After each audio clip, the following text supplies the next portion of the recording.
Okay.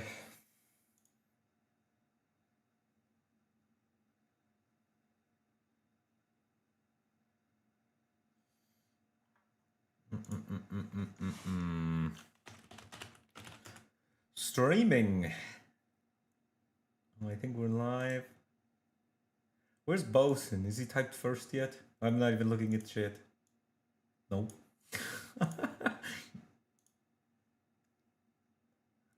I'm first, actually. You're second. I was. I even called. I was like, "Where's Bosun?" Before he even got here.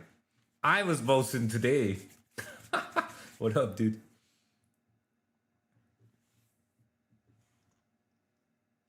Was somebody in YouTube first? No, you were first, dude. There wasn't even anybody in YouTube chat faster. That's crazy. Oh, I played on my phone to try and bring back my ironclad streak, but I kept losing it at like 2 or 3. My only active streaks are silent in Regent. I guess defect is 1, but that doesn't really count. I don't know what changed with ironclad, but I started struggling a lot more with it. But I was trying to do like different sort of paths and try new things.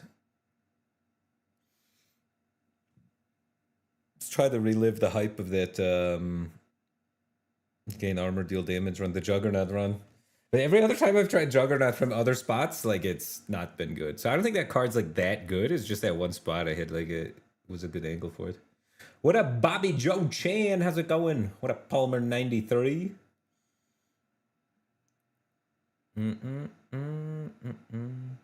Oh, that's how you're always first. I see. I see. Palmer, you're third, bro. But how's it going? Alright, I kind of wanted to play Ironclad, so I'm glad I randomed Ironclad. Time to revive the Ironclad streak. Time to revive it. Bum, bum, bum, bum.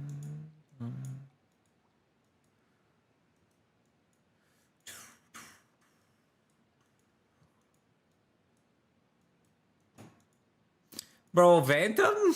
This boss is a monster. I hate this guy.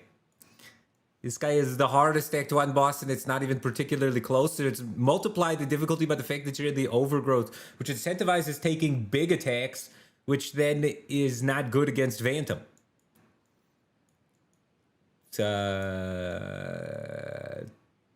It's annoying.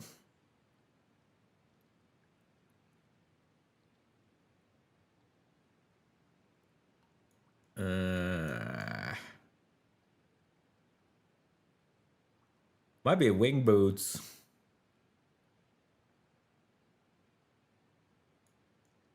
I'm not liking any of these paths. I mean, I guess this isn't bad. And we could either do the hard hallway fight or the elite if we're feeling frisky, and then we get the campfires. Still only 2 elites.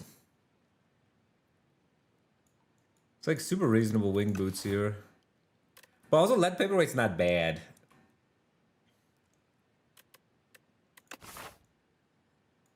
So I could do the early shop with the wing boots. Get through this. This part of the path is all nice. Then at this campfire, then go to this elite. I think I'm gonna go to colorless. Colorless cards are really good, so I kind of want the power. The path isn't that bad.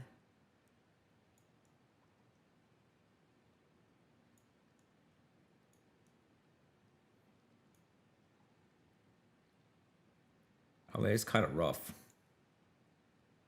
I just gotta make sure that like I rest, because this is gonna be strenuous. Just give me a good colorless card. No. Oh, these suck.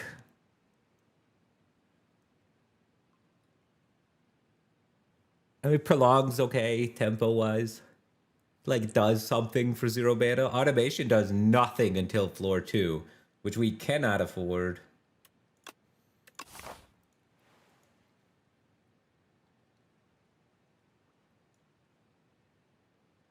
Yeah, 5 early elites would kill us. What are you talking about?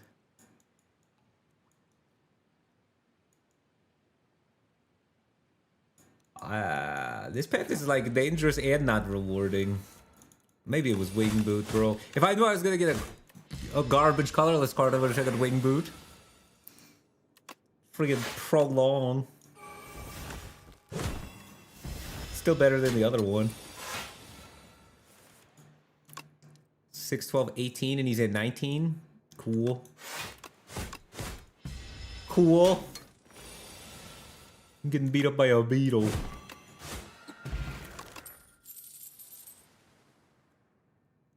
I've been trying picking Cinder a lot. I don't know, I guess the stats thing doesn't update my stats. I don't know why. But I've been picking Beetle. I've been picking Cinder a lot. Just to try it. I'm pretty sure it's not that great. It's like fine enough at floor 1. But it's it scales into nothing really. It's so clunky. Whereas some of these other cards will be also fine enough at floor 1 and then scale into things. This is like kind of like 1 mana deal 9 damage if you're playing another attack with it, but this is 1 mana deal 9 damage and draw a card, and you don't have a conditional. So I think Pommel Strike's the best card here.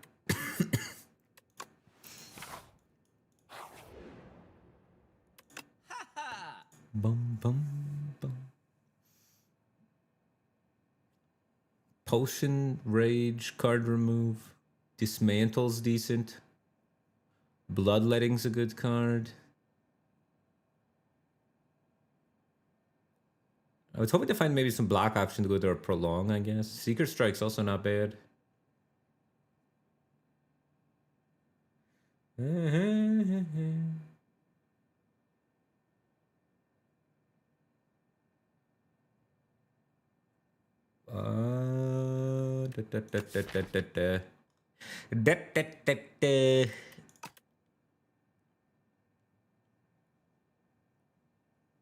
Kind of interested in Rage.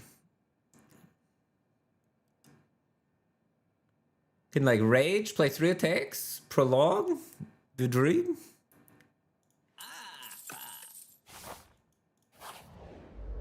Hopefully take less chip damage. Sick hand. I think I'll hold Prolong my Prolong by not playing it. Bah, Pommel Strike. Did my accent change? No, I don't think so. This conversation has come up a lot. A lot of people think my accent has changed and my eyes are really squinty. My eyes have always been squinty and my accent has always been this way. I talked with my video editor, Ed, who still I work with to this day. He's actually filming the soccer tournament, it's called, the TST today. He's a camera operator now, and he's doing that. It's like a $3 million soccer tournament. He's the cameraman for Field 6. So if you're watching Field 6 of the TST, you're watching my video editor's camera work. And then he's doing the Stanley Cup later. So he's doing big things in the sports world. But he has confirmed that my accent has not changed. He's confirmed it. I don't have an exhaust card for Evil Eye, but 1 mana 8 block is 8 block. Believe it or not. And 8 is a nice number, but it can't use synergies with my Rage, though.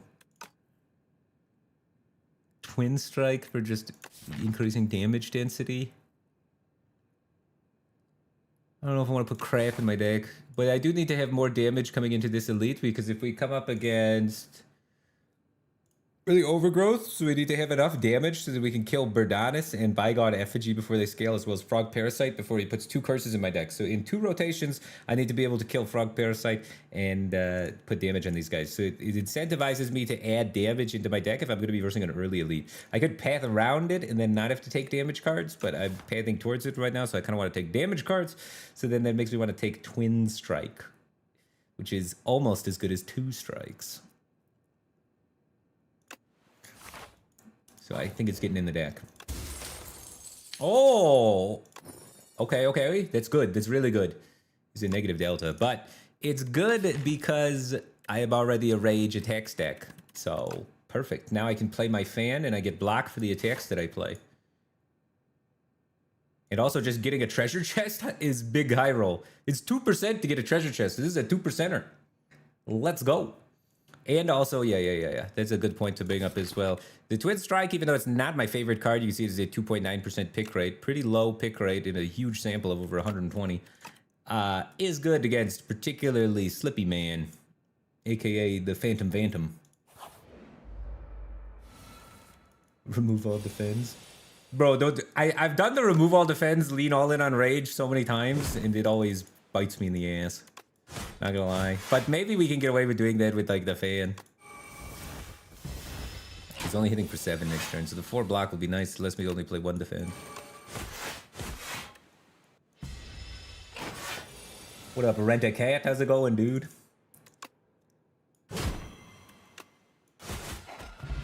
Nice. Ooh, potion. Not a good one, but a potion. Another Pommel Strike. I do need more damage. Breakthrough is AoE solution for Mr. Frogman. Mr. Frogman splits into 4 Wrigglers after you kill him, and then the AoE is a very welcomed way to deal with that. So my first elite is that. I would love to have an AoE. And since the first elite is my next fight, let's get a breakthrough. So we can break through the frogs. Alright, it's a bird.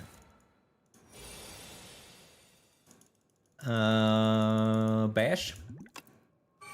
Nope. Rage? Alright, bash. I missed Twin Strike, that's fine. Getting the Vuln's gonna be most likely more cumulative damage. The Vuln usually accumulates for a lot of damage. And we need to rush this guy down because he's scaling constantly. He's very territorial, so he gains a strength at the end of his turn, and then he alternates between single attack, multi-attack. So every other turn, the strength gets triple value, which is kind of crazy. This has to be played. It does the most damage, and if we're already playing that, we might as well play 3 strikes and proc the fan. Capitalize on the Vuln and the fan. Oh, big Rager.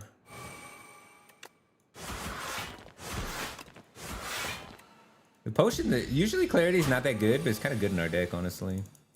To help us line up our rage with all of our 3 attacks for our fan. Bone potion, nice. Blood vial, nice. We are a little low on health. Boomerang. Shrug it off. More card draw or another Twin Strike. Boomerang synergizes with popping off the slipperies really nicely. It is less damage though, but synergizes with strength gain, of which we have none currently. So it's probably Twin Strike or skip or shrug it off. Because this can do the job of getting the slippy off, and it's 10 damage instead of 9, so. And now I'm having like 2 of them, and like Strike Dummy goes up in value and things like that. And Hellraiser, a power that plays all your strikes when you draw them, things like that. So I'm like kind of has a more incentive, I think, than the Boomerang. So if I'm going to pick one of the 2 attacks, it's probably the Twin Strike. I could also see Shrug It Off because you do want to have block cards in your deck. As much as it is kind of fun to try and go rage all attacks, it's usually a bad idea. It's usually you want a nice balanced deck with viable options.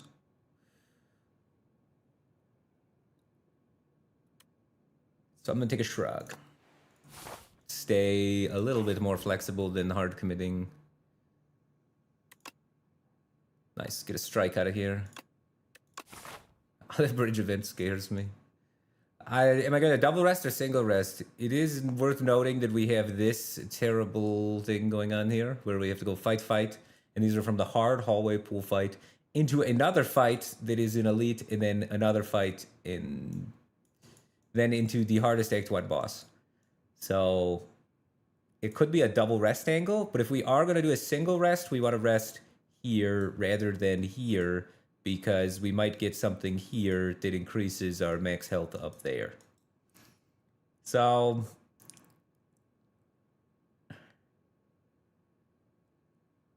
what would we upgrade? Pommel Strike's a card that really wants to be upgraded. You can see the upgrade rate is 100% for me and 70% for the community. It's very common to upgrade that card. Prolong is a really good upgrade card because it removes exhaust from it. So if we are using it effectively, it's great to have it upgraded. But I'm not sure that we're even using it effectively yet. The pick percentage of events on your data or from all players? The pick percentages are from all players, but not all players, just the players that have this app. So you can see like it's only like 100 people. It's pretty niche. The game is still in beta, so not a lot of people are using apps and modded plugins to collect data and stuff like that yet. So we're kind of on the cutting edge. So I don't know how reliable the data is, but I'm hopefully contributing to the data with my runs, and it will improve over time, and we can all learn the game, you know? But I think if I'm going to upgrade something, it is probably going to be Pommel Strike.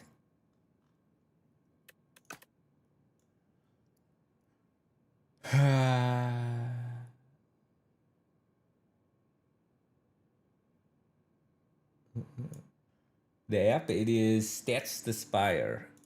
Stats the Spire. Setting up mods in this game is kind of annoying, so be warned. It's a little annoying to set up the mods. And this one starts in Chinese, and you have to press F8 and then change it to English. But setting up mods can be kind of annoying. They're supposed to add Steam Workshop support soon. So if you hold off for a little while, they're going to have Steam Workshop support. And then all you're going to have to do is go to the Steam Workshop and, you know, press subscribe on Steam, and then it installs the mod for you. Like if you've ever done Workshop mods in other games. But it's not at that stage yet. So it's still through Nexus Mods right now, which is a third-party website. So it's kind of annoying. And you got to manually install everything. So be warned. It is a little work, but it's nice. I mean, it's a good mod. I particularly like seeing the attack intents on everything is really helpful. Am I double resting or upgrading Pommel Strike? I'm gonna double rest.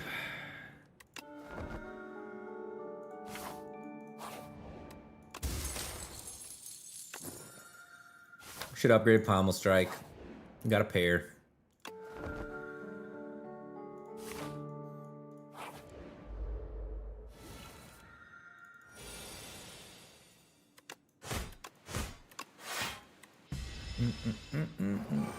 But yeah, it's nice because you look at, I can mouse over any enemy in the game, and you see here in the top right, it shows me, oh, this is initial move, and then this is what it does next, and then that's what it does next, and then that's what it does next, and then that's its loop. So it's beautiful for learning the attack intents of all the monsters, which I think is like a super important part of the game. So I know he's going to buff his strength by 2 and then hit for 8. So he's going to be doing 12 next turn.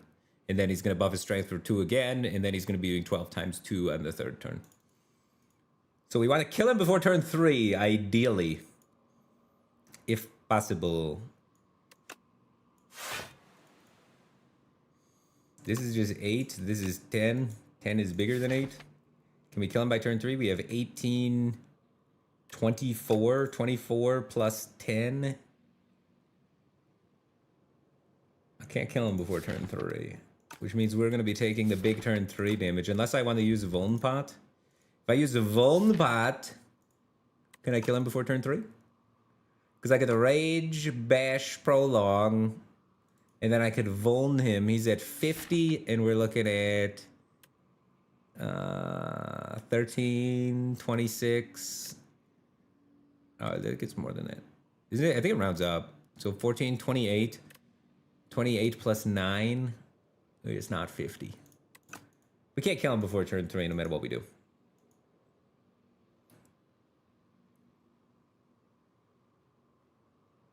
That's sad. Was it better to peel the artifact?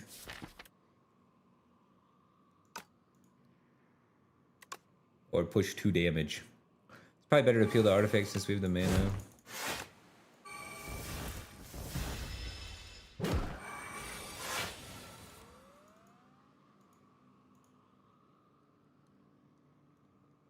I guess we get to hit him again next turn, too. What am I talking about? So we get to full hit him this turn, and then we get to full hit him next turn. We have a decent shot of killing him. If I Vuln Pot, I can kill him for sure. I kill him before. We gotta kill him on turn 3 because he's on his turn 3 is his multi-hit, and he's gonna have 6 strength, and he's gonna be hitting for 6 times 2. So he's gonna be hitting for 24 burst damage, which is more than most decks can block. And by most decks, I mean my deck. So I could Vuln him here to push the damage, and then I have 9, 18. 24, because I'm probably not hitting him for 24 next turn. So this Vuln Pot could end up healing me for at least 12 points of health here. Which is kind of good.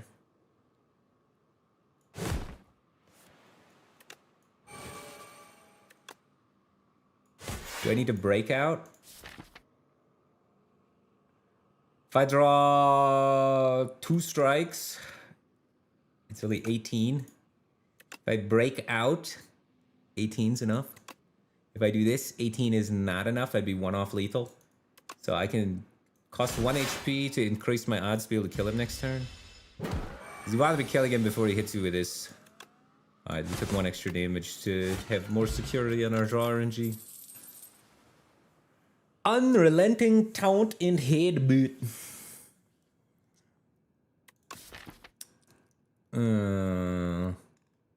Headbutt's kind of good at setting things up. A little inefficient. They did buff Unrelenting, yeah. I'm playing on the most active beta branch patch, so... But yeah, Unrelenting got a lot better. I've been playing it a few times, and it's been pretty good. You don't really need much to make it good, either. I think it's probably just fine right now just to help me set up bashes. The card was already good, yeah. The problem with the card isn't how good it is in floor 1, it's how bad it is in, like, floor 3.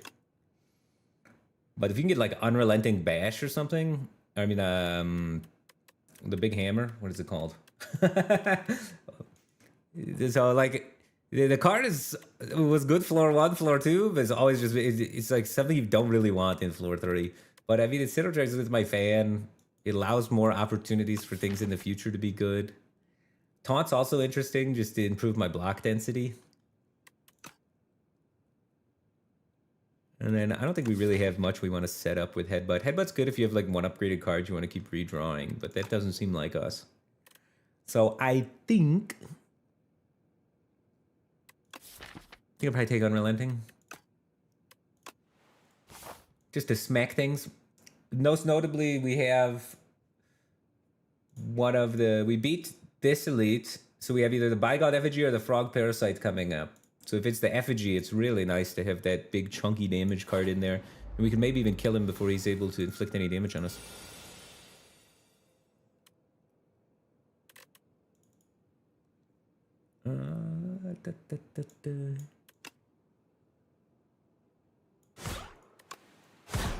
Little AoE. Set this guy up to die, because usually the middle one does a small one, and then the outside ones do big ones in the turn after. But it's RNG which big one, if they're going to do either 9 or they're going to do 11. So I lost the flip on which one that was going to do the big attack. But that's fine. Who cares about winning?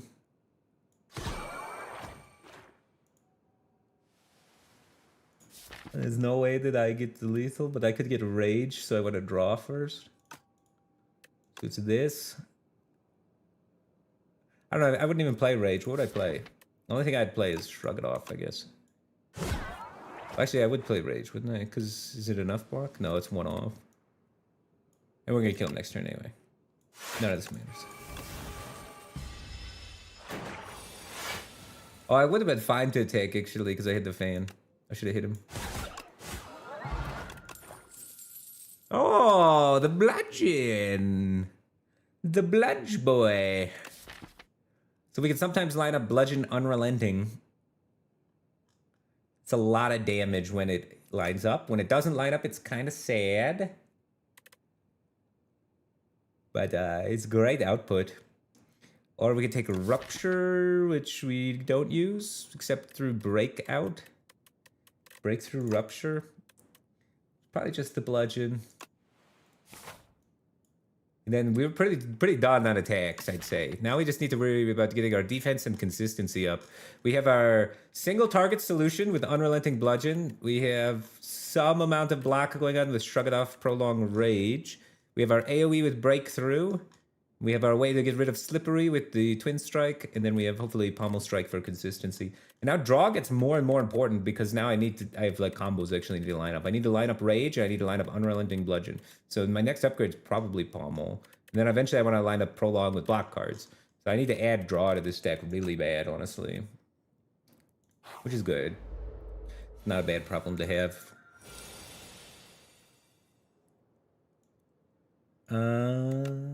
1 out of 13, I could hit the thing, or I could try and just push 1 more damage. So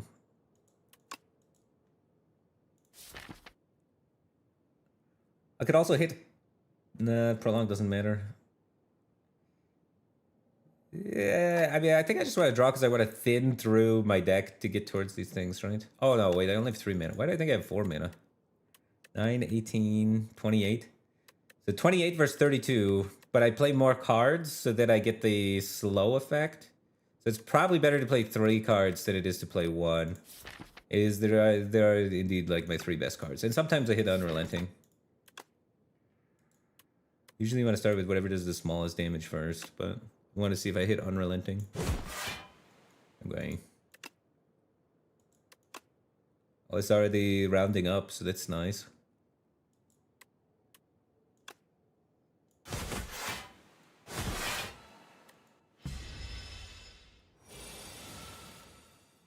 Unrelenting. So I can play all my striking things.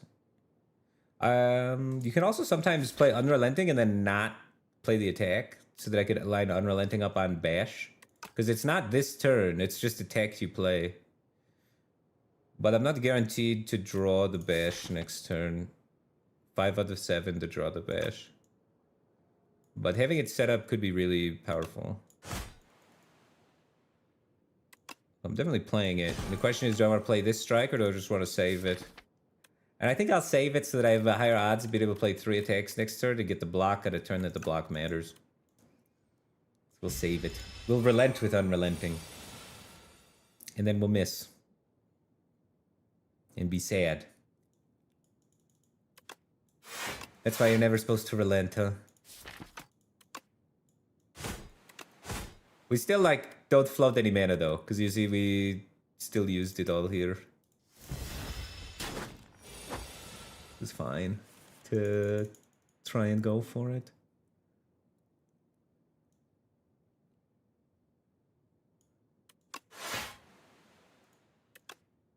I think I want to do that because I want to play Prolong. Get the value out of the 0 mana card.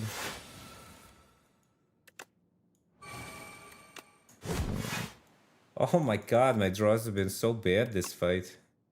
How do I draw 2 attacks in every hand only? So I'm never getting my fan procs. I'm not lining up my combos. But here it is finally. We can strike first, Unrelenting, big bludgeon.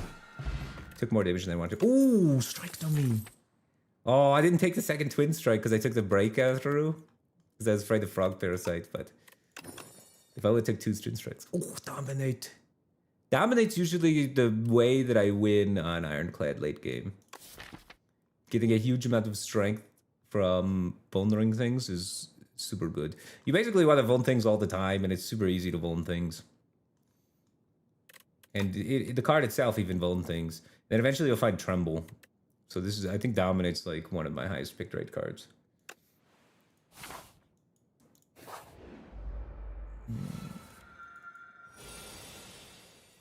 I want to kill the beetle first. This fight's kind of interesting because the back guy scales, but the front guy disables you and also hits like a truck and is smaller health. So typically speaking, I try and get the front guy going first. If I skip Dominate, I can get the 4 block from the fan. So I'm probably skipping Dominate this turn. Ooh. Is AoE worth playing? Probably. Taking 1 damage to push 9 here.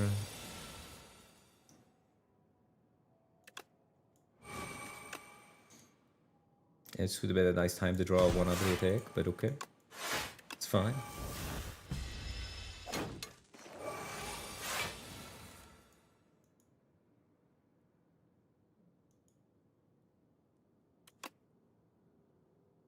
I guess I do this first. And then we do this. And then we do this. And then we do this. Kind of weird, because I had to be shrunken when I hit him with the thing that applied vulnerable. But for mana efficiency. Juggernaut! Juggernaut's good. For other people. Is Juggernaut good for us? Juggernaut's a good card. You can build your whole strategy around Juggernaut. Juggernaut's really good with Iron Wave, which we do not have. It's decent with this relic. It's decent with Rage. Oh, Juggernaut might be good for us.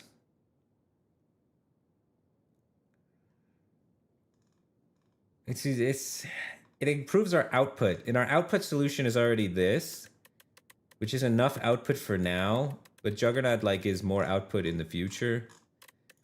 I don't know if I want it. I don't know if I want. It's good against Phantom though. A little bit. The little 5 damage procs could be helpful. I think it's probably bad for us. It's good in certain spots though. It's definitely like every rare card has its spots. But if we had Iron Wave, I don't know. I think it's like doing something our deck does not need. We have Dominate already too. We kind of want to just get Trembles and then kill things with Dominate.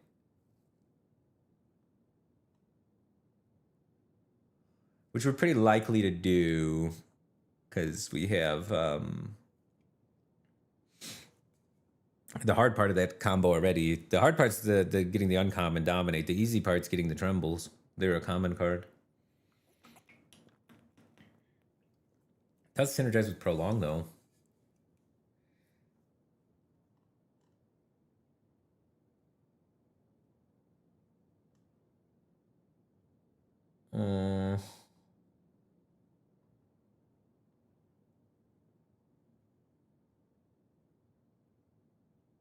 I don't know. I don't know if I want it. I legit do not know. I could also just see taking mana. Bloodletting is kind of good. We have a 3 mana card, and then I'm planning on upgrading my card draw.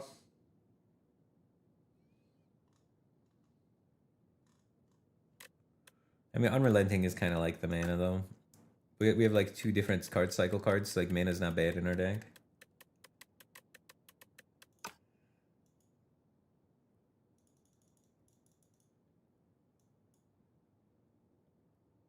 Anger is pretty good with the fan also. Anger kind of counteracts the he's gonna add wounds to my deck, and the anger can populate my deck with things that are not wounds, so to lower the density of the wounds in my deck.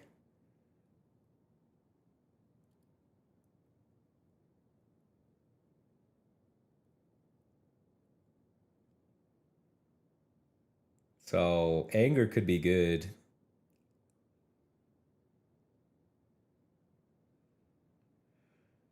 I don't know. I don't know. I don't think. I think if I rest, I can kill Phantom without taking anger. I think if I take anger, it can maybe afford to upgrade Pommel Strike, which is kind of nice. Because I do want to upgrade Pommel Strike. So I think what I'm gonna do is I could either rest and take Juggernaut, or I could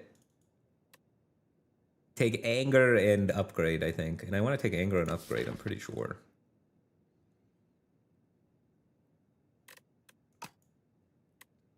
But it's crazy skipping a rare card. It's also spooky going into Phantom with only 57 health. I don't know, Phantom's just a monster, dude. This enemy does not mess around. But all 3 of those cards, I think you could justify a reason to take them.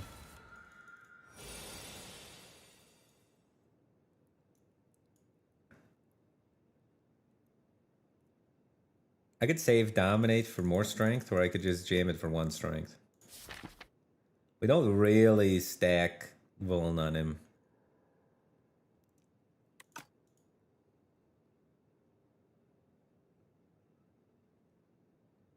Strength doesn't matter until next rotation, but it means I won't be drawing Dominate again, and I'll just have 1 strength for the fight, which isn't too bad.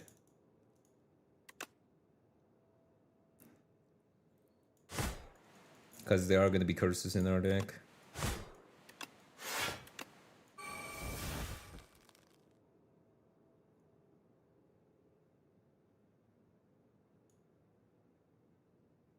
Yeah, he goes regular attack, multi-attack, big hit that adds 3 curses to your deck, and then takes a turn off and buffs. So, by the time we redraw this, it will be at least 3 draw cycles from now. I don't even know if I'm going to land a bash during that time. And I don't know if the bash is going to even stick to that time. I'll probably just go for the 1 strike.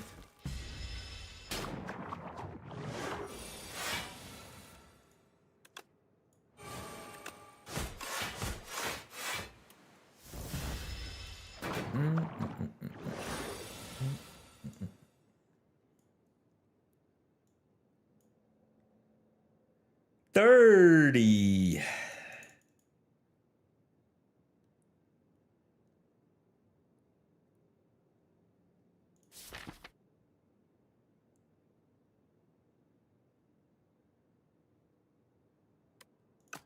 And they has got so many slippery stacks on him still.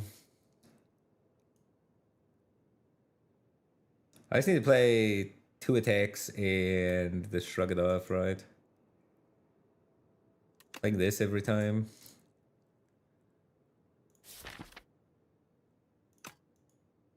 Is it better to play 3 attacks? Because I could do 1, 2, 3, 4 slippery stacks gone. Doesn't really help me to get rid of the slippery stacks that much with my next upcoming draw.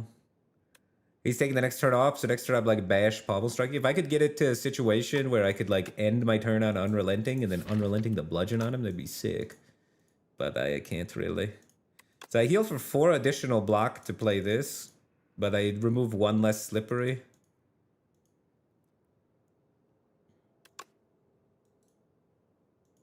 Which I think is fine. 4 additional health might be good. Oh, a missing bash is probably bad. I can't bash here, I have to twin strike, I can never skip that card.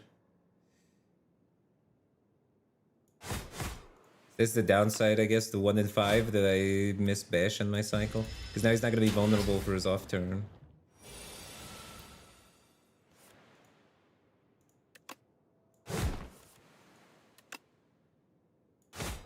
Alright, the slipperies are done. We drew 2 curses.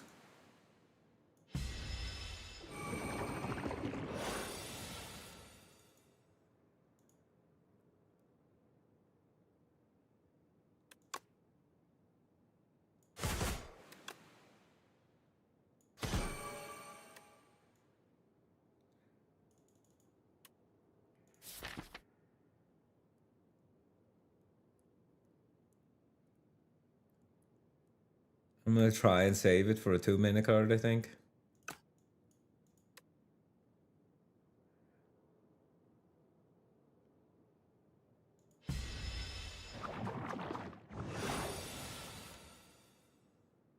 Bro. No shrug it off, no bash. We're dead. I'm not gonna survive the big hit.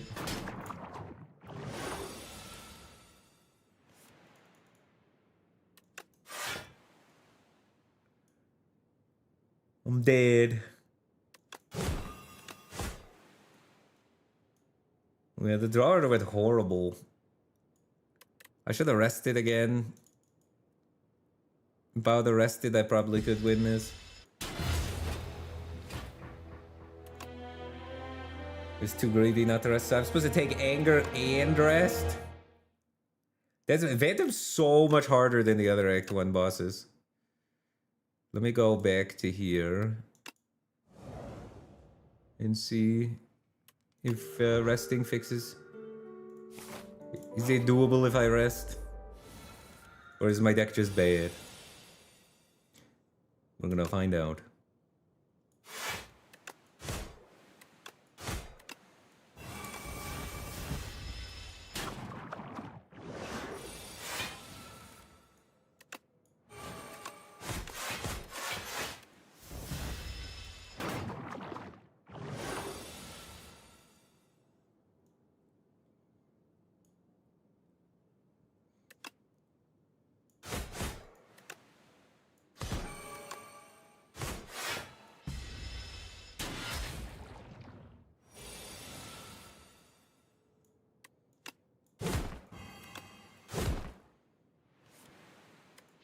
No bludgeon in the cycle is kind of annoying too, with when the deck loops there. Isn't great for me. Literally loops it like the worst time because it's right when he put curses in.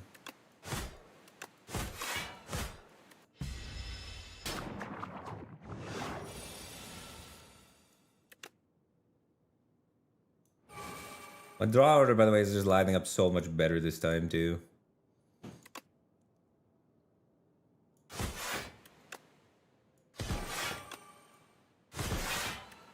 But I just need that extra. You just need that second rest versus this guy. Just because, like, if I don't rest, I'm dead here too, right? So it's like I just need that second rest to be able to live through the second big hit. And if you live through the second big hit, you beat this guy. So I should. If I just rested, this was easy. I didn't rest. Then I survive the big hit and then I kill him. Barricade. Dude, this brought my crazy. We get into barricade prolonged Juggernaut stuff if I took Juggernaut. It could have been crazy. But okay. I lost.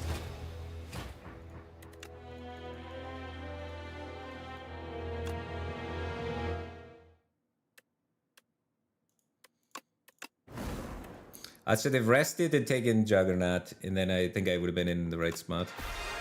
Regent. All right, buckle up. We can't mess up this one. If we look, our run history, or not run history, our character stats. We're on a 2 streak with Regent. We gotta win. This would be 3 wins in a row on Regent if we get this dub. And we're looking at trash Niao bonuses. We are looking at a tough one. Pretty sure Arcane Scroll is bad on this character. We can evaluate, but I'm pretty sure it's bad. Either rare cards, Comet unplayable, Heavenly Drill bad, Make It So would be good, Beat Into Shape mid, Crash Landing insane, Dying Star fine, a lot of stars, but it's anything under 3 stars is pretty playable because you start 3. Heirloom Hammer bad, 7 stars bad, Bombardment good, Big Bang obviously amazing, Smith bad, Invincible. If we're in underdogs, I say that's fine. Foregone conclusion, bad, good, mid, bad, good, bad, mid, bad. So rare card bad. Probably gonna go with packs. I think the commons are pretty good in this class, so like packs involve a lot of commons, and that could be helpful for us. Let's note take the map. Oh, a lot of elites roaming around the floor. We can do elites before taking hard hallway fights, which is nice. Depending on the packs of cards we get, we have the opportunity to take some pretty powerful paths. Early shop is available, but it involves a hard hallway fight.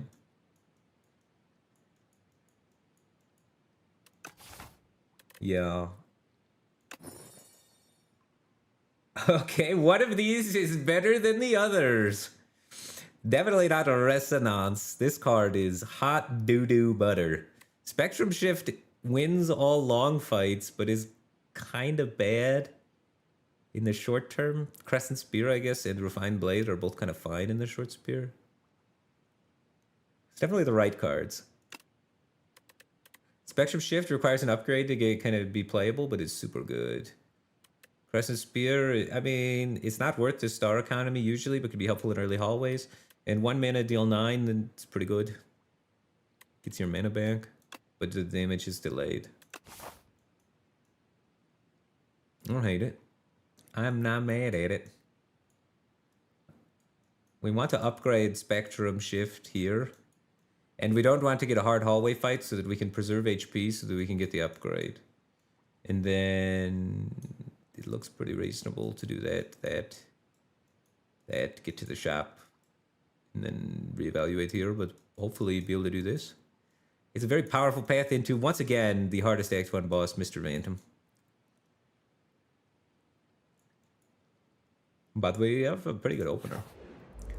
And hopefully the random colorless cards are kind to us and they just carries us.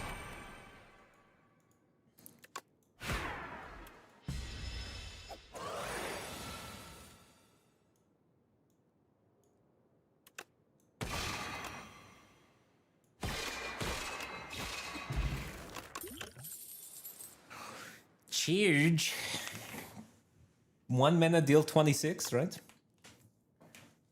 In terms of mana efficiency, it's really good. I think it's a snap charge pick. It's also creation synergy, which we want to be leaning towards.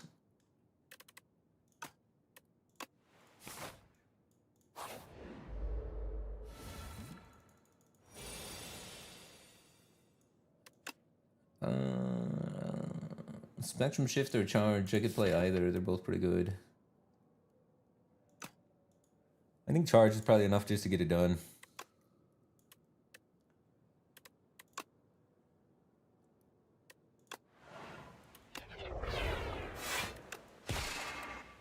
Not have to rely on the random.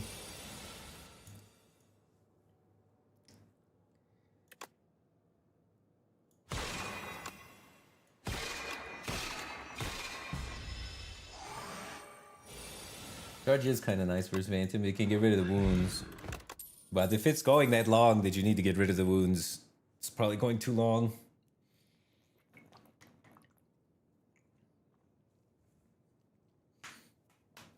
Pulse.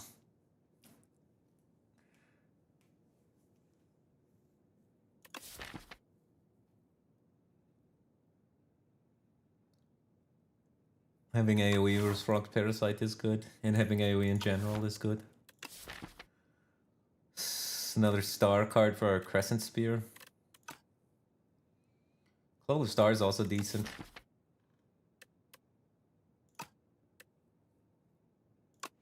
I usually try and get one pulse. Relic. Thorns! Thorns is huge against Phantom. That's gonna peel those slippery stakes. Oh, transform 2 cards or gain 5 health. We don't have to do this shop. We can take the campfire instead. I am super down to get 2 random cards out of my silly strikes. Holy crap! Tyranny and a Gamma Blast. We are in a star deficit now, though. We have a 3-cost star, another 3-cost star, a 1-cost star, and a 2-cost star, and we only have 2-star generation and start with 3 stars, so per cycle our amount of stars is negative. But great cards. Oh my god, I do a random event that takes all my money, then you give me a shop? What is that? We would have bought Convergence.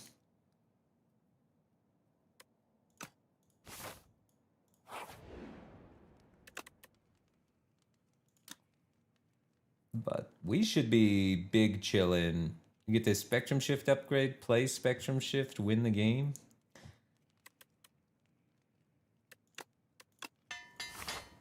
Should be pretty good.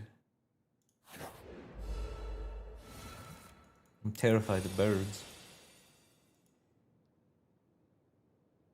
Gamma Blast, an opening hint is really nice though.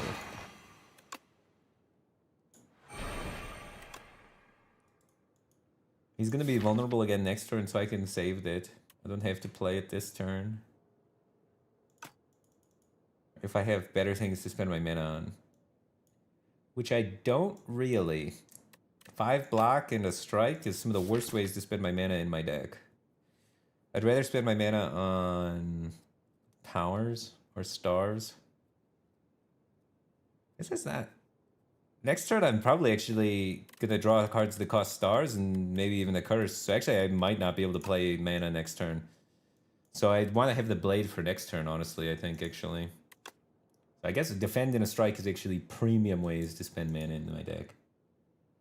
What happened to the Clad run? I died. I died to Phantom because I greeted. I was right in front of Phantom and I was at like 57, I think. And then I got the 2 from the Blood Vial at start, so I'm at 59 against Phantom. And then I was 5 short to survive the second big hit. Because I greeted an upgrade. And if I had just rested, I would have won. So, I don't know. I was a little too greedy is all that happened.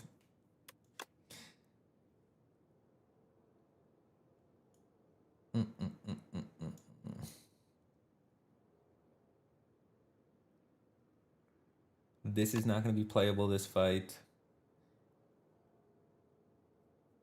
I don't think I want to defend. I'm trying to kill him, so I'll take this too. I guess I should have transformed the power. The power would have been better to transform.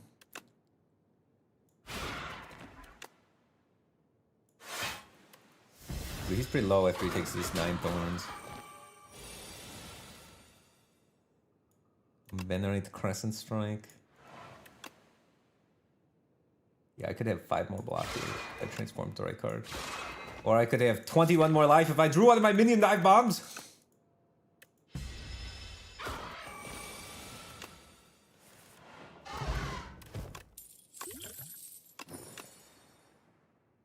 Child of the Stars. With all these great star cards. It's not bad. Then we just need ways to generate stars and then we're in. But Child of Stars is a really powerful late game engine. We have so many powers though.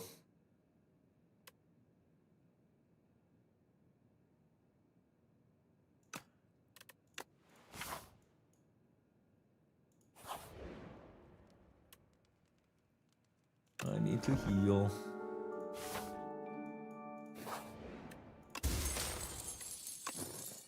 Helps for AoE fights.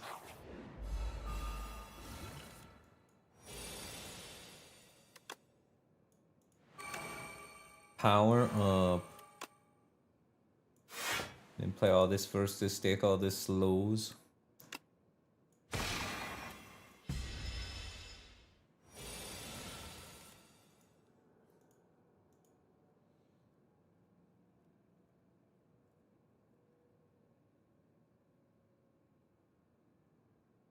How am I approaching this fight? What do I want to exhaust? We're not rushing him down. We're going to need to defend. I'm probably using my Dex pot this fight. And then the Dex with the prowess gets my defense up to 8. So I start, if he's weakened, I can actually full block him.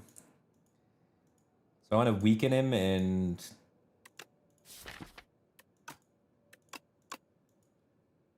play like Child of the Stars prowess and stuff like that. Because he's not going to be weakened next turn though. Oops.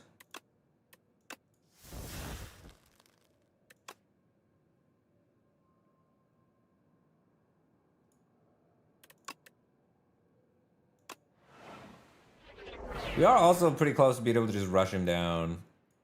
If I like Refined Blade prowess. Yeah, Child is not coming down. It's not getting any value in this deck cycle.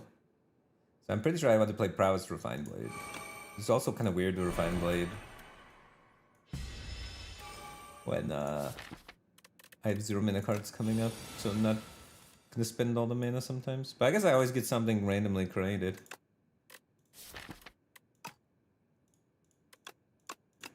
Something randomly created that does nothing.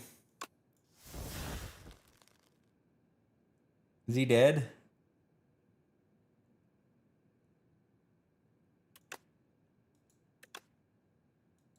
Oh, the math on this is annoying. He could be dead.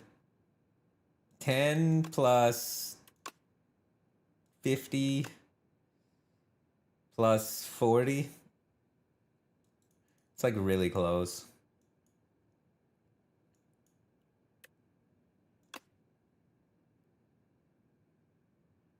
I think he's not dead.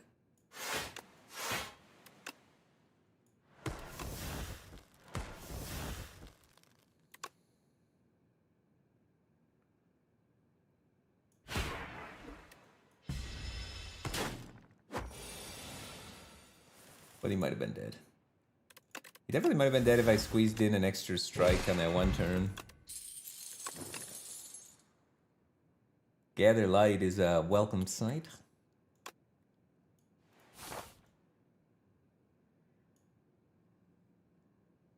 Now we have Frog Parasite.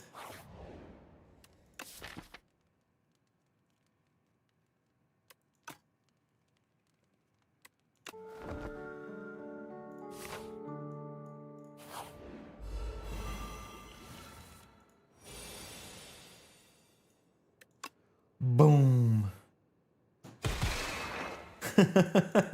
And we get all the mana and then we just... A more star gain. Let's go. Third elite.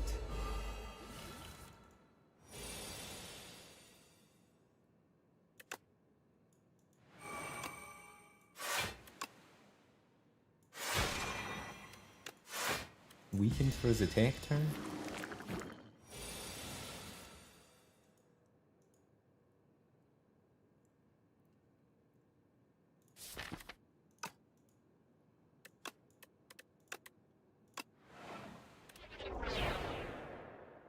I want to kill him at next turn. So do I need to push damage this turn?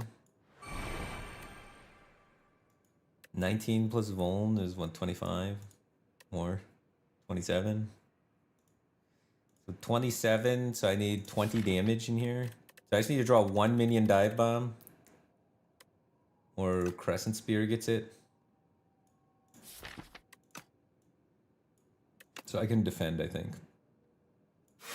Oh, especially with the thorns. Especially with the thorns.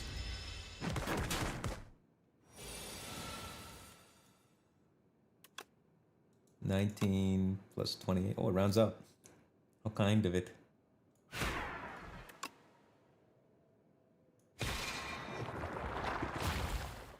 Oh, dude, the Gremlin Horn is gonna make short work of these noobs.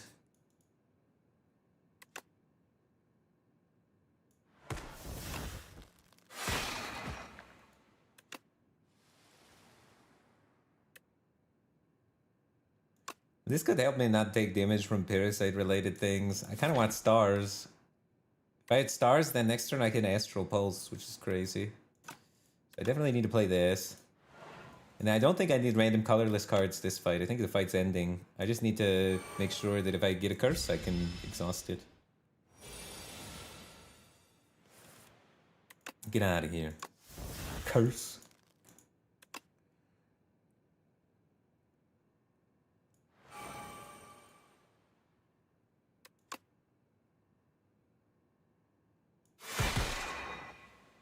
And then I'm minion dive bombing that guy, but first let me transform curses into more bombs.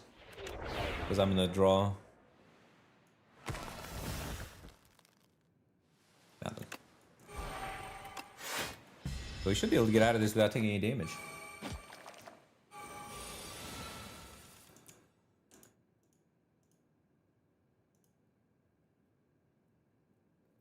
Yeah, they're dead.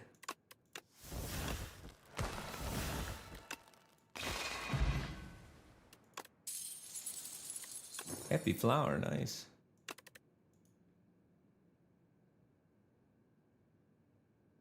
Cosmic Indifference, Resonance, Rot in War. I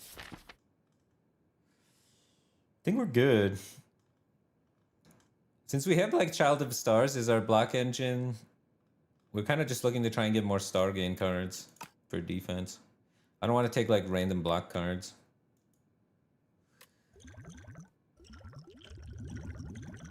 Is vulnerable better than strength? Or is strength better than vulnerable? We have a few multi-hit attacks. And once we start churning, he should be vulnerable a lot. I guess we have 1, 2, 3, 4 stars in our star cycle. So we're really only playing Gamma Blast as our only star card. But hopefully we can keep some decent Gamma Blast uptime.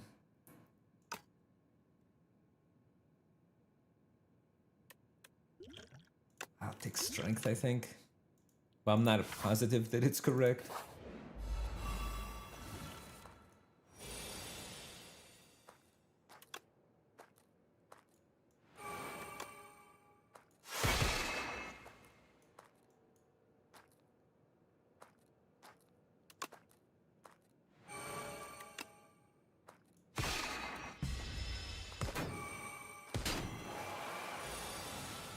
Ooh, discovery's fun. What will we discover today? We'll discover that we're invincible. It's free off discovery, so can charge first.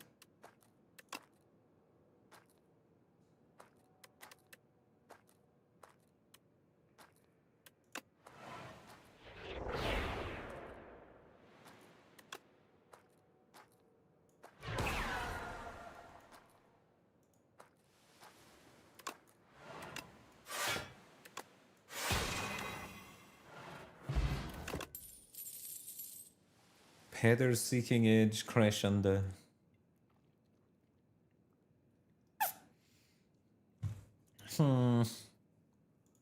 Seeking Edge is just bad.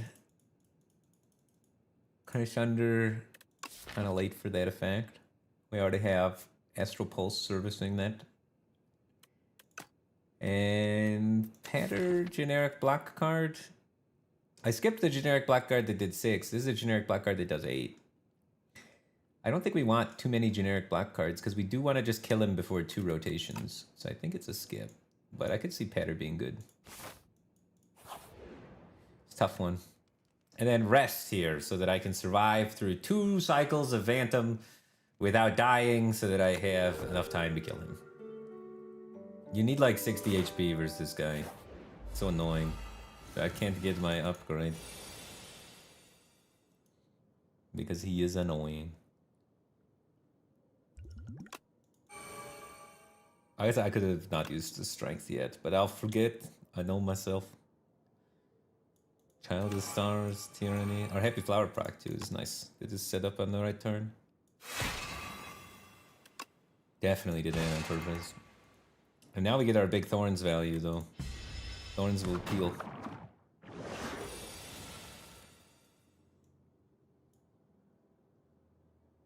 I'm never playing Astral Pulse this fight.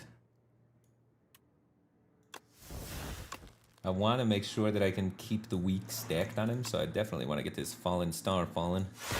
He's got 2 weeks, so next turn during his big 30 damage attack, he's going to be weak. It's only going to be doing 22. Or whatever. Do I want to use the Dex pot? On an exhaust clumsy? Because it's ethereal. It will exhaust itself. It's got it under control. Do I want to grade this Dex pot? Who's my favorite character in Slay the Spire? My favorite character is Regent, probably. So this one. I don't know. This character is all about the randomly generating stuff, which is really fun. As a Hearthstone player, I'm all about the randomly generating crap. Like, look at this. Random crap.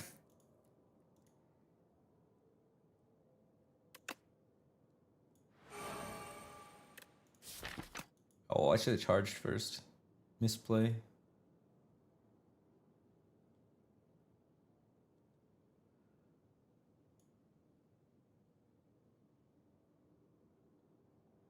I could still charge it, so...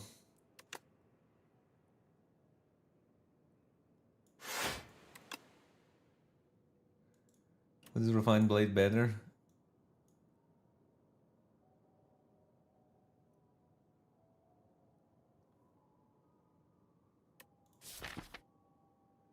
We're gonna make our deck super thin and we're just gonna Gamma Blast him over and over and over again. Which is kinda nice. I get extra mana from Happy Flower next turn.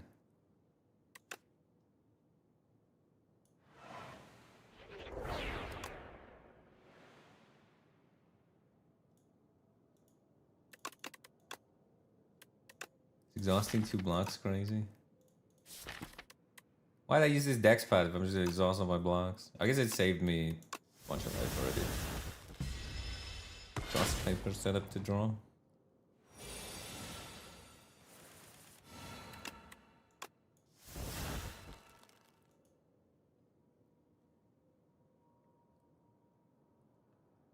I need to peel these slippery stacks. Secret weapon does not much.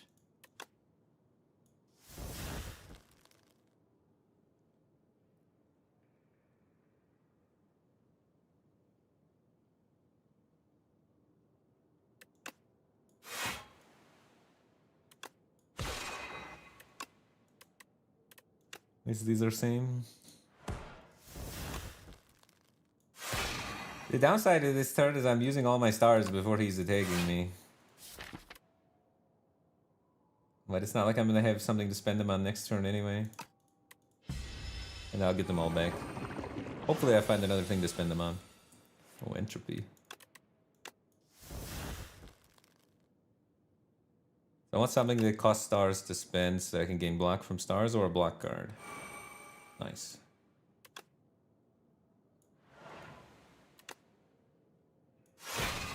Need a little block.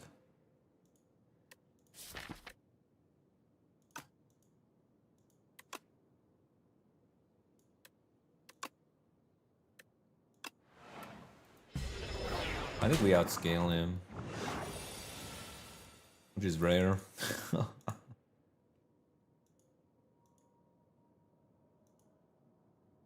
don't need you anymore. I just can gamma him now, perma.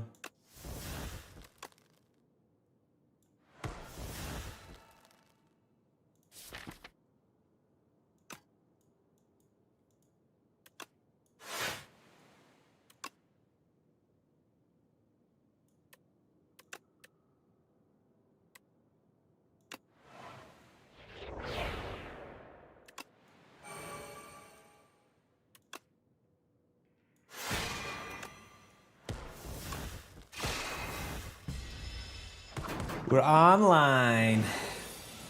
What up, French press? How's it going, dude? I lost my first run today because I didn't rest before going to Phantom.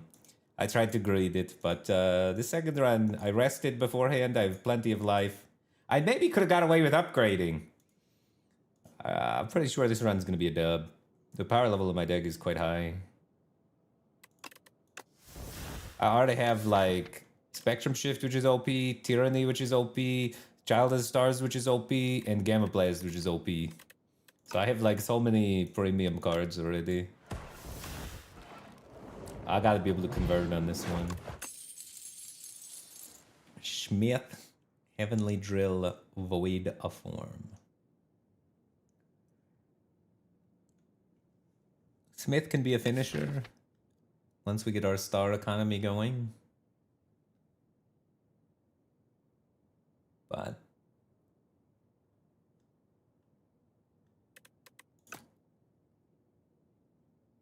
yeah, Tyranny is very, very OP.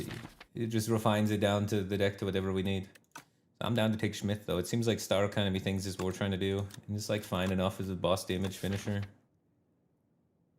Because like Gamma Blast is like utility damage, not really a finisher, but it's like a finisher for us for Act 1, but it's more for like a weak applicator. This is like our AoE thing. And then I guess long fight scaling, we always have Spectrum Shift to throw in some utility. But like a real card that could actually kill the boss of like Act 3 and Act 2. Brightest Flame. If we can upgrade that right away, that card is insane. Definitely not the soup. We only have 2 strikes. So I want upgrades. I want campfires. I also have a lot of money. But let's see. Campfire, campfire, campfire, campfire. Campfire, campfire. Oh. I'm all the way left or all the way right? I can hit a shop and hit 4 campfires? I have to skip elites for campfires?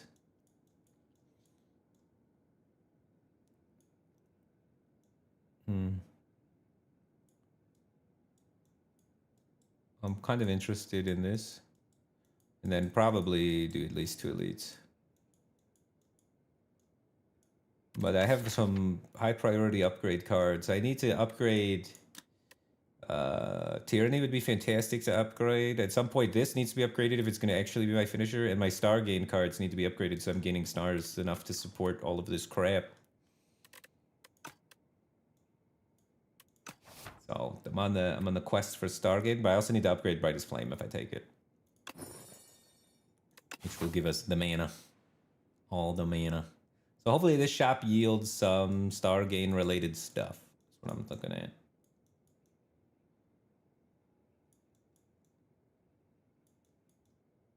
Three elites, 3 campfires.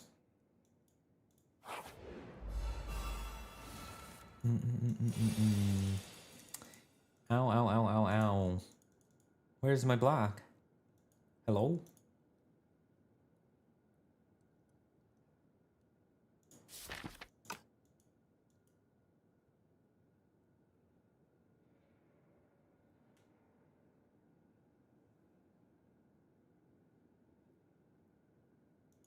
How do I want to deal with this?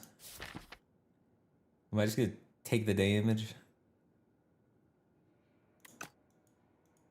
Set up all 3 powers, screw it.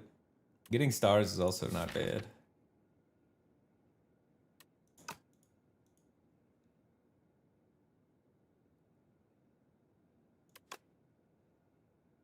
I feel like if I'm playing this, I kind of want to play Venerate.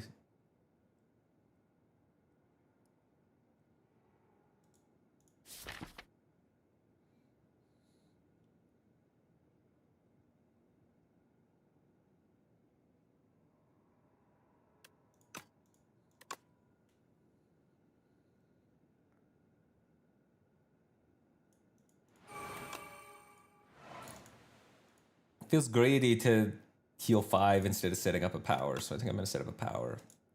But I don't know which one is the best to set up. In terms of output and preserving HP. Do I want random nonsense or do I want my own deck? Because it also gets an extra card to draw off the Jaws paper, so it's draw 2. So I think because Jaws paper's in a good spot, I'll play this one. Oh, we could just give him that. I don't know if that's a good idea, but it's potentially not a bad idea. I don't need to defend this turn.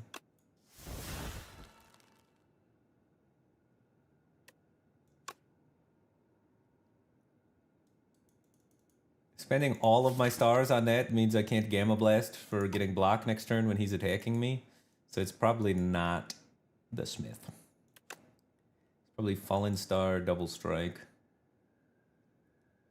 But Smith jam a 40 damage hammer is also kind of enticing. But this first I'm gonna end up eating it next turn then.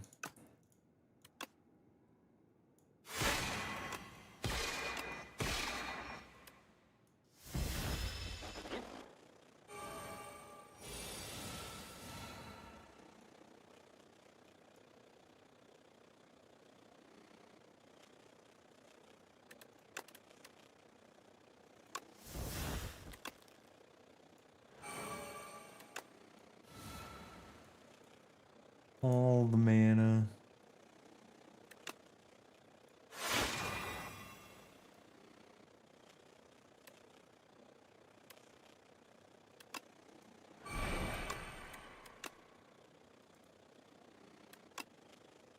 Not close to killing him.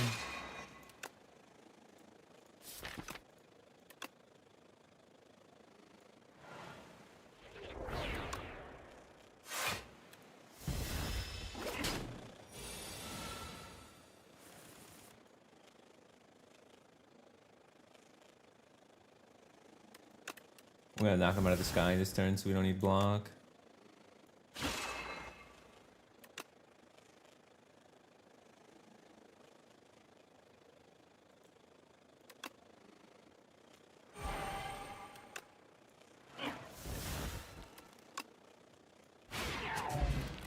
It's also dead, so we don't need block.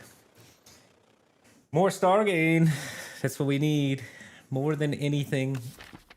Do we let Spectrum Shift go? Upgraded, my only upgraded card, do I just give it away?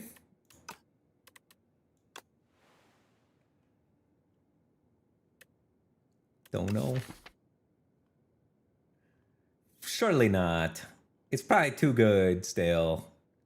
But it does kind of pollute our deck a little bit with stuff that's not necessarily helpful now that we're kind of committed to being Starman. Because usually this class has kind of like two different archetypes. You're more into like creating stuff, or you're more into star stuff. You're usually like in the middle until you get like Child of Stars or Pillar of Creation. But you can also kind of just be both. I will probably keep it. It's already upgraded. You can't not. But it's kind of interesting.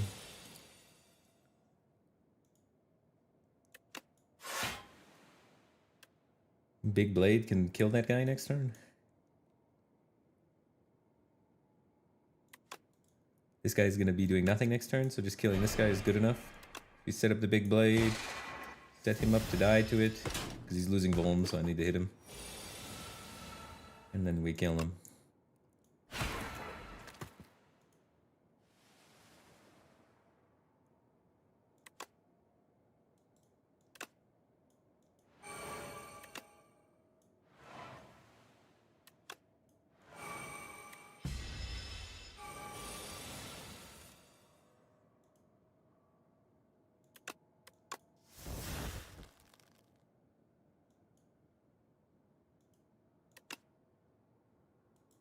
We only have 15 block.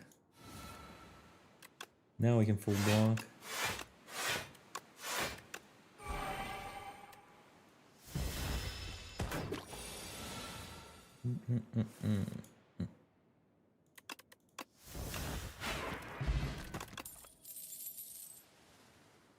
I don't think I need any of that. I already have my swords, my damage engine. I already in a star deficit, so I don't need star cards. And it's only 6 block for 1 mana, so it's too inefficient.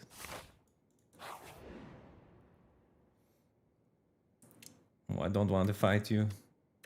The guy puts a curse in your deck, which is going to make my path hard, and I wanted to get upgrades. We also have a shop coming up, so... Give me the money! I got shop now, before the fight. Kind of down, my health total is not great. Do a little question mark pivot.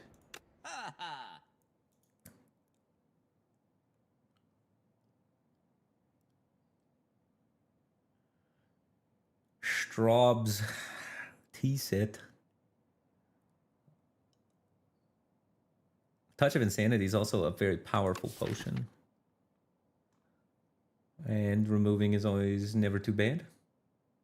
Removing less good though, because we have Tyranny and Minion Dive Bomb that are already thinning our deck for us, and we only have a few strikes anyhow. I'm pretty sure I want the T set every time. Starting with 2 extra energy is crazy. Orbit's also a consideration. But don't we have decent mana sustain? We have the mana sustain of the Brightest Flame, but Brightest Flame and Orbit churning mana? We could have a lot of mana pumping. It's interesting. I don't know if we had like the health total to support it. I'm more interested in just getting life, I think. And also we end up in a situation where we have like a lot of powers, because I did take back the Spectrum Shift. So we're running like 5 powers, then we could open up the turn 1 with... Because we have this is a dead draw, this is a dead draw, this dead draw, this dead draw, like turn 1. Like we could just have...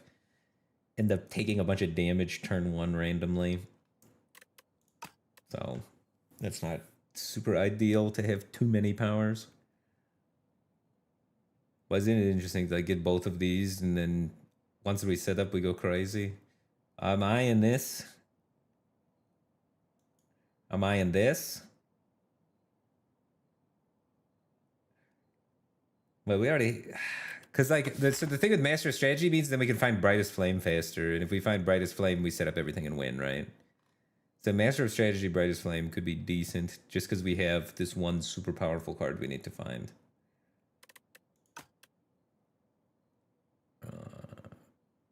7 HP is 7 HP. We are churning max life, so it's helpful to get better heals and rests and things like that. Shockwave's never too bad, but it's Shockwave's not for us because we have Gamma Blast. But even with it, it's still not that bad. Alright, if I buy the 73, 192 minus 73, 119 left to play with.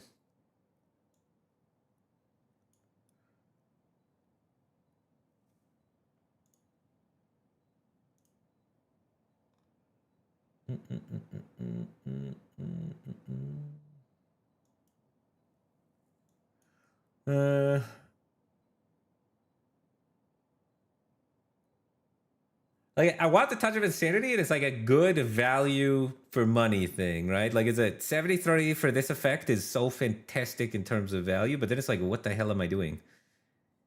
Then it's like card remove after that, which is kind of mid. You have another shop? No. I think it's Touch of Insanity card remove is option 1. Option 2 is Master of Strategy. Option 3 is just straw it up. The Touch of Insanity would allow me to like make one of my star cost cards that's annoying to play free, like the Smith, and then I could have a free Smith versus some challenging fight like this Elite. And then be easier to get like upgrade here, rest here, and set down my path nicer. So that's why I'm kind of interested in using Touch of Insanity just to cover the fact that we're at a low health point and power through that boss.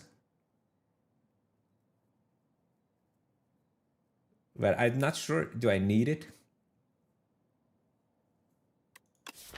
I probably do.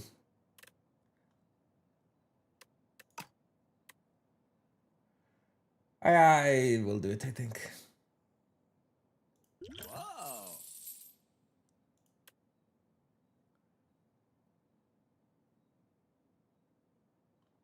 And now get rid of strike.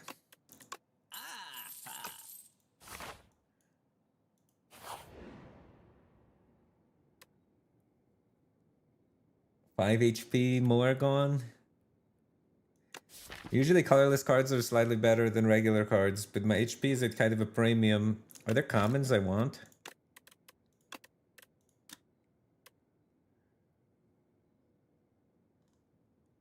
Know Thy Place, Begone, Gather Light, Glow, Hidden Cache. Is that good shot? I find a common I want.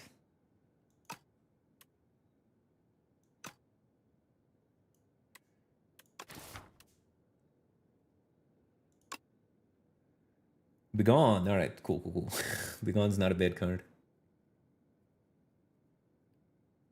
Cloak of Stars, decent.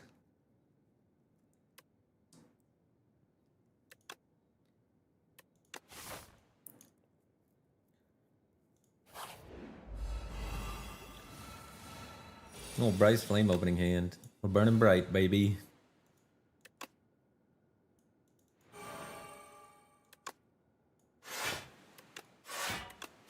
And we're burning bright into all of our crappy cards. We draw our 1 strike, our clumsy, and our basic defense. Literally all my good cards are left, so... maybe we can kill this guy before he does his multi-hit. He multi-hits turn 2.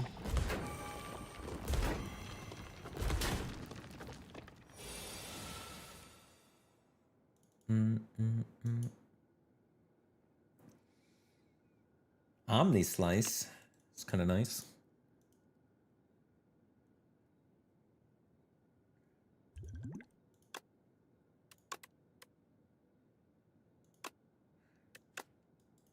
So it doesn't cost any stars, so I don't get Child's Star value when I play it, but I get to kill something that would otherwise hit me for 16.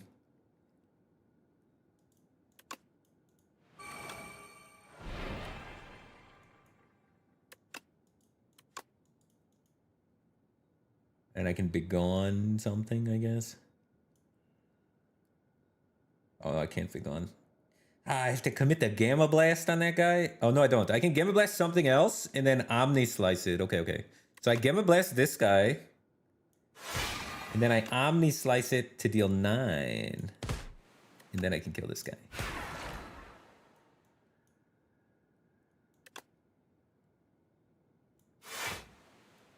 Oh, beautiful. What up, Tic Tac? How's it going, dude? Yeah, I'll check it out in a minute.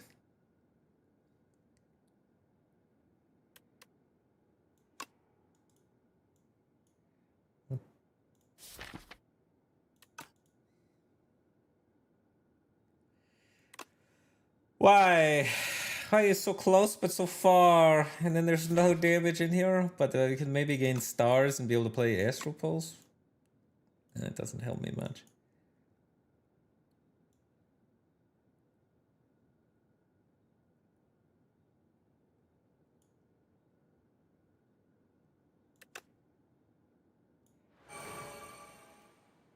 Rough.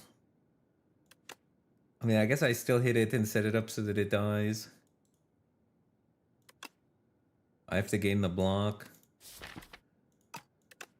Just exhaust this.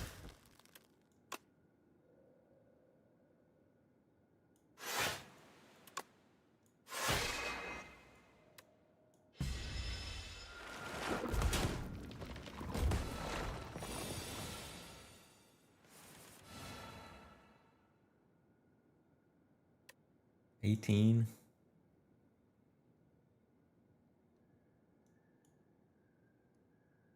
Do you wait for me to draw cards? Not right now. Is this eventually?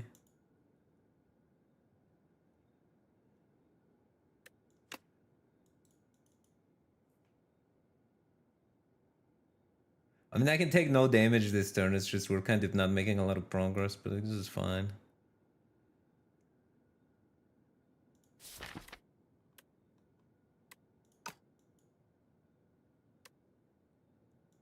You can just put the blade on top of my deck and just keep blading them all one by one.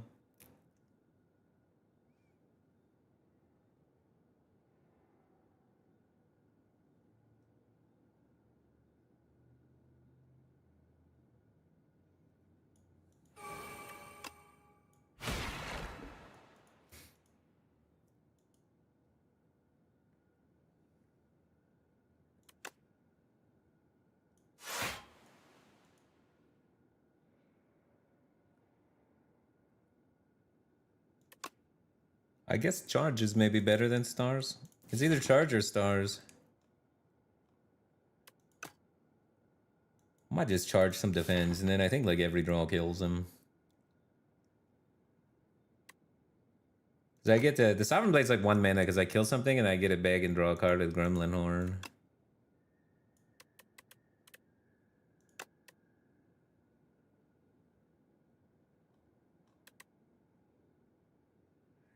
Oddly enough, I don't want this Myth anymore. This card does nothing. I'll get rid of cards that don't do anything the turn I play them.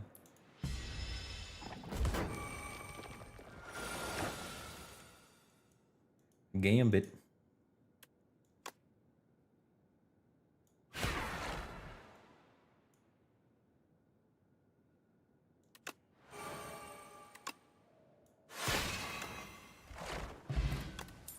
Oh, Pen Nib for our big sword. That could hit pretty hard. Summon fourth. When the swords are finished or summon fourth eventually gets good. It's just I don't know if it's good yet. Right now it's the card that doesn't say block on it.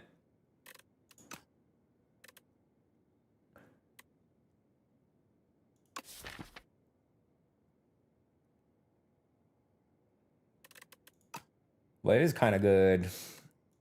With our extra mana from the Brightest Flame, we could easily set up turns where we double sword things, you know?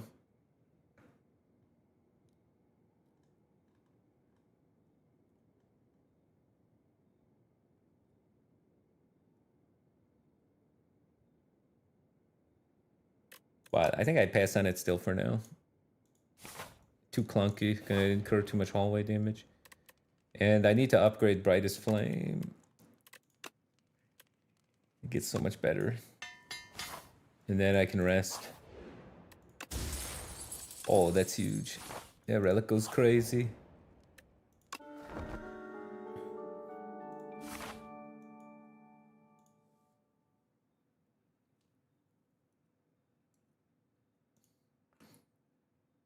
Right, what did you link me, Tic-Tac?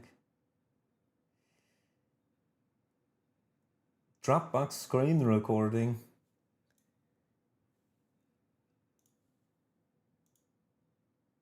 It's got music and everything? Holy.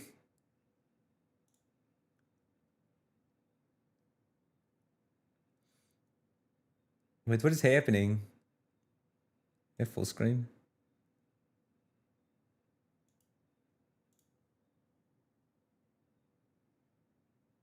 There's an infinity helix drill? Oh, helix drill pen nib. Oh, the Swift on everything. Okay, to set up one big helix drill pen nib turn. Holy smokes, that's a lot of boost aways. This man's boosting.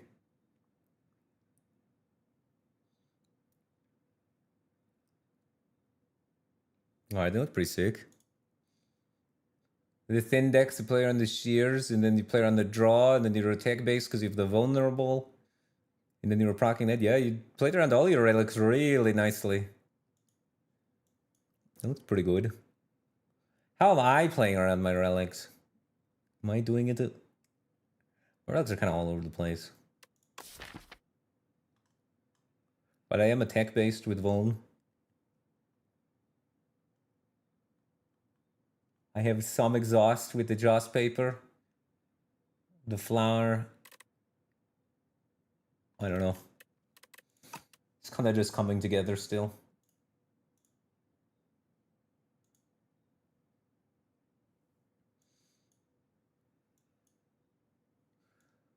I might need to rest again.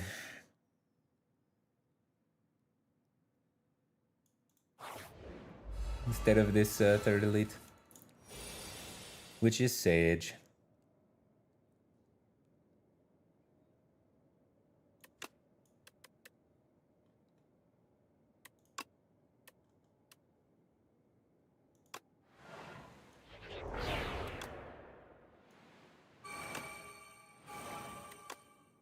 And we're gonna save our stars here instead of using Astral Pulse so I can block with my stars.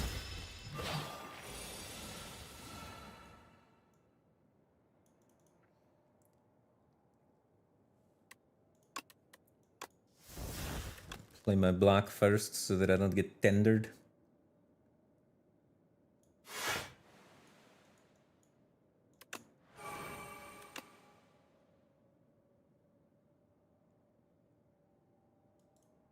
Three block. I could be gone that. Look for Gather Light or something. Something better to spend my mana on. Get 2 card draws. There's something better to spend my mana on. I could also weaken him. And gain black from my stars.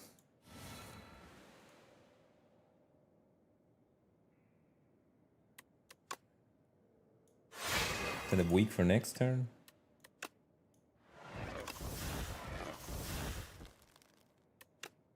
Is it worth 1 star? Probably not. I want to have stars available to block things with. I am not going to be able to play the Smith next turn, though. Next turn's going to be bad. What is he doing? We don't know. But probably hitting me for either 19.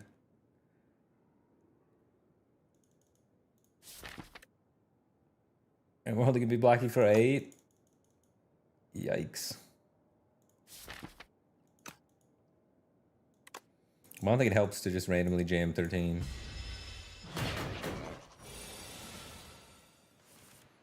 He's at least weakened, so that helps. Oh, nice. We drew Gemma. I don't think I need the Smith in this fight. Seems like it's going to be really hard to play. Get my block.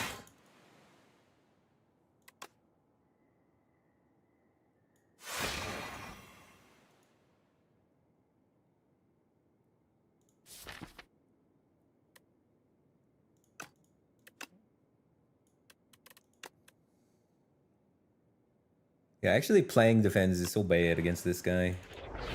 So much tender.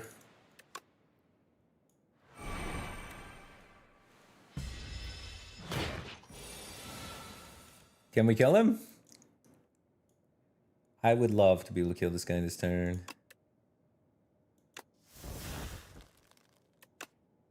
$19, 38, 38 plus 28. -3, I guess. Because of the tenders. Maybe more than -3. But it should be pretty close to killing him. And Brightest Flame will finish it. 1. And we get there with the damages, yeah. The Falling Star. Oh, I used my pen nib proc for that. That's yucky. Oh, Convergence and Glow. Convergence is not bad. Glow is also not bad. Glow is maybe better because I have Brightest Flame, but I'm not sure. They're both like super good. But like digging into my deck deeper to find Brightest Flame is really powerful. But typically speaking, Convergence is more powerful. Just in this scenario might not be the case. Because holding like specific stars expenditure cards in your hand is really good to then be able to gain stars and then spend them. So I think I'll take Convergence.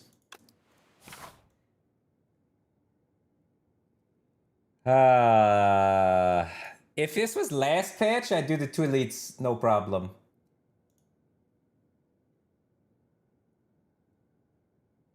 If this was last patch, I'd do the 2 elites, no problem. They reworked, there aren't pictures on this yet, but they reworked Infested Prisms. Now Infested Prisms is a lot scarier. Our deck's kind of good against him. The Entomancer should be pretty free, because we can weaken him the whole time. And then just charge up. We just keep him weak and then charge up our sword and then kill him. And Entomancer should be easy.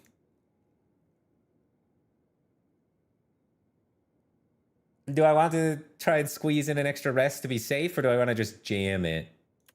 That's the question. I don't want to jam it. But it's a little greed. Oh, let's be safe. Let's be safe. Coward. I know. I know.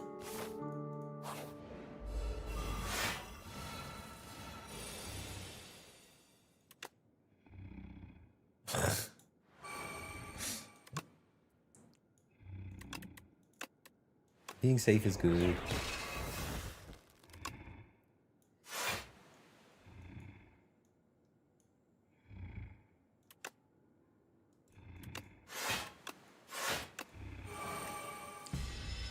I'm on a 2 streak right now, so I have to play safe. I have to play like a coward. We can limit test when I'm not streaking. You know? I probably do need the Brightest Flame, so... I think it's too greedy to just like never play that card. The Big Blade.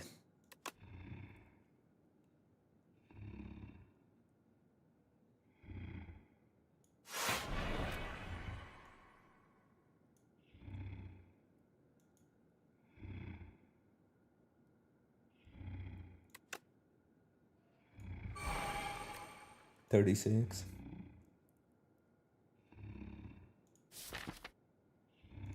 Charge my curses would be pretty nice.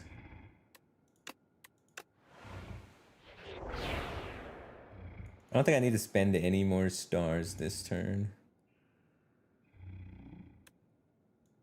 This guy is taking next turn off, so I can kind of just focus on killing this guy. But then I don't get Spectrum Shift down.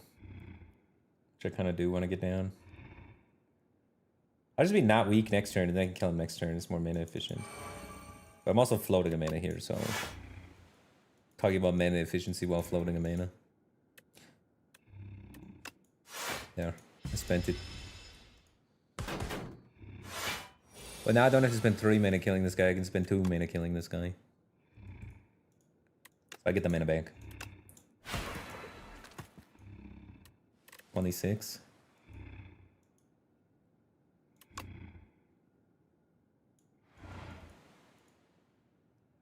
I guess.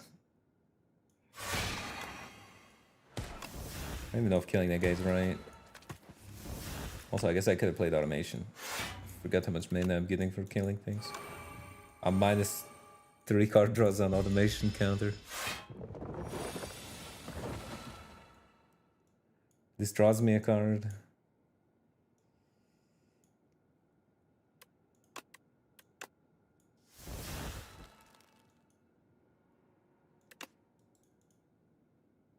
I'd like the Seeker Strike into Gamma.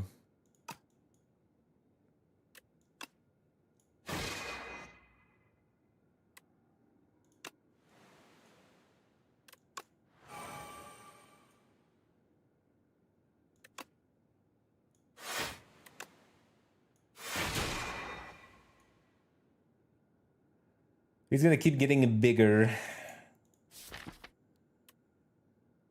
Do I want to take damage here? Eventually I kill him by pen nibbing on this sword. Can I do that next turn? Why do... No.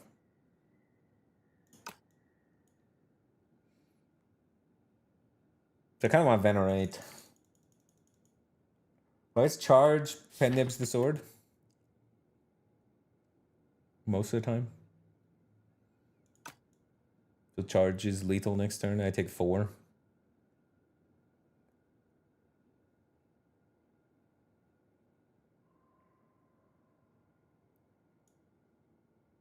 His next turn is just going to be coming at me for more damage. He's just going to be coming at me for 21. And there's no way I'm blocking 21. So I want to set up lethal. Just which way is the best way to set up lethal? Vuln or pen nib? Vuln would be fine too, right? 49 plus 50%. So 49 plus 25, depending on how it rounds. 74 plus the 8 plus 3 from Thorns. So we kill him next turn with Vuln, and then I can have my pen nib set up for the first attack being good.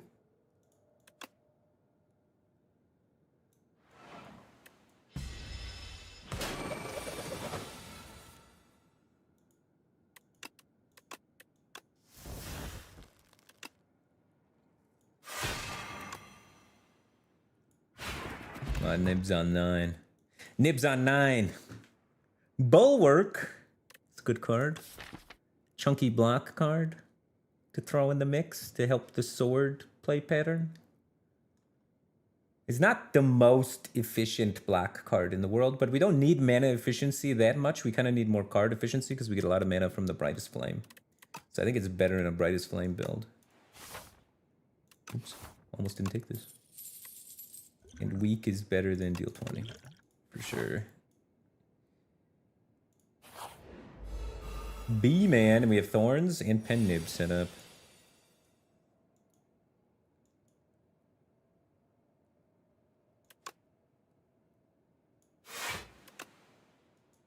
Do I need Spectrum Shift? Or can I try and gain 5 more life?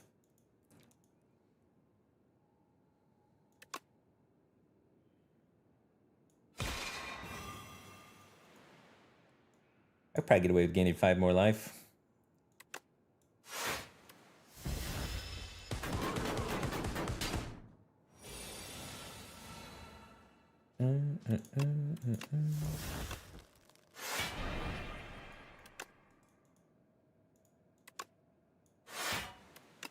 He takes next turn off.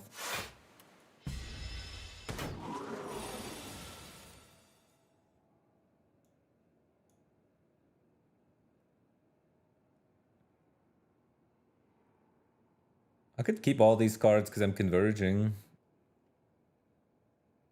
And it's just nice to have a star expenditure to play in case I need to get block. I think I get rid of the Dazed. And then do Convergence, Child of the Stars, Refined Blade. So I'm keeping these.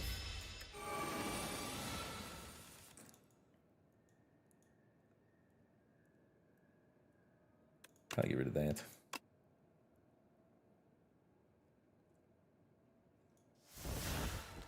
Oh, Gamma Blast.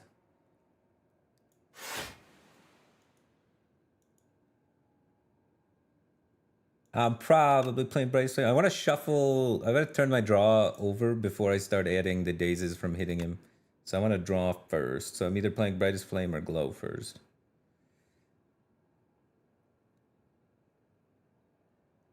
Or I could play like Gamma Blast first if I want to redraw Gamma. I don't think I do.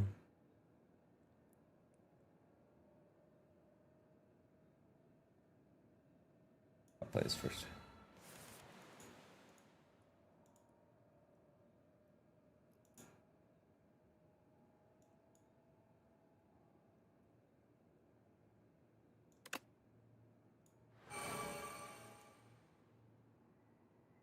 So we can Falling Star Smith. Do we have lethal?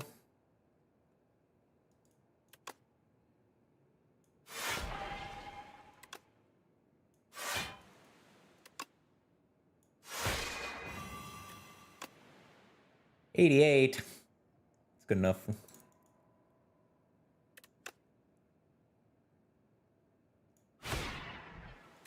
He's gonna kill himself.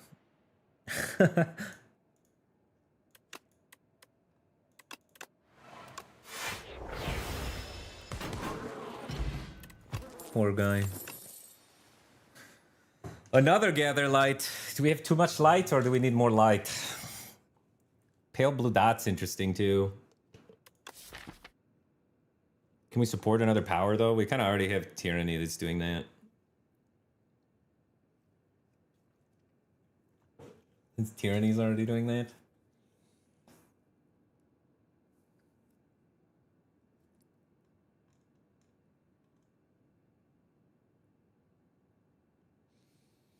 So I don't think we need Pale Blue.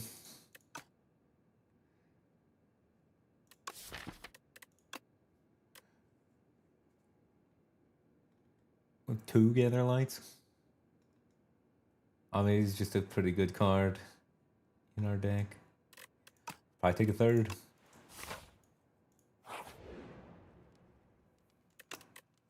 Could have probably taken the other elite, dude. I'll need to upgrade Tyranny, Convergence. Child of Stars needs to be upgraded. The Smith at some point would be nice to get going. Glow needs to be upgraded. I have like so many things that need to be upgraded, man. I think Child is probably the most important one to get upgraded. It's kind of the basis of my whole deck.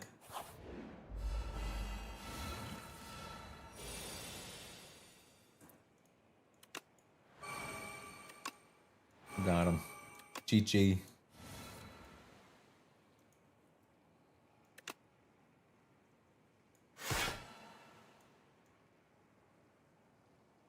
I don't need to spend stars here. I can just weak potion him next turn.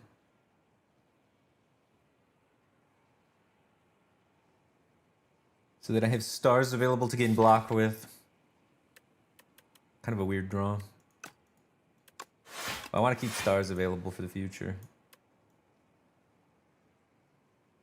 So I think we're chilling. And then I'll just weak potion him.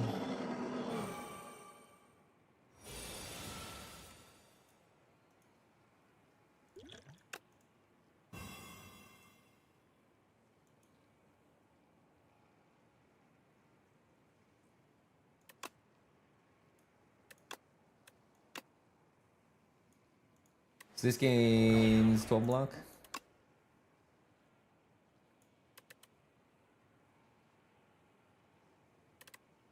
Get rid of you, get rid of you.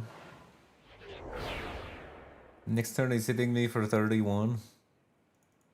But he's weakened, so less, but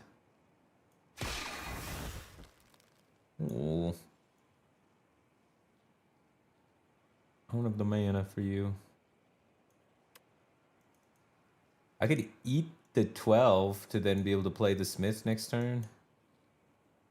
And get more stars. It's like not even bad. This is like a free star. And then I can also not skip Bulwark, which is nice. I'll probably just play this.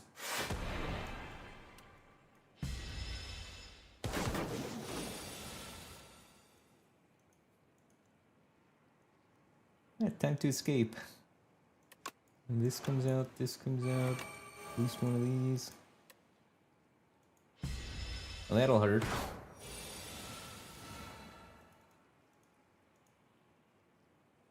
Fasting, that doesn't help me. I don't really have any defense left.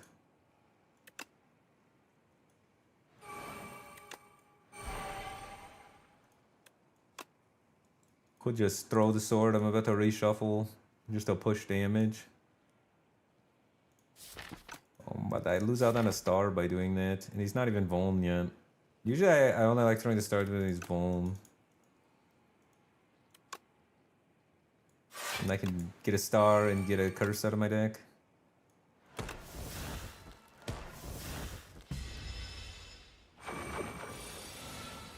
think the fight's gonna take a minute.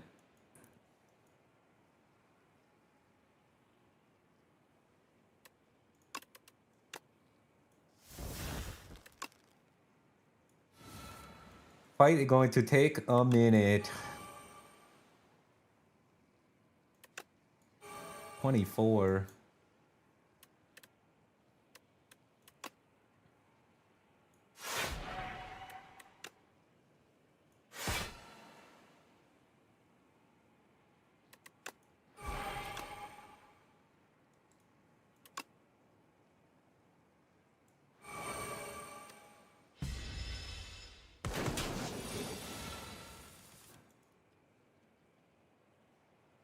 Could probably give it some escapes at this point.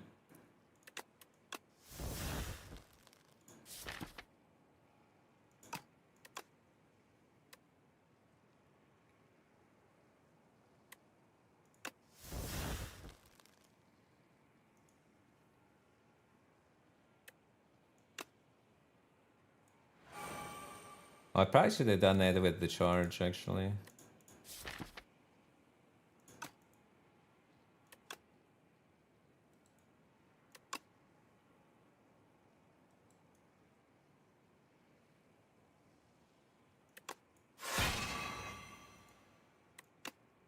He's almost dead.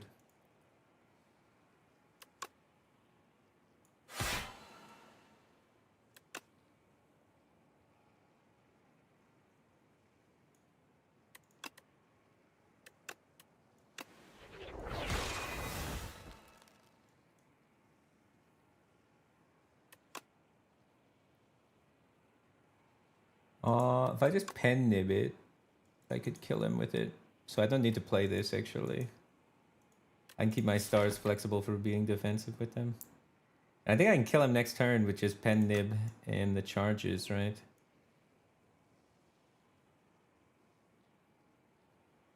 Well, I could do both, I guess. So I could charge these things that I know I'm drawing, and then I can also smith the blade. Then I know I'll have 2 attacks to set up pen nib, and then the final thing with the blade coming at him for 98 plus vuln times 2.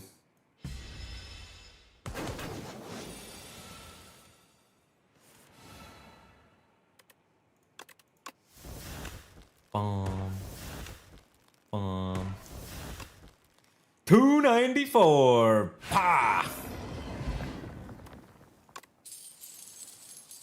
What up, Stanky Fresh? How's it going, dude? We are on 2 wins in a row on this character. So if we win this one, this would be 3 wins in a row. And it looks like we're coming in with a big bang. I am pretty confident that this will be 3 wins in a row on Mr. Star Reagent. So yeah, we're doing good right now. Character stats. Current streak 2. About to be 3, baby. 3 wins in a row. We do have to versus the hard bosses. No easy queen. We got the Aeon Glass and the test subject, the two hardest bosses. So we got that to look forward to. Oh. Cook. Upgrades. I do like upgrades.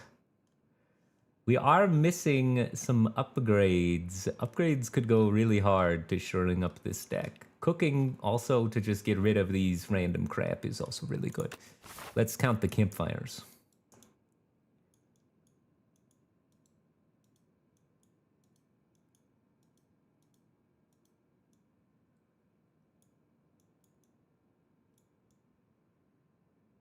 Is it 3 campfire path? That involves the shop? We could do...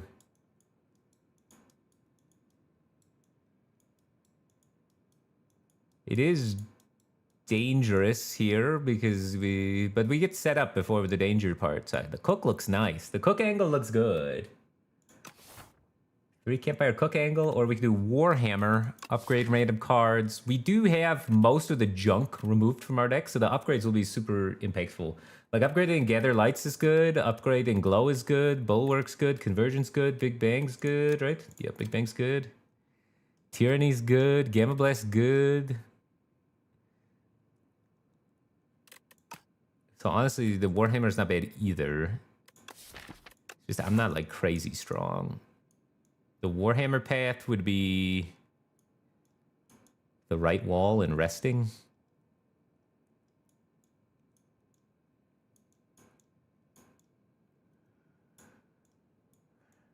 Yeah, it doesn't line up with the shops as well either. I mean, the Warhammer thing would probably end up being pretty much the same path. I think it's better for the cook. Is the event that removes exhaust in Act 3? Yes, there is an event in Act 3 that you can add a curse to your deck and remove exhaust from a card. Which would be good on the Big Bang. So that is something we could potentially high roll. So do you want to go this way and get an extra event involved and try and get lucky? I'm down. It's very unlikely. It's a rare event. But if we hit it, you know? I love events, honestly. I take events when I probably shouldn't. I'm an event gamer.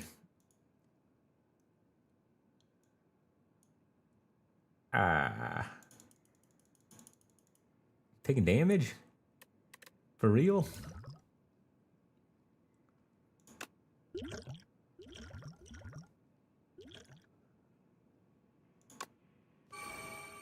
It doesn't help me. Oh, kind of want to Gamma Blast this guy so that he's weak.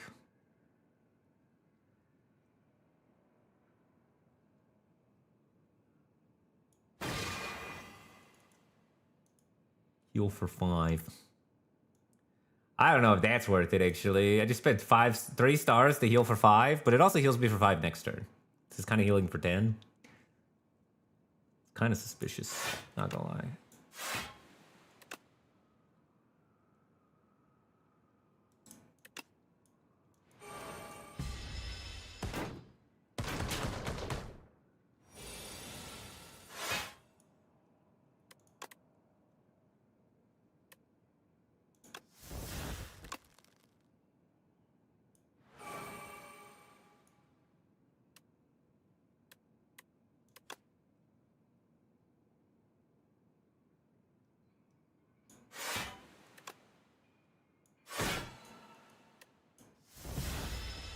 Here's my child. My sweet child. And my brightest flame. My sweet flame.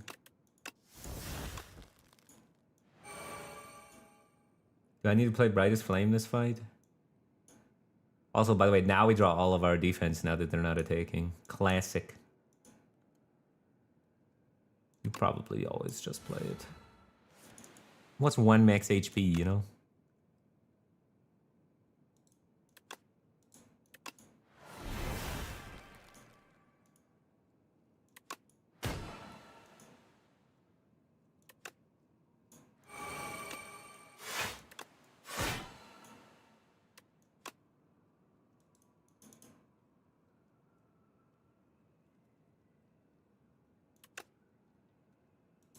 22 plus 12.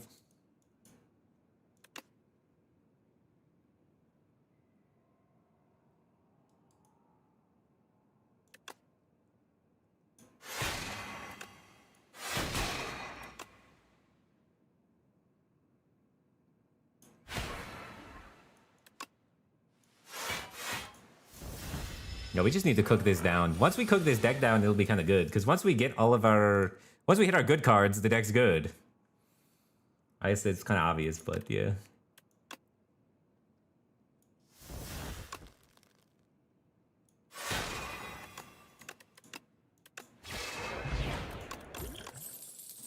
Oh, baby. 2 copies of our good card. Then our deck's twice as good, guys. Twice as good. Oh. It's just a fight.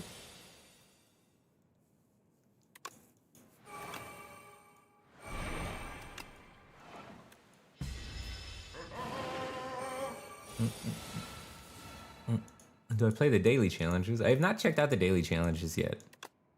I have not. Was it a good one today? I'm not opposed to doing it. I just have been addicted to trying to become one of the best in the world at streaking at Ascension 10. That's my goal. I don't know why it's my goal. It's just been an obsession as of late.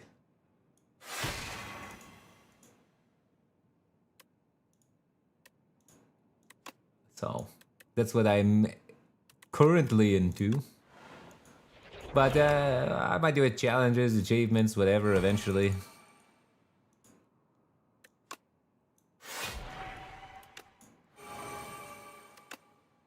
Did I just throw it, or did I just wait? I still have Smith coming up, maybe. Oh, no, I don't. Okay. Then I throw it.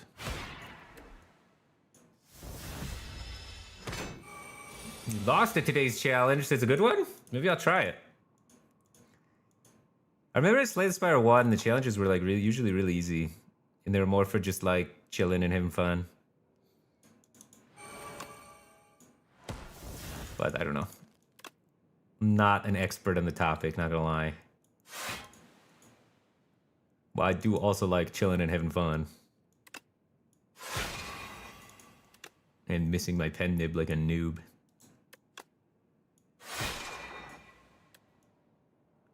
And thus not having lethal and needing to take an extra turn.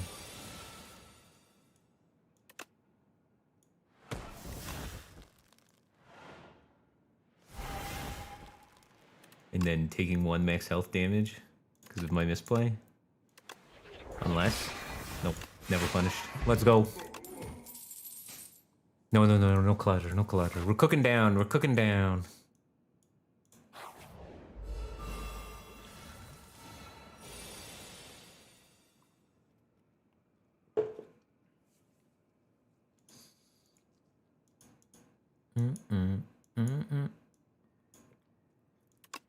Give me stars. Orange my sword.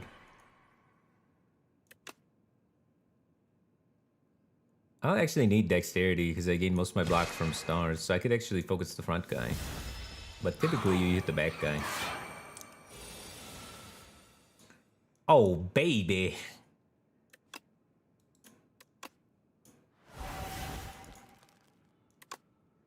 $36.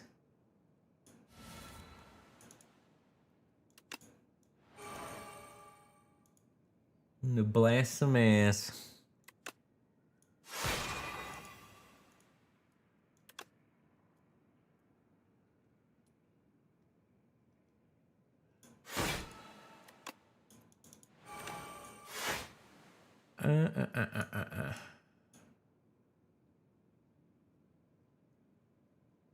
Bagon is awkward in my hand.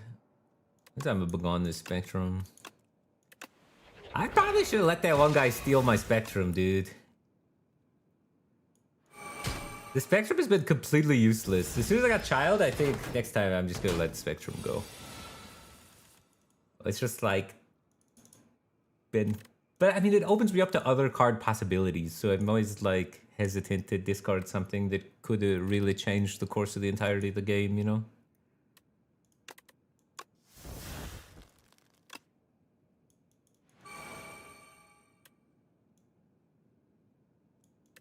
So I killed that thing.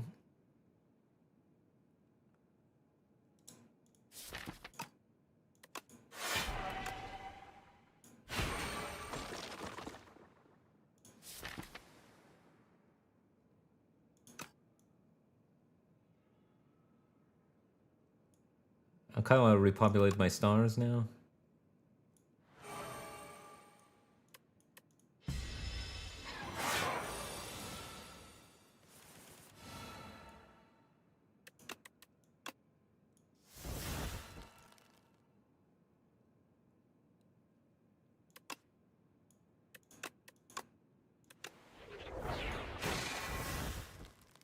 Pen nib active. 8, 12, 16.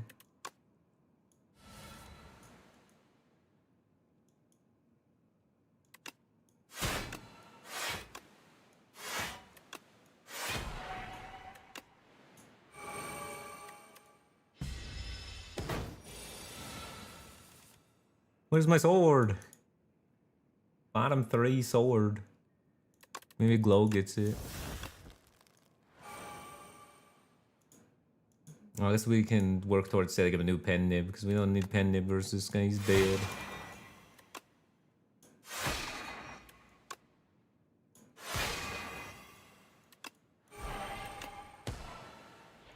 Turn the sword into a bomb. Turn a 100 damage sword into a 13 damage bomb.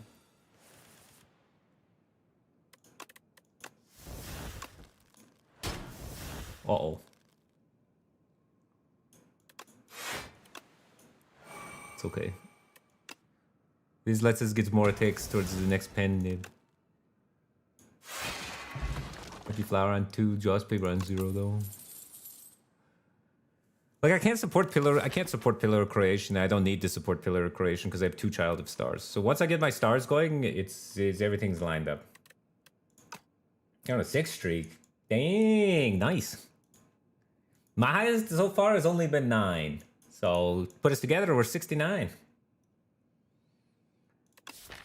Yeah, Pillar and Spectrum work together, yeah. But the problem is then I have 5 powers in my... And I could draw a handful of just random powers and then take 1,000,000 damage. It's kind of not good to have all that many powers, you know? But it's true, I guess once I get all the powers online, it's good. So if I can just rest before the fight and have a decent max health, but... I think I'd rather just take the hidden cash and support the powers I already have a little better.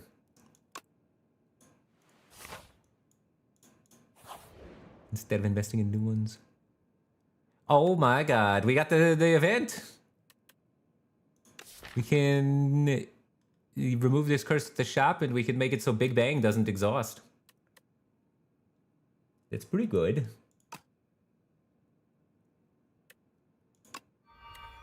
Haha! We have a big bang. We can just keep banging and banging and banging them. I mean...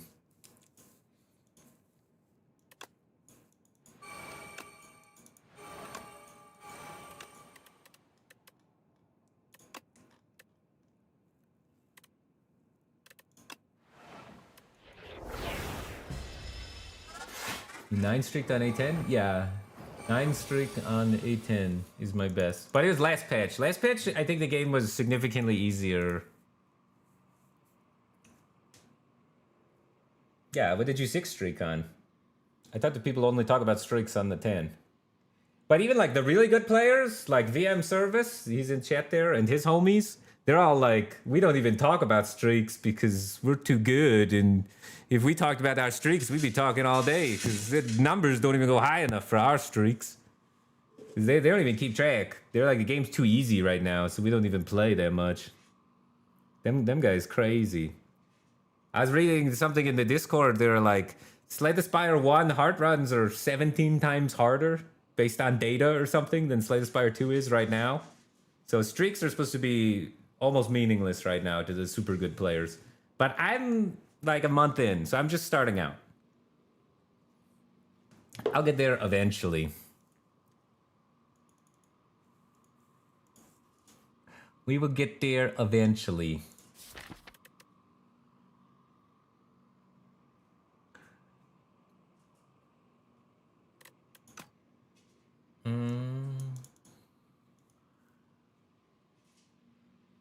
I don't even know what I want a secret weapon. I guess I want to... Gamma Blast. I guess I do know. Usually you want to kill these guys before they get to their third turn. So hopefully we'll be able to do that while also picking this guy off. Because I kind of want the weak on him, right? I guess I could calculate and do numbers to see... Does the weak even matter? Because right now I'm gaining 15 additional stars. 10, 20, 12. I gain 1 additional block. By weakening? No, I didn't get any because I could weaken any of them. Alright, so then let's rush these guys because they have a scarier turn 3. And then maybe I can just outblock the front guy.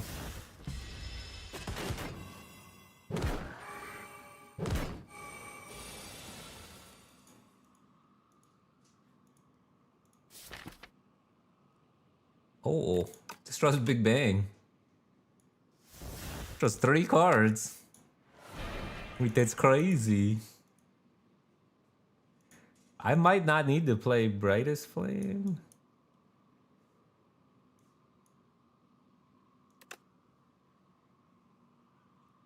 $18, $19.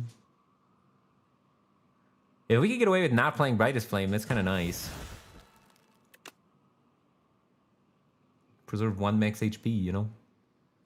I could set a pen nib somehow for this. Is that good?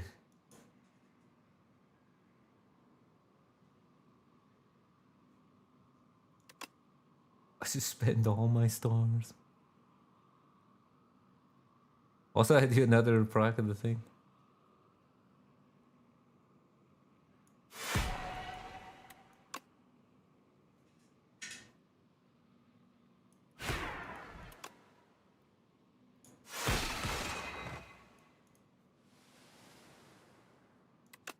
Get another star. Get another mana. I think we'll be good. He takes next turn off, so I have 2 turns to find a way to kill this. Which should be more than enough. Mind Blast almost kills him. Well, Mind Blast does kill him.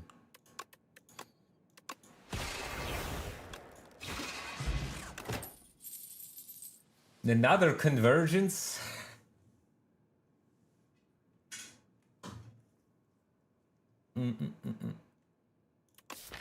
Another one. I don't know if I want another convergence. Our star economy is looking kind of clean because we're big banging them now.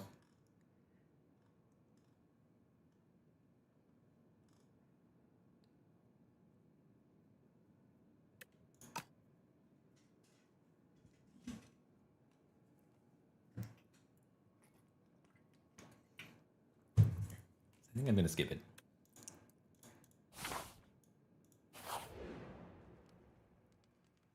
Cook it up. Get out of here, curse. And I guess strike or other curse, both same thing.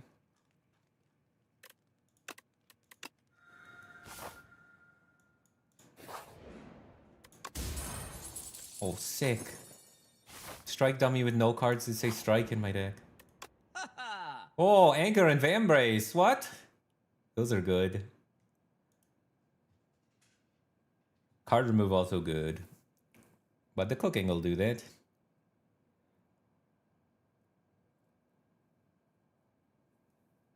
Which one's better?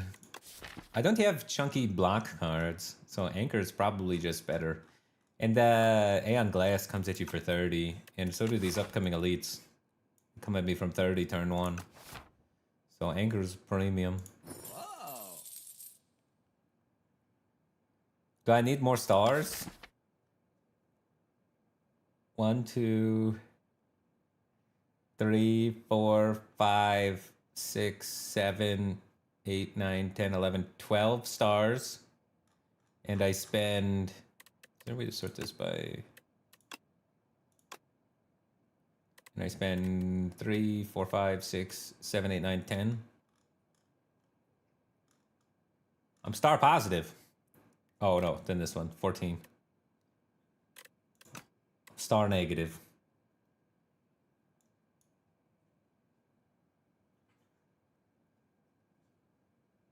I'll be down, I think.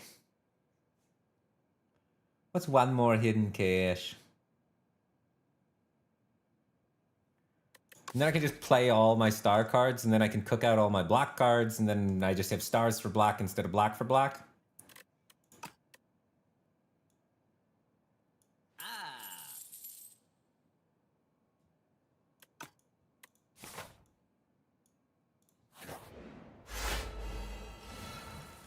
Ooh, bright flame.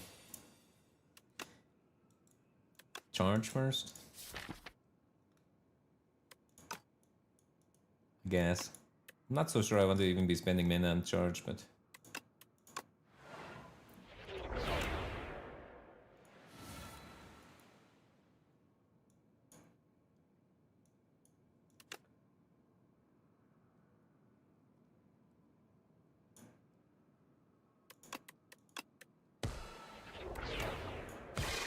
There it is. I was scared for a second there.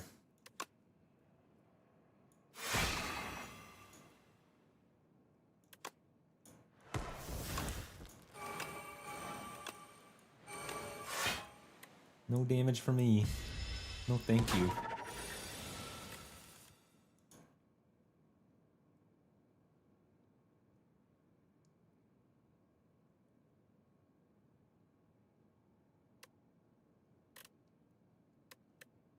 Kinda want to keep the defend just in case.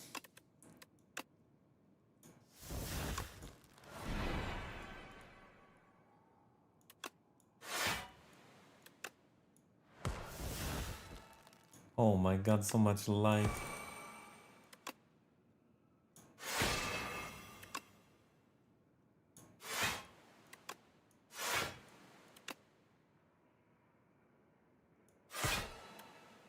Could just play it, but I still have the Smith coming up.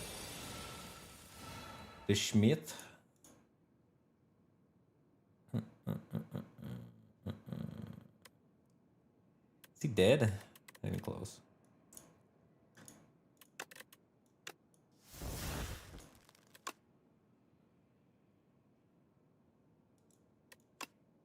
$12, $20. Yeah, I could just convergence this hand, I guess.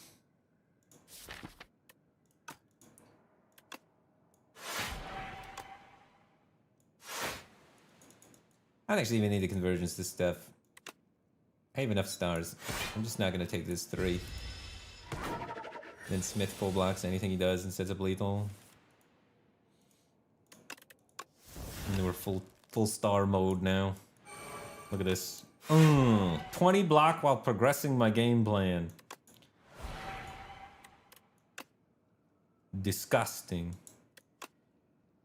I could save that.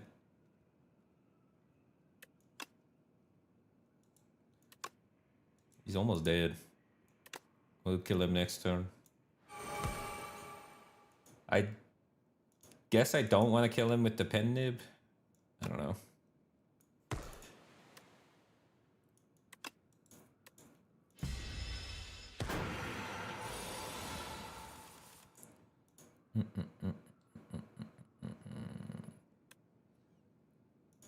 He's definitely dead somehow. But it's unfortunately a pen nib killing him. I could play this and then get closer to reapplying pen nib. Just hit him with random stuff.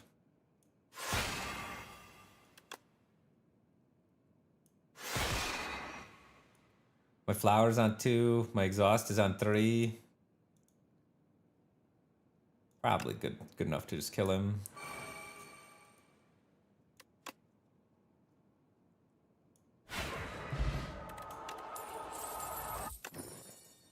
Weak potion is better than the AoE potion for sure.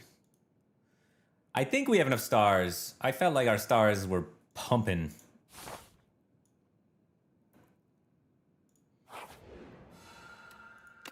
Well, the feather is so good too. Let's get rid of the curse and defend, I guess. I can see Begone getting out of here now. What am I begoning? I don't know. It's kind of nice to be on the Aeon Glass things. But it's kind of slow.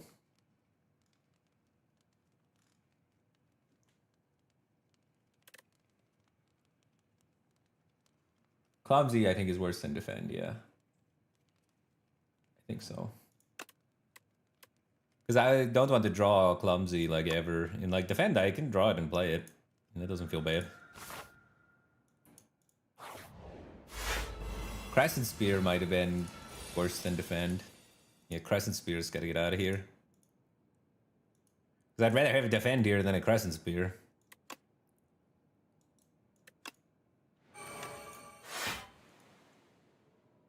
Seven?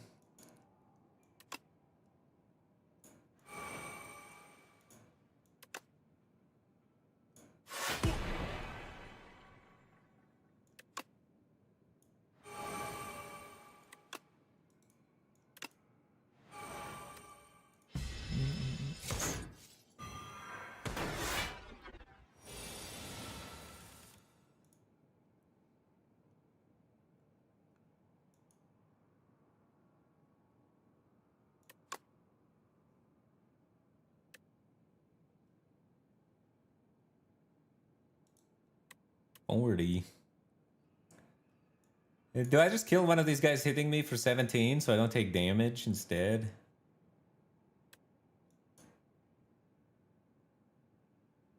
I don't really want to take 17. This is only giving me 2 per star, so I'm only getting 6 block.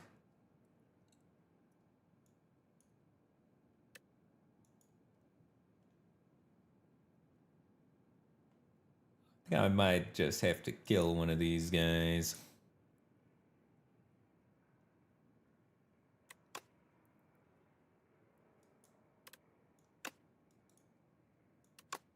Play this and kill a guy. So 50. So it goes to 75 plus 13.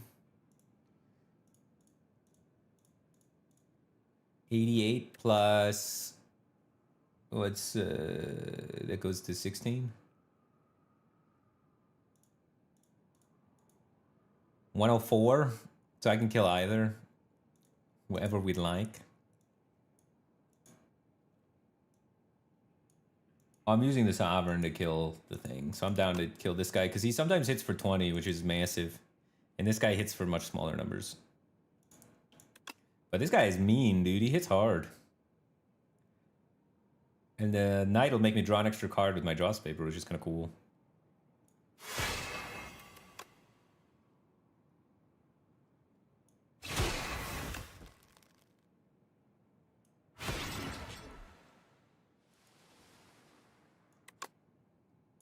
Now we replenish the stars and get rid of this crap.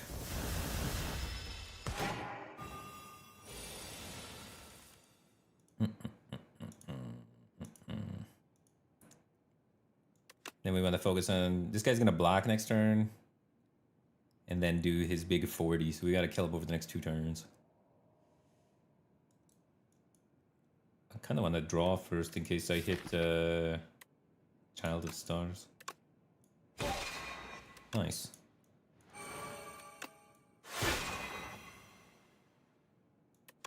So 4 block per stars is 12. So go to 20. So I full block after this. So I don't think I need to play Brightest Flame in this fight. He's kind of greedy to not play Brightest Flame, though. So I'm letting Brightest Flame burn. And then he's blocking next turn, and then I'm hitting him with the blade the turn after. In theory. It's a reasonable theory. But it's terrifying to watch your brightest flame burn out.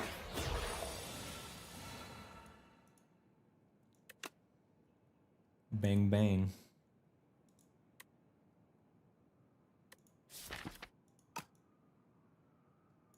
I can get the big bang back, too.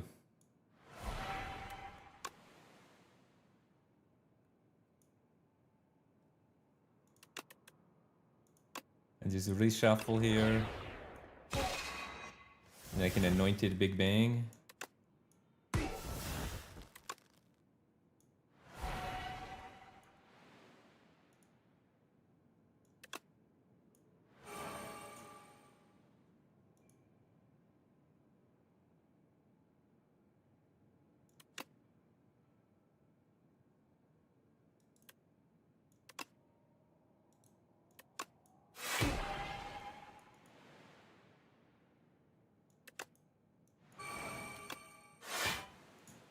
Alright.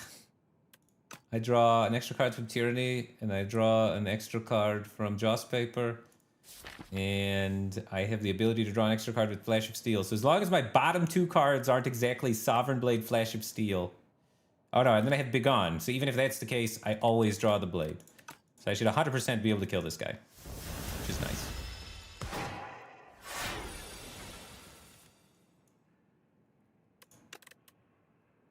I don't see the blade. Oh yeah, I did. There it is. 180? That'll kill him. That'll make quick work of that guy.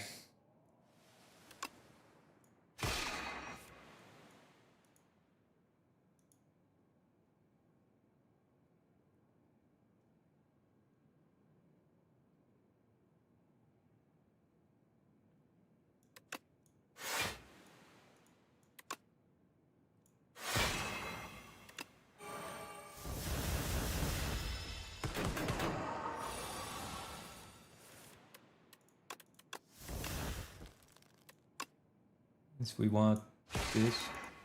Joss Paper on 4, Heavy Flower on 2, and it's as good as we're gonna get on the nib.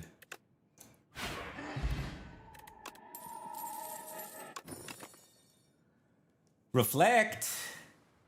Reflect's kinda good. It's kinda upgraded too.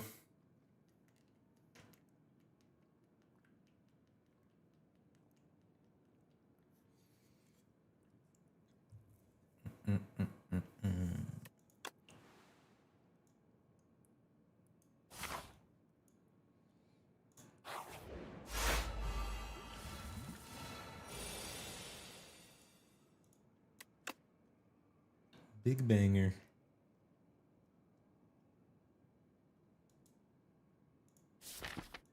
I'd be happy to play defense, I guess. Actually, I have enough block. Okay, we can charge.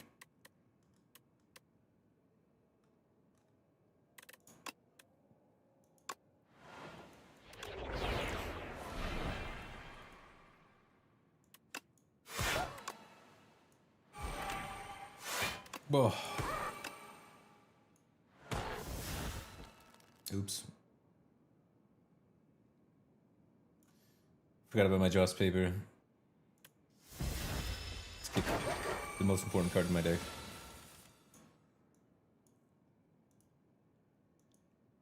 Never punished, it's fine.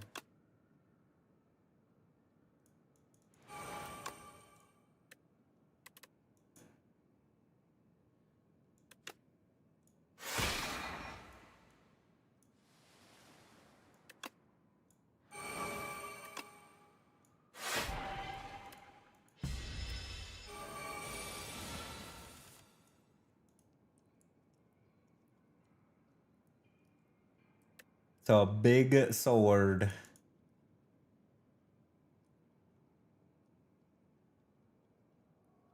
Can I pen nib it? Not really.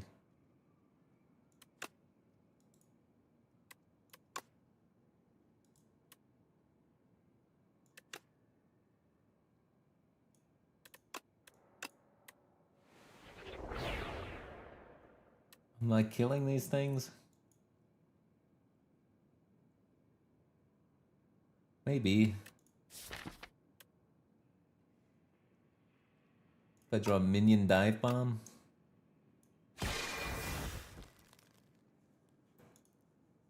I mean, that ends the fight. Do I need it?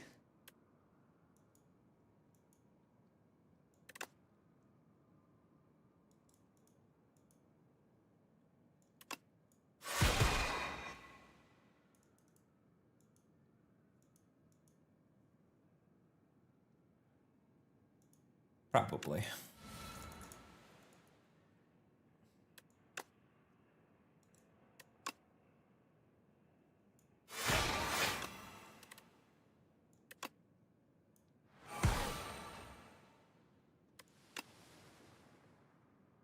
Flowers on 2.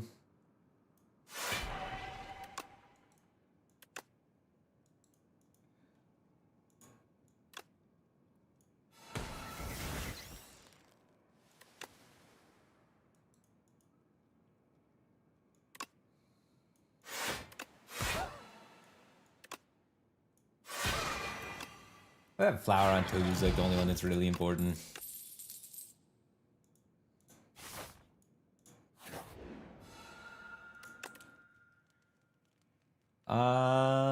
Now what?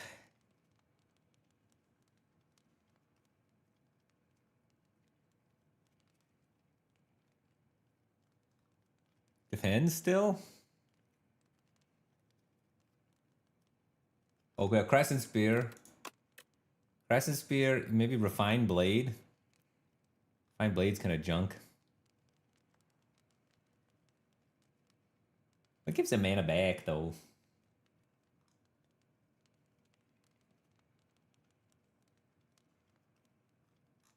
Probably still defend. He'd Be Gone is also not great. It's 2 card plays, but it does cleanse something. I don't hate it. Probably just get rid of a defend.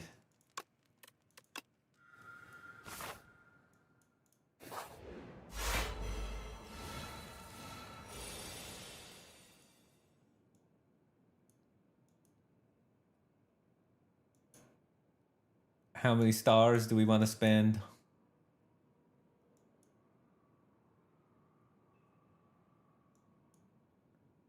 The more skills I play, the stronger this guy gets. And we do need to kill him by turn 3. Turn 3? Well, turn 2, he puts a vulnerable on you. And then so his turn 3 is really scary. So if I play too many skills, it'll enrage him too much.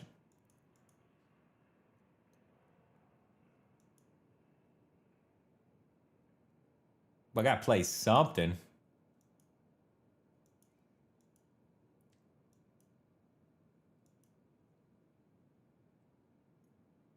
would be nice to have infinite stars for the rest of the fight, but it just depends when am I drawing childhood stars. If I draw it in time, it's great. If not, it's a bummer.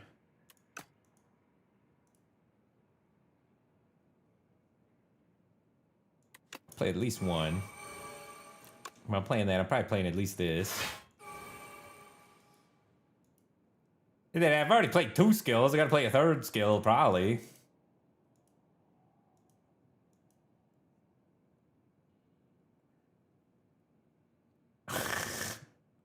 I weak potion this guy. I gotta kill him. I gotta kill him. So I gotta eventually... I gotta find, like, the smith and kill him. I actually need the smith.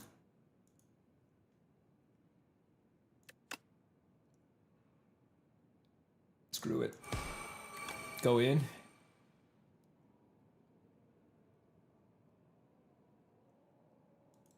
I don't know about conversions.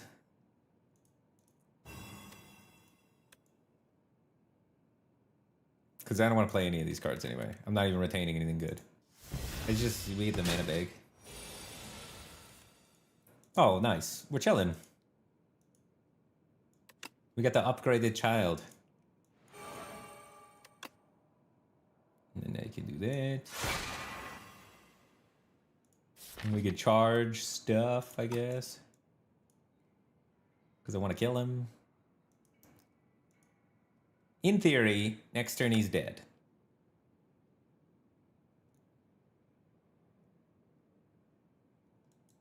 Charge would be kind of nice, because it's my Jaws paper's on 4, so that gives me cards that I can exhaust easily. So I think charge, maybe even also Refined Blade. I just really want to make sure that he dies next turn.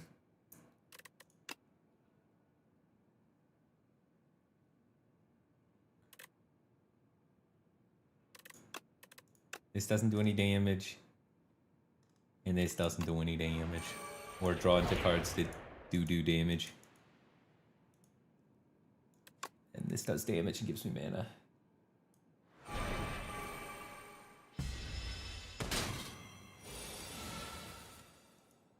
Alright, he should be dead. I don't know how yet, but he's dying.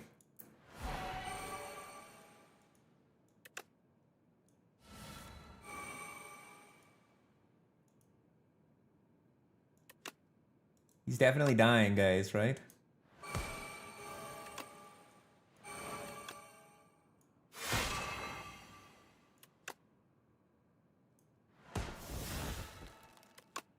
$36. Yeah, he's dead.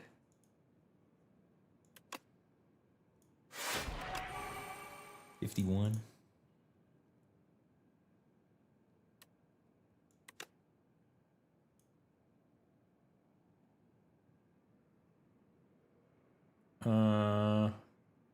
Since my star's already up, I think I can get rid of this.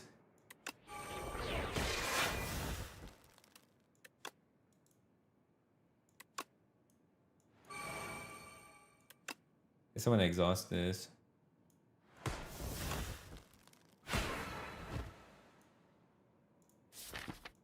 Okay, we're good. I don't think I need to smith. I can save the stars so I can smith and gain block in the same turn.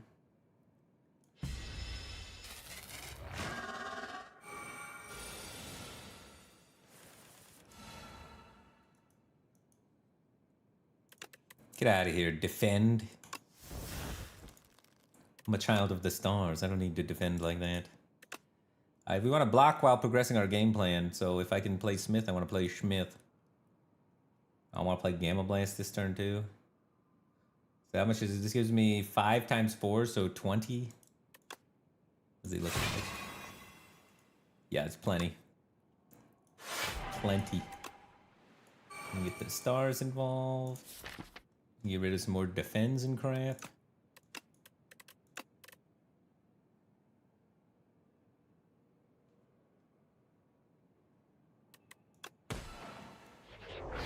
And then we can converge on this reflect, so we're ready for next turn.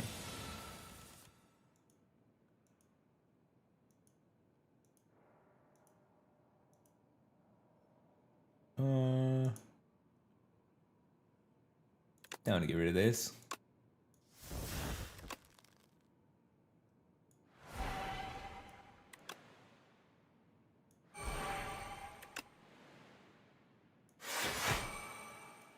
He's hitting 8 times 4, so 32, so nothing. He's hitting himself for $1 billion. Keep the stars going. I could forge or gain star. But I already have 9 stars, so I'm down to forge. I don't need to play this. It keeps him weak next turn. But he's dead next turn, I think. Pen nib his sword on him. 176. We could exhaust the brightest flame, but that feels greedy.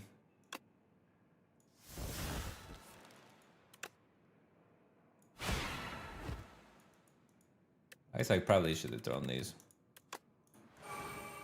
Whoops.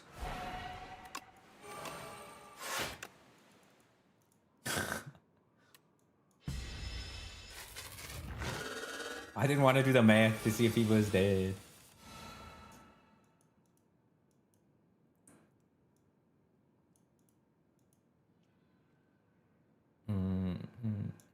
Oh yeah, I guess it doesn't really have a downside to Brightest Flame ever, because I'm not like I'm going to heal any more HP again.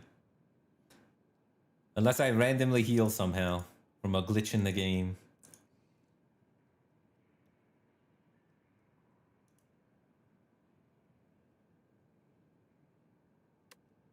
Do I need Bulwark this turn? Probably not. I think Bulwark's done. Let's just work on our blade.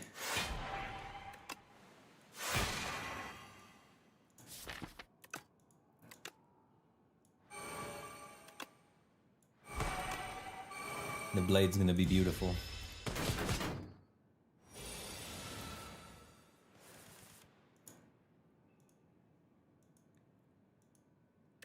Yeah, I probably don't need charge anymore. Cards are kind of good.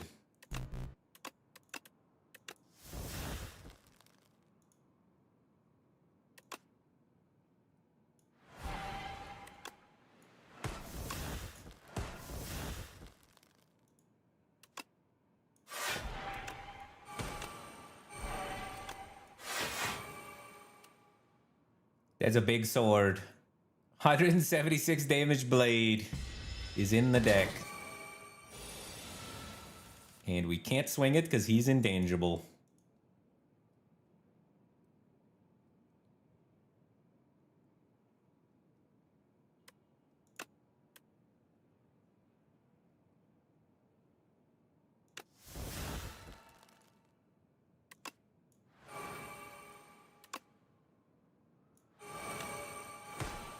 But he dies next turn.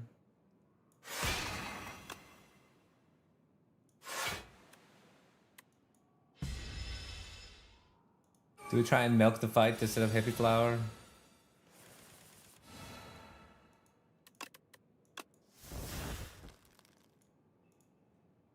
It is nice they have extra mana turn 1.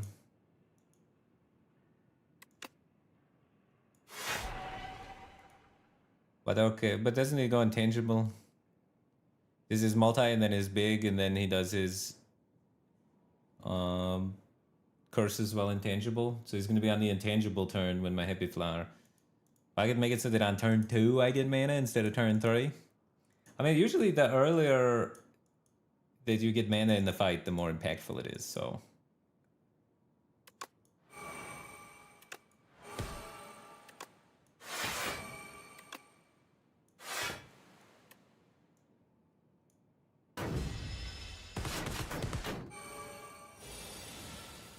Okay, and then I can kill him next turn, hopefully. Oh my god, but I don't have any block now. I could use the liquid memories.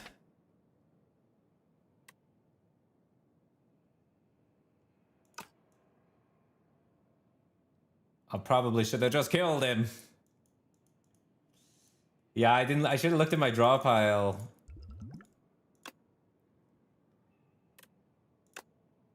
Ugh. That was bad.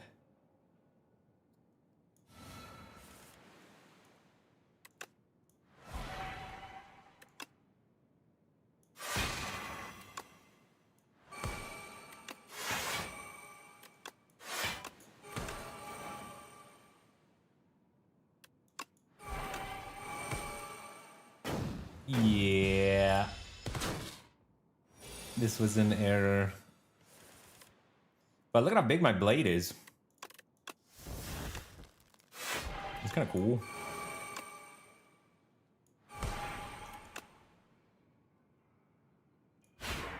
Our timing relics are set up better and it cost us a premium potion that we definitely wanted. I don't know if this was worth it at all. We could have a potion that we could use to bring back our blade and double. We basically lost replay on our blade. That's not good. It's like one of the only ways we could throw the game, and we're doing it.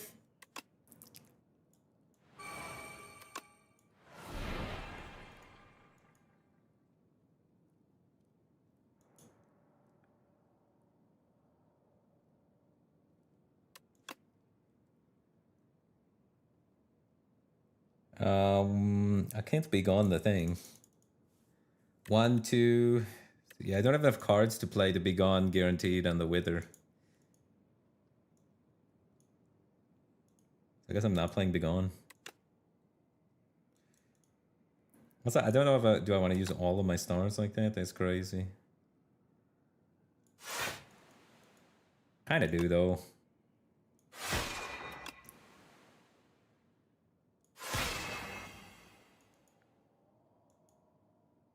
I guess I could blade him and then Be Gone the curse.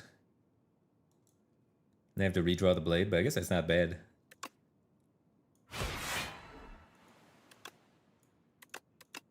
It's only bad if I draw child exactly here. Cool.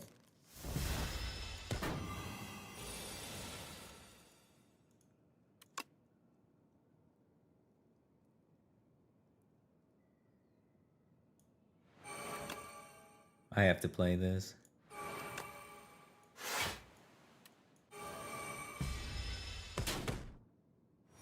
What's this boss? This boss kills you fast. He keeps adding these withers to your deck. Every time you play 6 cards, you get a wither, and every time in his cycle, on his 3rd turn, he empowers all the withers, so they do an additional 3 damage when they're in your hand, and he adds 2 to your discard pile. So he gets mean. Luckily, we have Tyranny, which is one of the greatest ways to counter this guy.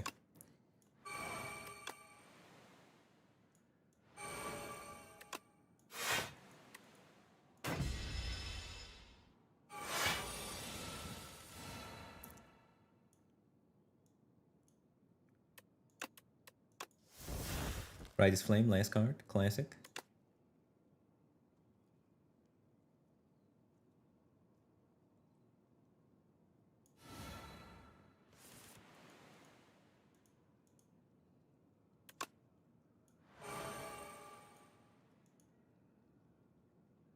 Oh.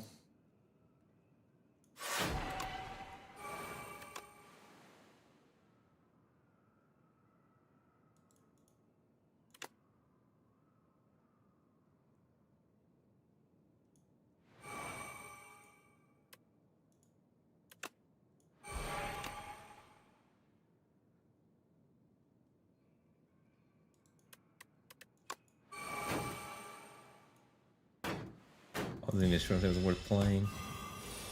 We're set up. But it took us a minute to get here.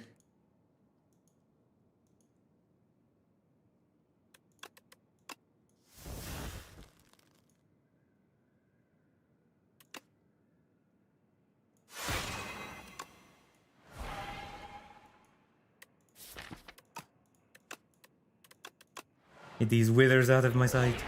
Oh, they keep coming back.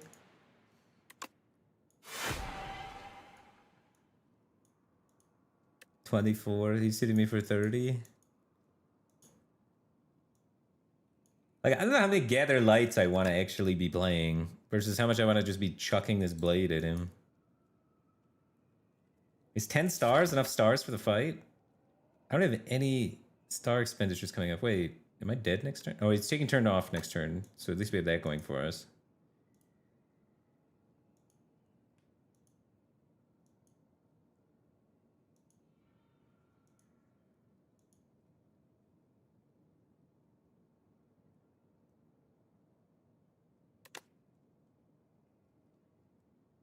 I need to line the blade up with Pen Nib, and then maybe it'll just kill him.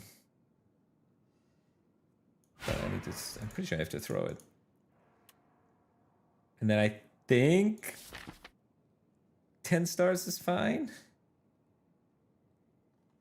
Am I full blocking? Yeah, I am.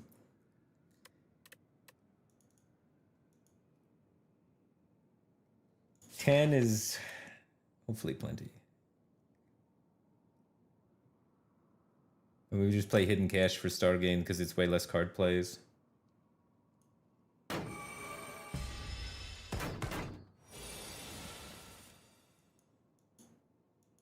Splash.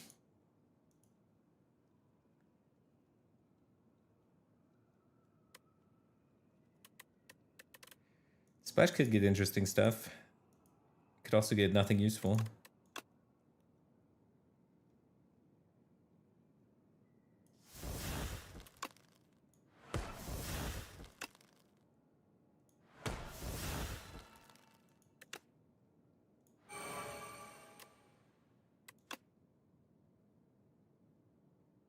I do want to keep him weak and vuln guaranteed next turn. So then kind of makes me want to just play the splash. I gotta get this Pen Nib set up.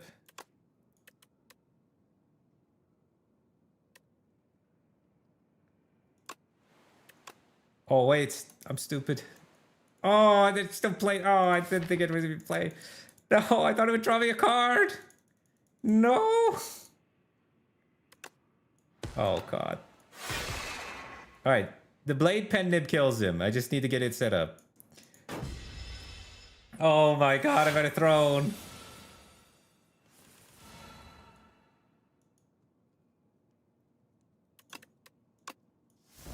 Don't worry, big brightest flame turn.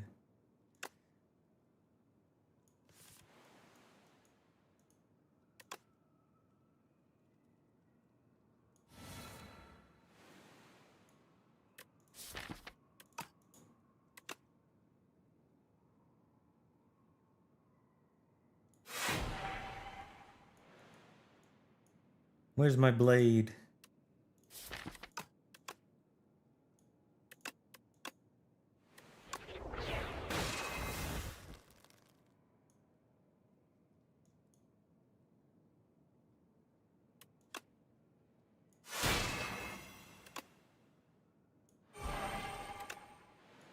Pen nib is ready. 9, 18, 48 coming at me.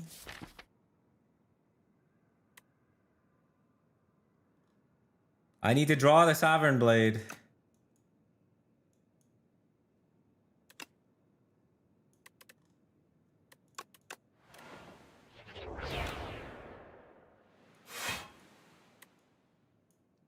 Otherwise I have to tank up a turn somehow. Oh no, the blade's not here. But I have Reflect.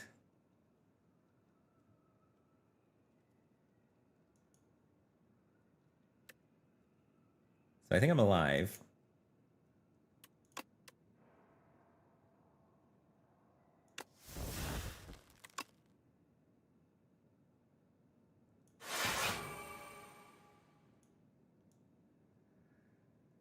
Okay. Do I want to play anything else? Probably want to get more stars.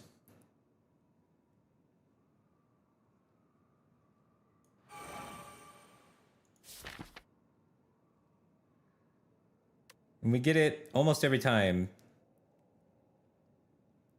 And then it kills him. And he takes next turn off anyway. So I think we are chilling. I can just pass.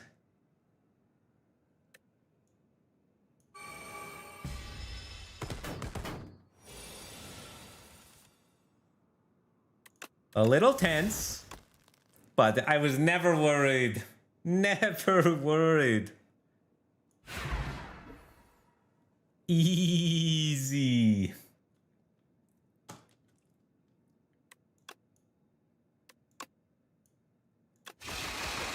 Let's go.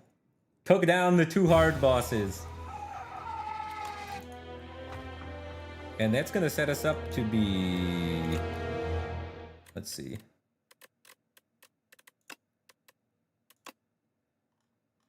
Three in a row, baby. We're cruising. The Eternal Feather was a really nice pickup. Yeah, I feel like Brightest Flame's so OP though. I don't think I've ever lost when I got the Brightest Flame thing. The oddest part about this whole run was...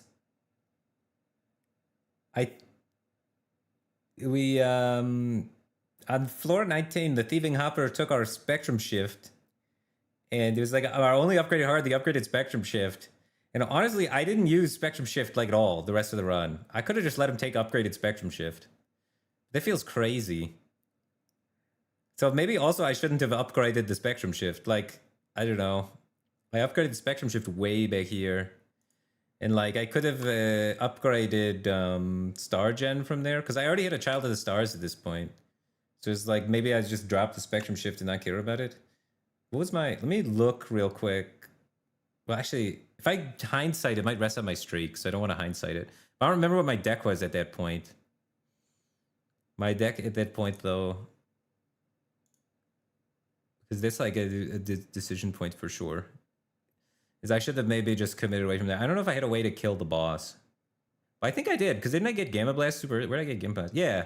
I already had Gamma Blast. Like, that's good enough damage, I think. So, yeah. I don't know. That was kind of interesting. With winning with scroll boxes, too. This is a crappy one. Not one of the good ones. Alright, hopefully I get somebody I don't have a streak on so I can just chill and try random stuff. But I'm going to use the washroom real quick and get something to drink and whatnot before I reset once again. Yeah. No, Jerem, I was looking at that. I saw you say that afterwards, and I was like, it might be right. So I think you're right on that, Jerem. I think because the way it panned out is I didn't use Spectrum at all. I thought I was going to need Spectrum against the boss. So that's what I was nervous about. But I didn't end up needing it versus the boss because I already had just enough stuff going on. Because I already had Child of the Stars plus the 3-week or 2-week 2 Vuln card. So I didn't need it.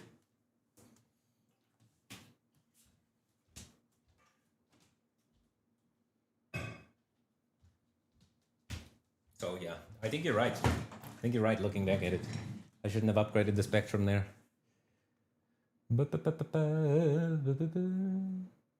Hindsight is a mod, yeah. You can look it up on Nexus mods. It's called the Hindsight mod. This is Pep, and he's not the Hindsight mod. He's gonna watch over the stream while I go pee. Now, no doing anything crazy, buddy.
What ascension are you on, Mr. Cat?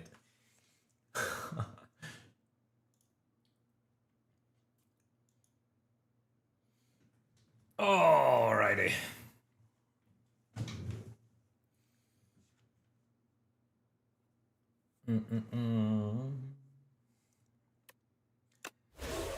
Necrobinder. Card reward and a potion, strike, defend, upgrade, tablet, overgrowth, early shop.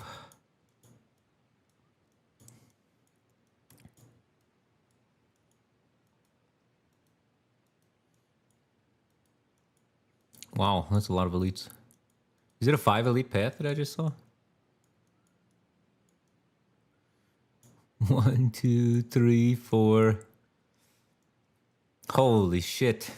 Can we do it? The 5 elite path in the overgrowth is Necro? Isn't that instant death? Unless we want to shop at the end. 4 elites with shop at the end? We'd be so strong if we live. Send it?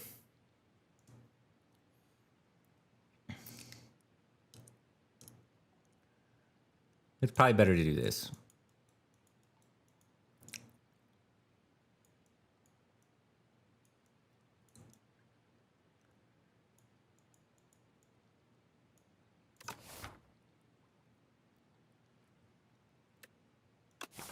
And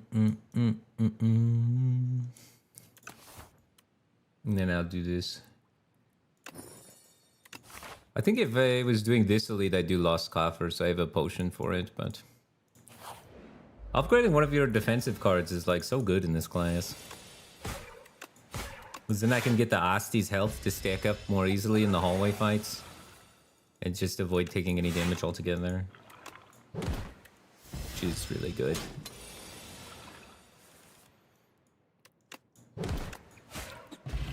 Taking 0 damage OP. Okay. Defy is usually the pick. Try and just negate the damage things are doing. In the Overgrowth, it's a little bit scarier. Because I like having damage secured in the Overgrowth.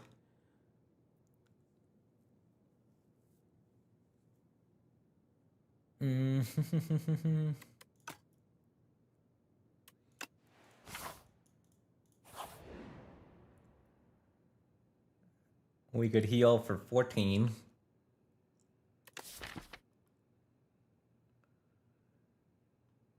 This fight is annoying. We don't have the damage to kill these things. You're gonna verse the 4 guys from the Frog Parasite. And without any AoE and without any real damage besides strikes, they're gonna accumulate and fill my deck with curses. So I think it's a trudge on angle. With this gold, no, it's never this path because of the 2 shops. Okay. Ooh. Could upgrade a card or transform a card. Usually it's transform. But upgrading Bodyguard can be really good too. If I was in like the underdogs, like upgrade Bodyguard, it's kind of nuts. Overgrowth, it's a little less good because they're gonna probably be the elites will consistently be killing my Osti. So it's less good.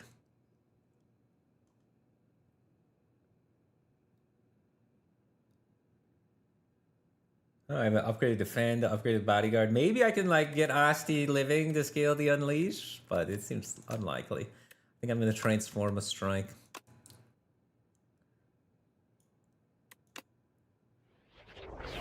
Cleanse. Ugh. That doesn't increase my output at all.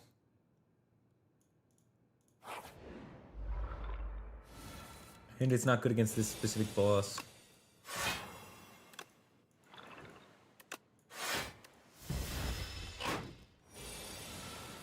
I mean, it's like a reasonable card in the late game. It's just not what I'm looking for in the early game to try and set everything up. It's like something that once you're already set up and you want to create a tight loop where you're cycling around to something, it's good, but... I mean, I guess I'm cycling around to Unleash. It's not bad. It's just I wouldn't call it good. It would be good for Aeon Glass. It's not even true. It's like too slow against Aeon Glass. It's actually not even good against Aeon Glass. Like, it's fine. I wouldn't call it good. More defensive option with the Afterlife or the Snap and the Reeve, which are both basically strikes. I need damage, though.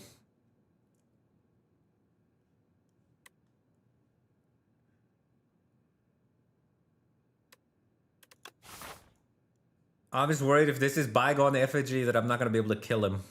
But I guess I have here to see another offensive option, maybe. But, like, Afterlife isn't bad to help make my Osti bigger to then... Especially with I have this summon card. This summon card. I can upgrade this summon card. We can just maybe get a big Osti and then unleash him a few times before. Because I'm probably upgrading Bodyguard.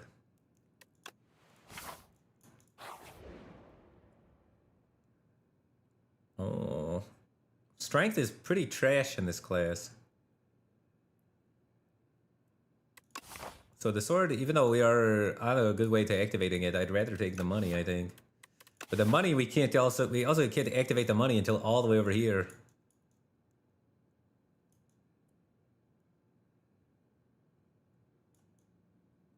So losing 7 HP kind of sucks. But in terms of like what scales with strength in this class, there's only a few cards that are multi-hits that scale with strength, right?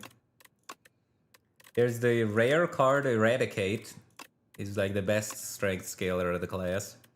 But other than that,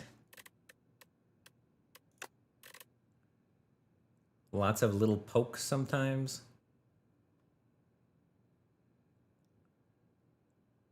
Pull from below? Pull from below scales with strength.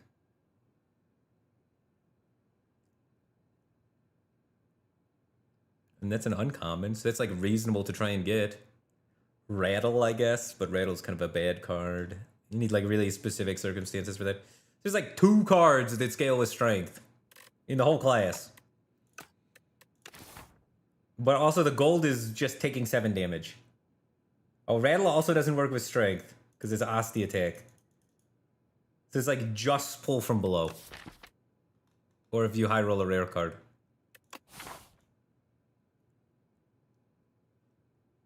Well, I'm about to walk into 2 elites. Do I really want to take 7 damage for fun?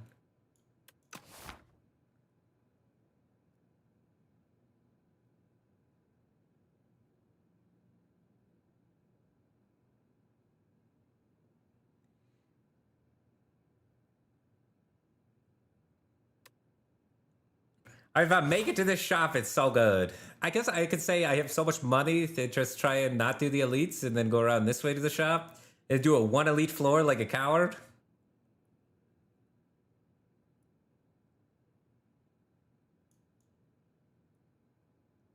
And then if we're doing that, we could even go this way around and just farm fights, because we could say our deck's maybe better at hallway fights because it's so defensive and it's not good at elites.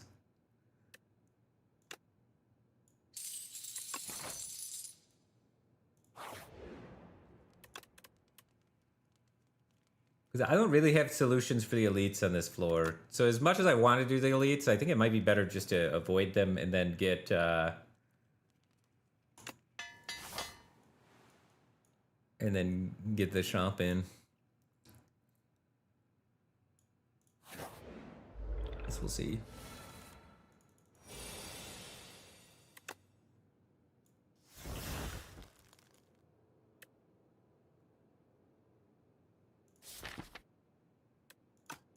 I think the elites are tankable. It is very hard to tank Burdanis or Bygone Effigy. I guess Bygone Effigy is more tankable. It's very hard to tank Burdanis, and it's very, very, very hard to tank Frog Parasite. But I guess I have the Cleanse, which allows me to tank them. So, there's that. So I might be able to tank Frog Parasite.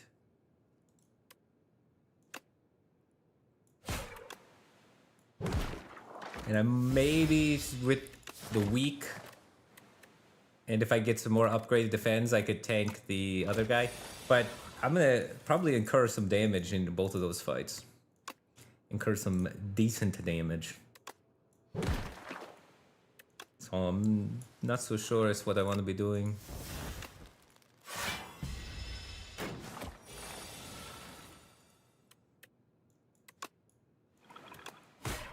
Verdanis scales like crazy.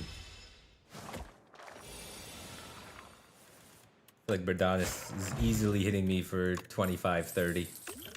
The weak potion would help. Negative Pulse, Shroud, or Reeve.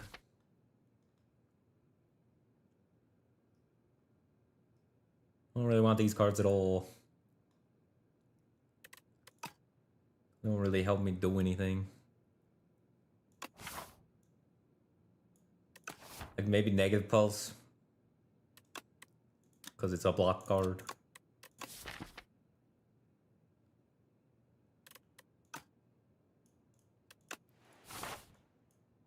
But yeah, I'm avoiding the elites.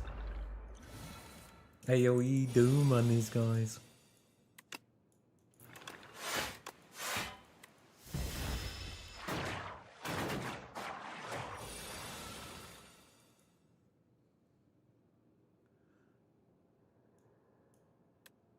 $11. 11.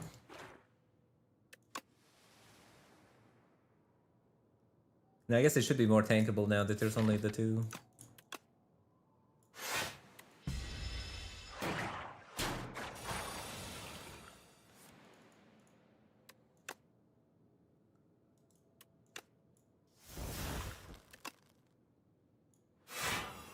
$12. So I can get some Doom on him.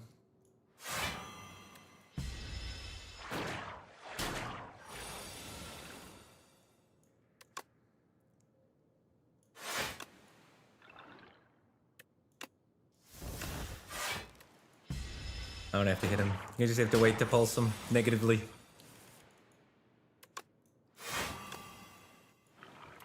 Die. Fun and interactive.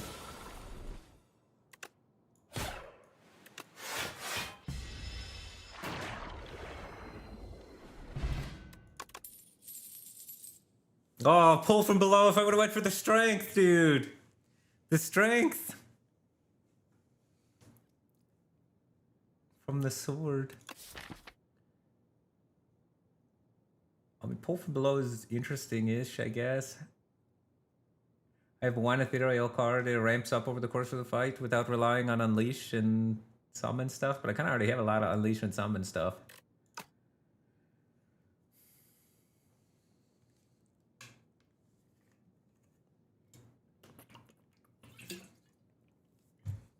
I do like High Five also. High Five works currently with what I'm doing.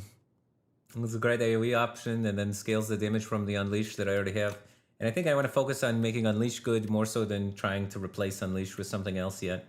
This is a little bit later down the line. We might turn into a pull from below sort of thing, but it's too far away. So I think it's High Five first.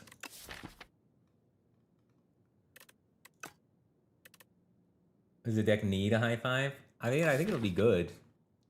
So I think so. A lot of the hallway fights are AoE related. There's many that have multiple monsters. And it will improve my time to kill a lot with the Vuln, I think. I think it's decent. Art of War. Art of War makes me regret taking a High Five.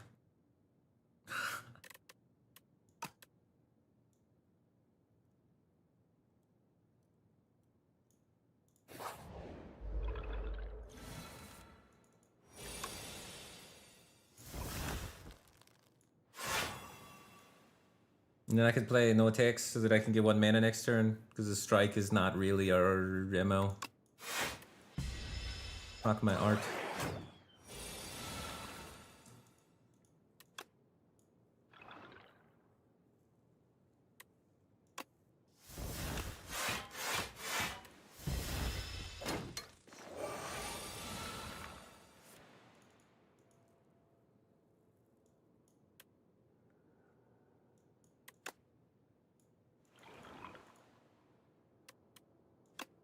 $25.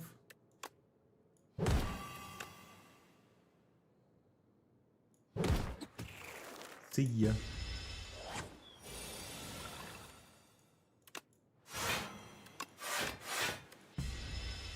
They just do nothing, proc our Art of War, keep defending, and then eventually High Five, schmack them. That's the deck.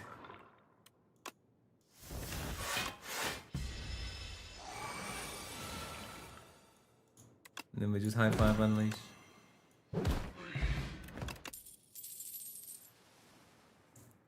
Even bigger Asti?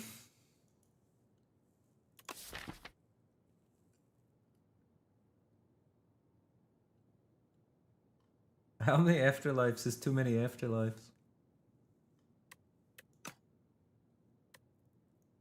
Your Reap seems fine. It guarantees a card is playable against this ceremonial beast's yell turn. Synergizes with high 5. Gives us a way that we can deal damage without Asti being our only damage source. And it's good versus the elites coming up. Wow, good things to say about Reap. Downside, can't play the same turn as high 5. Even with the mana from Art of War. So there are some bad sides to it too.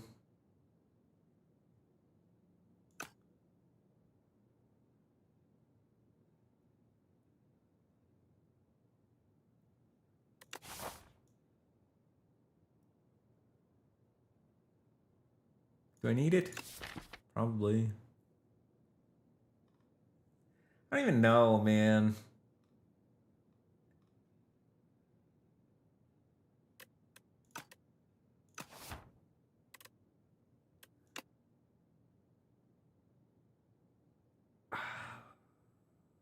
Does it actually help me kill this elite? If it's Birdanis, it really helps me, right? Because the Unleash is going to be dead water, because my Osti's just going to get friggin' murdered by the bird. So it's probably good.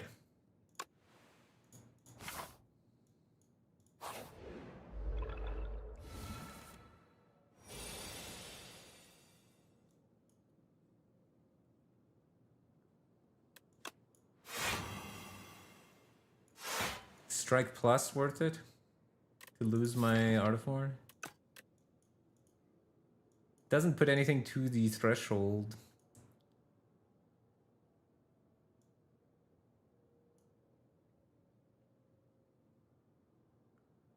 Probably wait.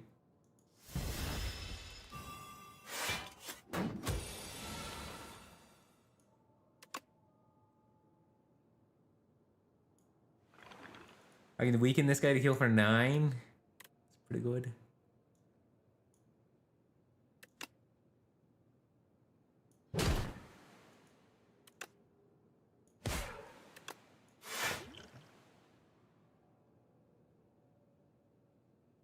I mean, the potion's gonna be more value against the elite, though.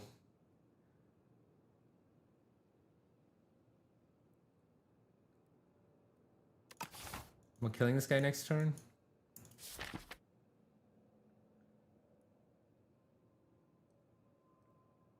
Next turn I can defy him, and he does nothing. I think it's fine. I think I'll wait.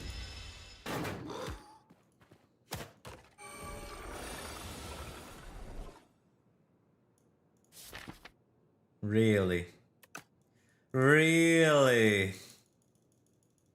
We're just not drawing defy now. Oh.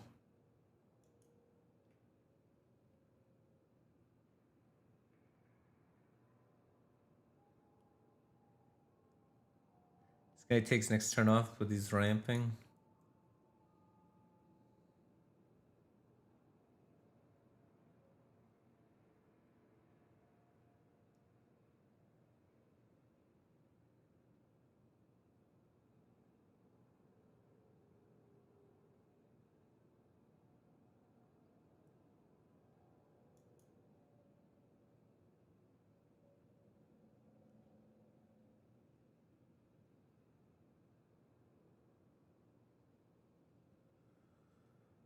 Oh, I could just play all 3 middle cards.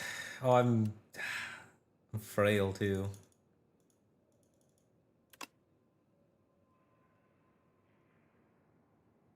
Okay.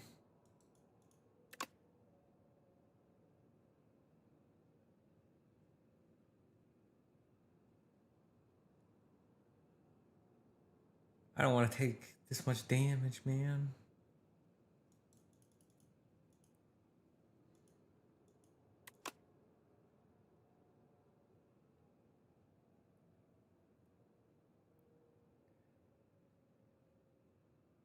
Did I just use the weak potion now?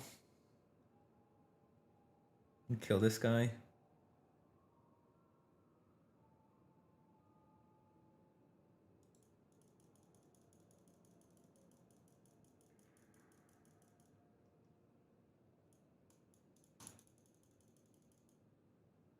Kind of need the potion more than ever now.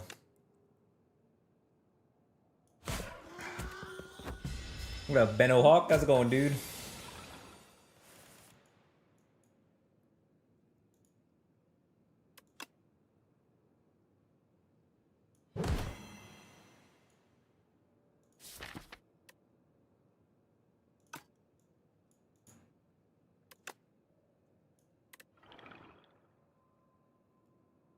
Hopefully we can just hit him with Reap and he dies. Otherwise the 3 strikes could kill him or something.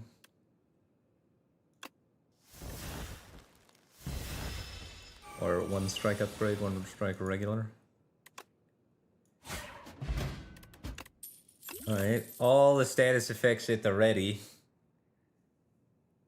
Death Door. Reeve or Snap. I have a 1 Doom card for Death's Door, but if it hits, it hits.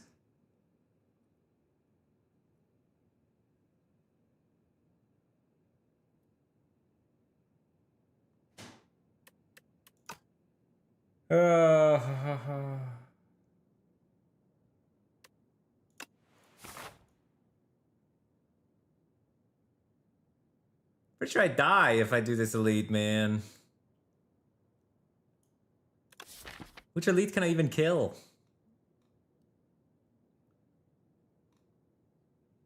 Oh, we're so cooked, bro.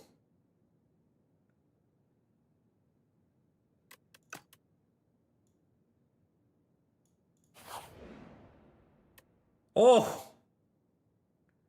Needed that.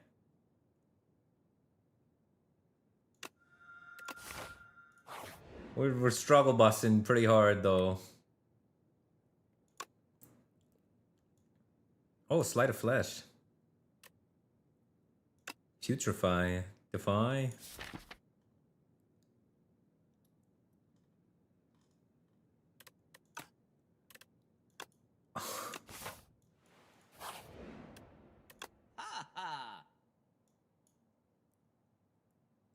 Oh, why'd I heal? I would've got a waffle, dude. I could've greeted. Oh, no. Vambrace is really good.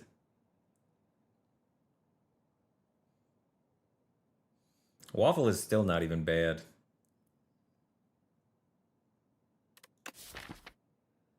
Waffle is pretty good. And then I can upgrade Sleight of Flesh. And then we should be chilling for the boss. We're making it out of the act, but it's not pretty.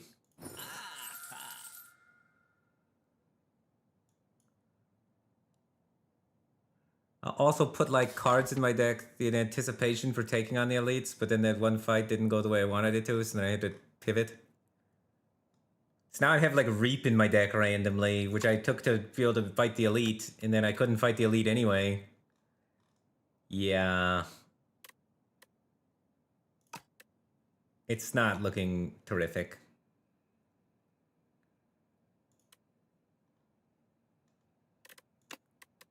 Whoa.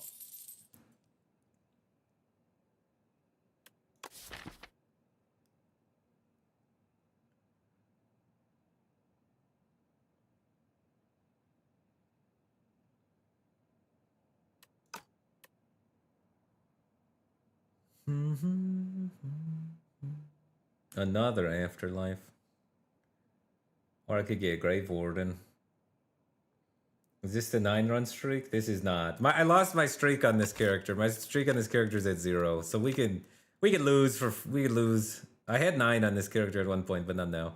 My current best streak is Silence at 3 and Regents at 3. And that's it. So I'm low streaks. Baby streaks.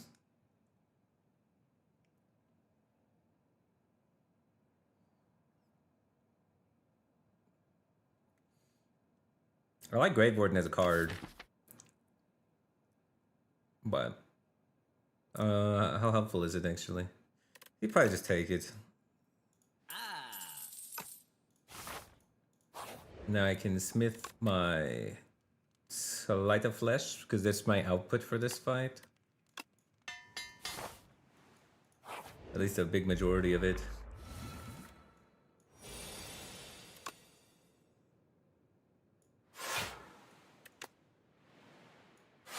don't want to lose that.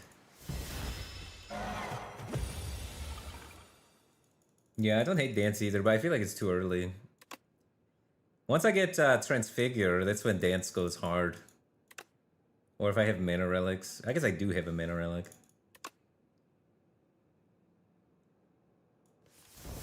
Which I forgot about and didn't activate this turn.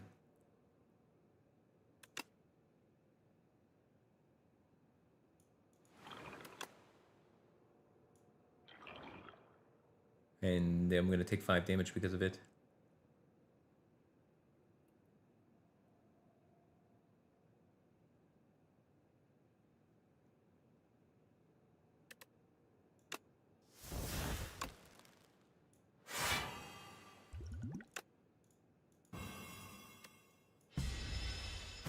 Well, Losty's gonna take 5 extra damage because of it. Not me.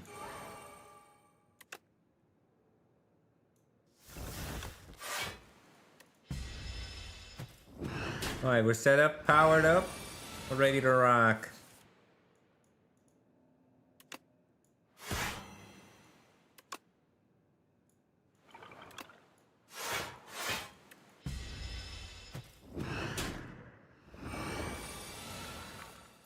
Lusty grows. He hungers.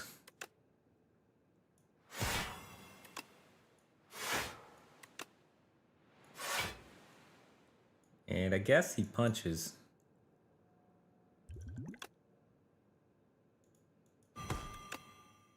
I think it's time we start hitting.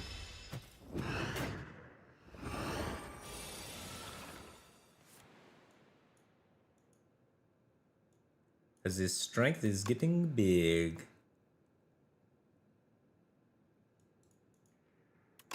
Do I need to play that, or can I pop him? I can pop him the other way. I can just high five, unleash. Do I want to draw these cards next turn?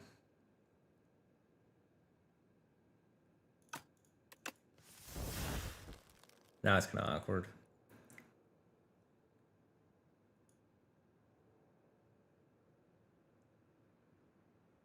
I want to keep this card around, so now I can go slower. I don't have to pop him.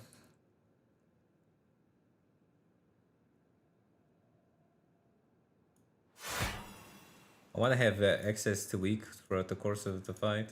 I can still pop him if we want to pop him.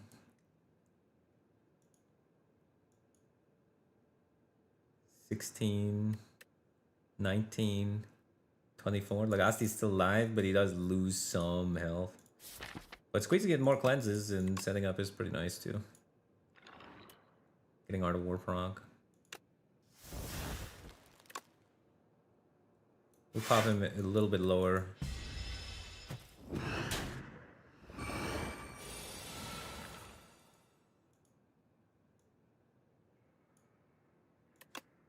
We don't have to pop him here either, because I have Death's Door.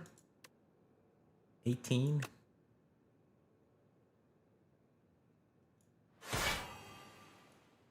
Then we can pop him next turn. You get a nice solid pop.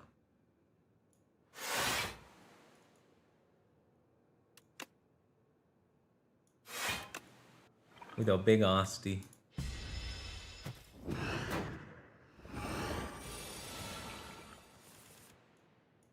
High five, unleash.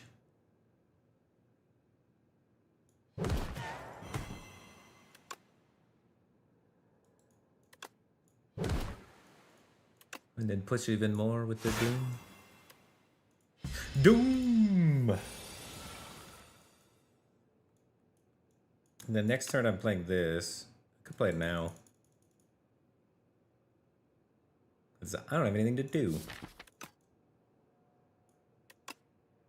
I lose Defy, but that's fine because he's dead. All I gotta do is hit him a little bit.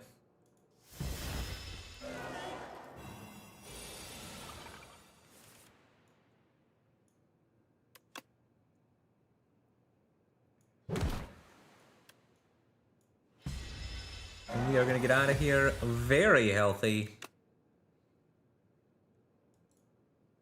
Is that the best way to kill him? Probably not. The best way to kill him is like negative pulse, right? Oh, it's slightly not enough damage.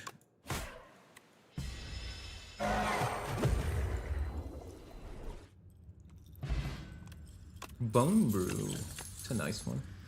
Oh my goodness. Transfigure. Necro Mystery. Misery. Now I wish I took Dance.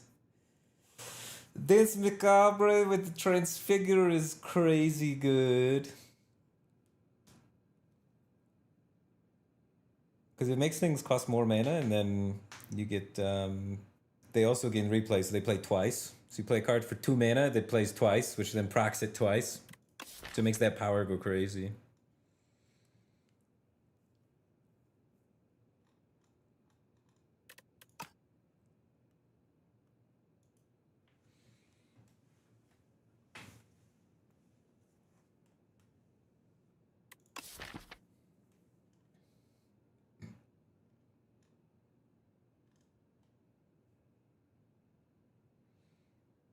I like Transfigure.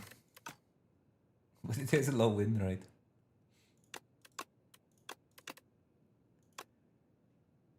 I mean, Necromancy is fine, it's just not good. Synergizes with the Bone Brew really hard, so I could use Bone Brew and Necromancy to just kill something, which is really nice. This is probably supposed to be Necromancy because I have the Bone Brew potion. And I mean, I do have a lot of summon stuff.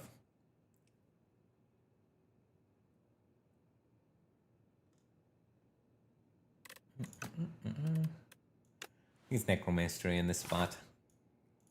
Potion's what sways it for me. At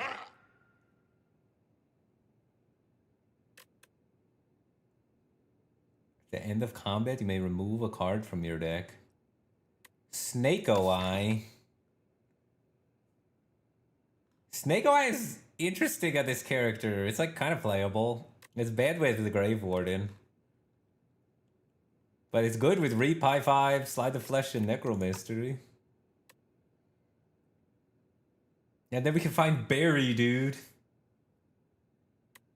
Is it Snake-O in a dream?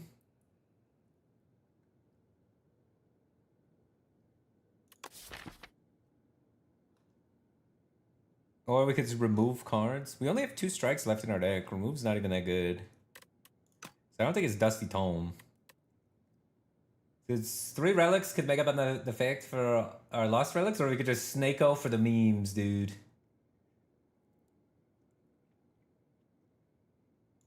Snake-O. Let's go. Oh, we don't even have money to shop. Alright, we need card rewards because we're looking for all the most expensive cards, basically. We're looking for these 3+ suckers. Oh, Berry's an uncommon. But there's quite a few of them. There's quite a few more expensive cards in this class. I guess every class kinda has a lot of expensive cards.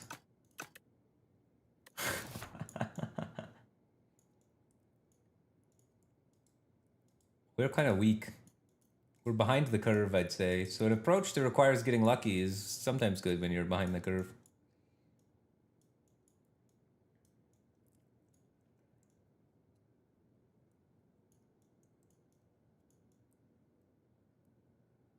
Unless we head up to this junction and figure it out. It gives us a healthy amount of hallway fights to hopefully find some big, expensive cards. Hello rolled on everything.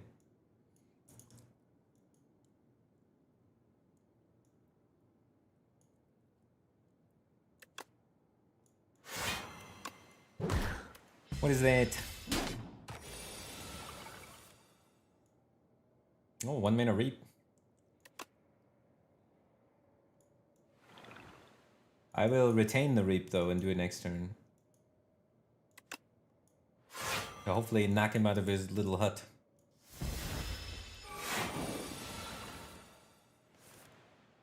Oh!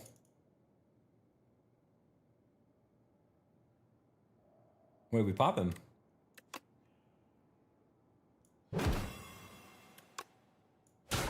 Kind of good. I could have also like blocked him, maybe it played Sleight of Flash. Might have been better.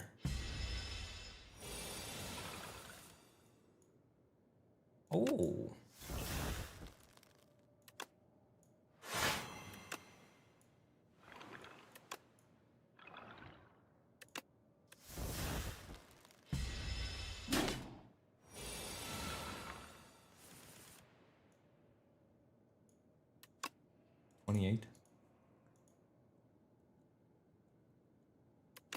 I just get my powers down, right?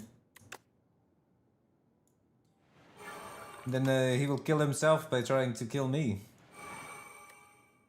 Because the Osti's health now is damage against him. Oh, another 0 mana Reap. Dude, this Reap's coming up big.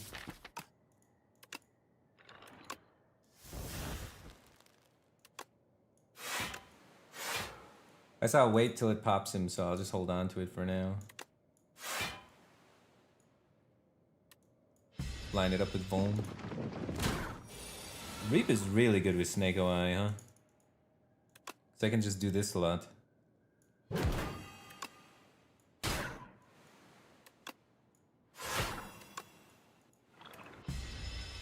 I don't know, this might work. This was pretty troll, but this might work. We are kind of high rolling that fight though. Flatten costs more, but this is kind of balanced around the fact that it costs 0 all the time. If I didn't have Snake Eye, I'd take Enfeebling Touch. Still might. Still just good, right?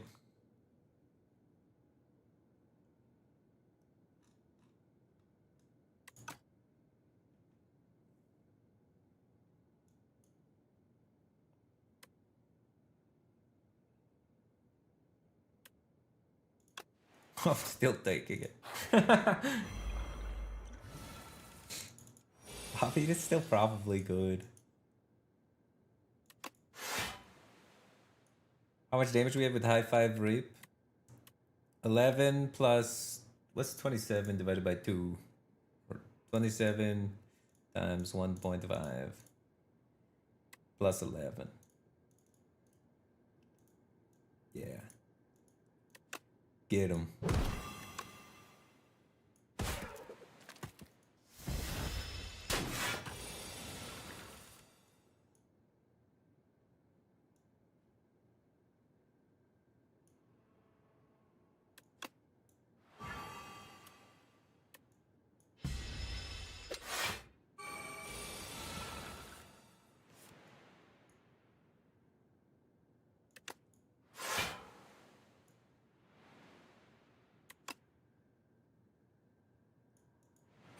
There's a lot of threes.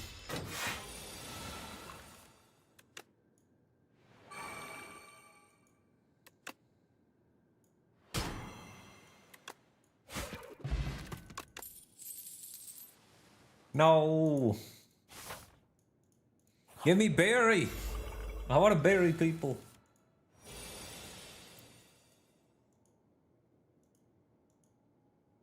Uh-oh.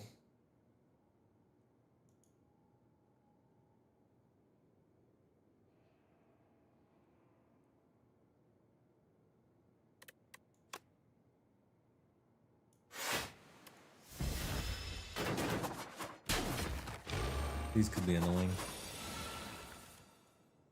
Oh, nice.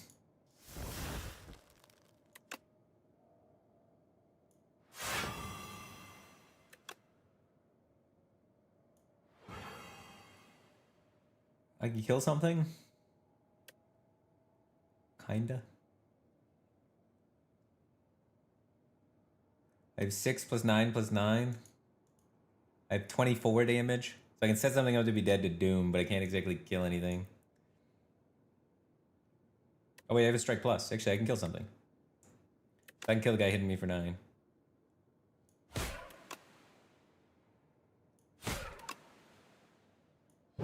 Nice. Get some Osti buffer growing.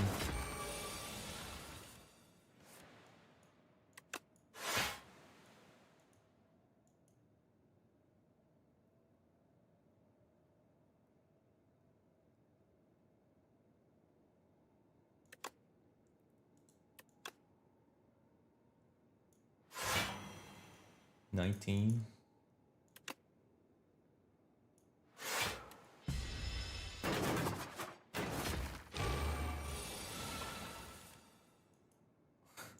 The souls are hilarious.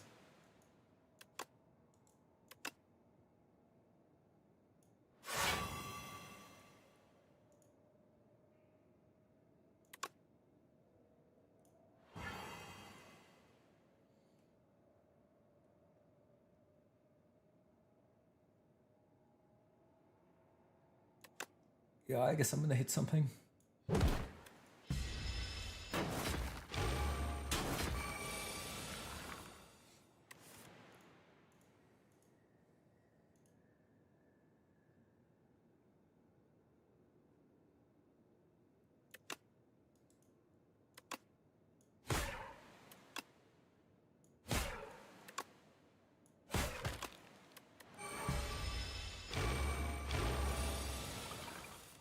Dude, Banshee would go crazy, but isn't that rare?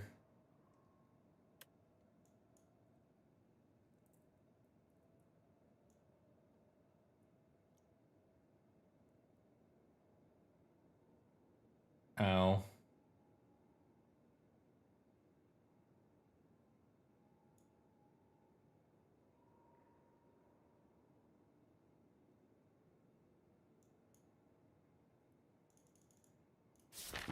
I could draw.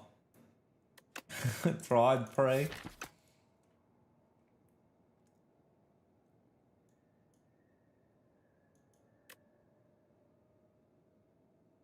Unfortunately, if they die to Doom, they still get to attack. I could just block and hopefully my next rotation kills them. But 20 is a lot, right? 40 damage coming in, and I can only block for 14.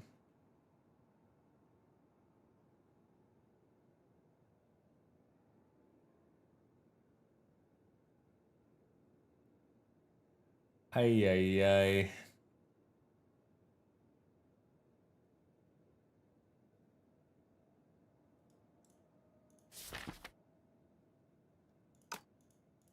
I probably should just use the potion to heal for 15.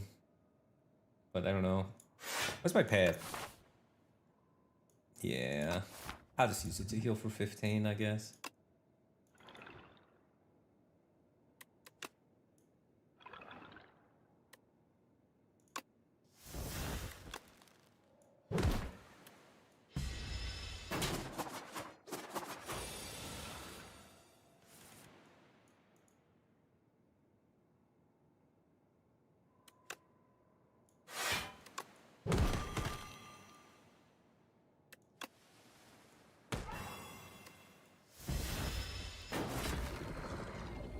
I take more damage if I play Pulse. No, these are all 1 mana cards.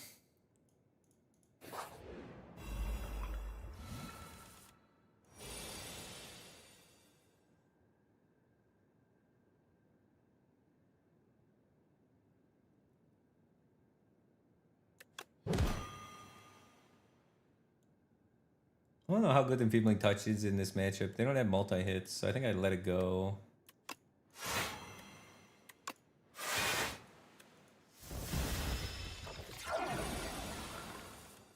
Nice.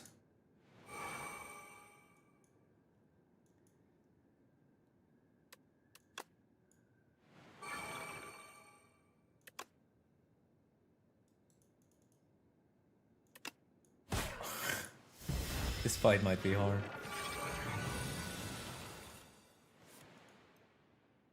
Freaking Snake Eyes, such a meme, dude. I'm just sitting here hoping to get lucky.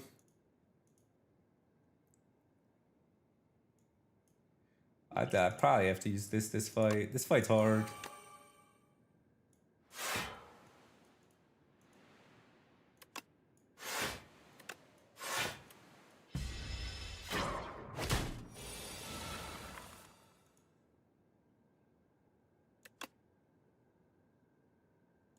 I need these souls out of my deck eventually. They are polluting my deck.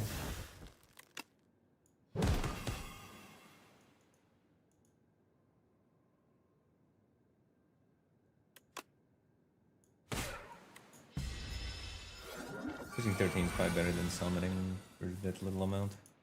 We're close to killing him. I shouldn't have used the dex pot. I just draw a high five every round and then I'm fine. He's dead next turn. I wasted the dex pot. That was misplay.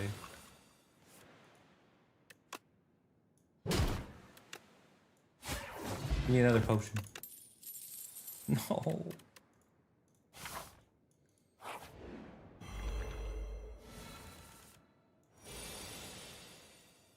Speedster on Necrobinder? That sounds crazy.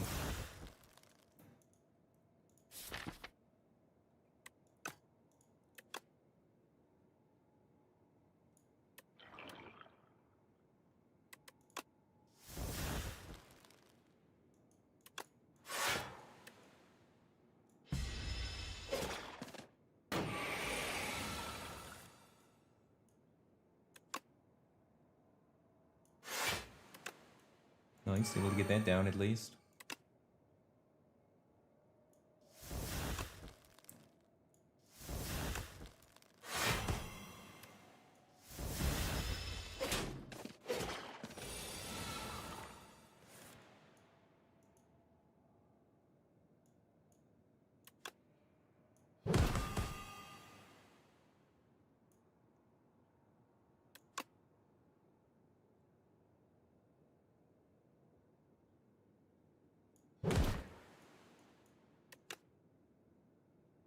Kind of scary to play the block instead of the thing, but I think the fight's over soon. This heals for more.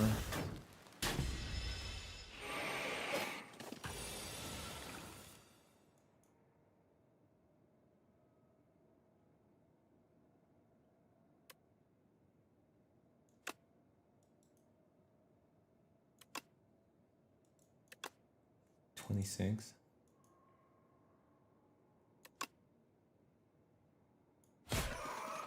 Alright, hopefully I can just kill this guy. I just need like any attack. That'll do it. Oh my god. How's every card one cost cards?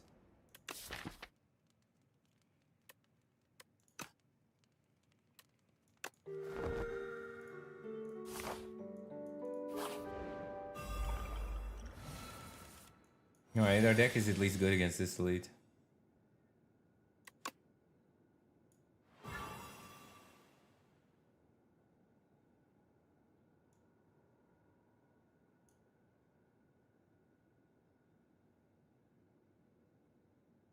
We're playing high five?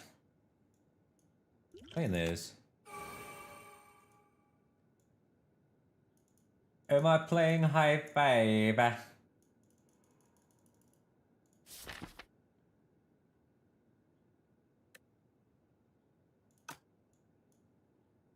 I kind of want this mana from Art of War.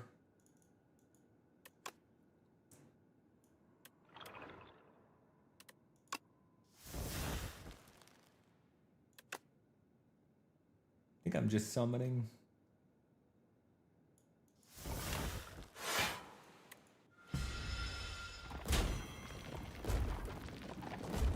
I want to play high five after I got the slide of flesh down. Oh, nice. The soul high rolled. Nice. We have a reasonable reap.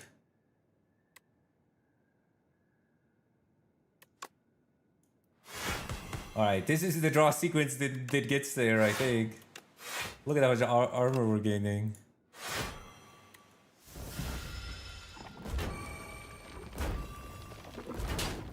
Only took one so far in this whole fight. Oh, yeah. Oh, Snake is giving us the business. Thank you, Snako. Praise.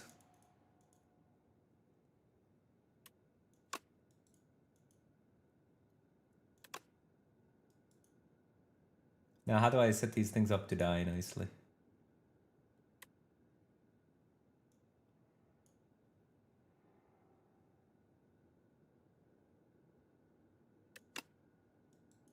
I kind of want to kill the front one. I could kill it with Reap Unleash, right? 34? No.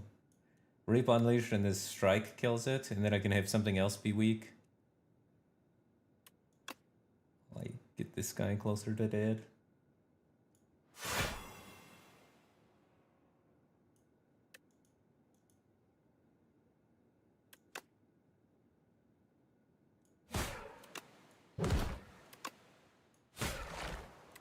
Might have been necromancy they turned to.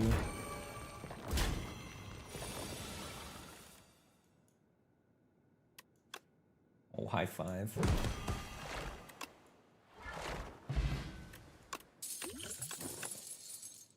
Oh, we are back. There we go. Big cards, baby. Ooh, in case we miss, we have an anchor holding us down. Wait, is that why it's called anchor? Because it holds you down? Is that actually the design?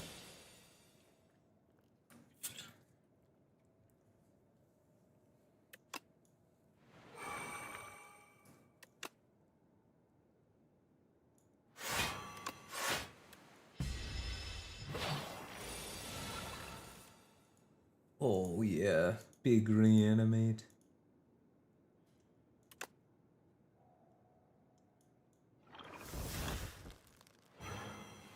Look at how big this hostie is. Staring him down.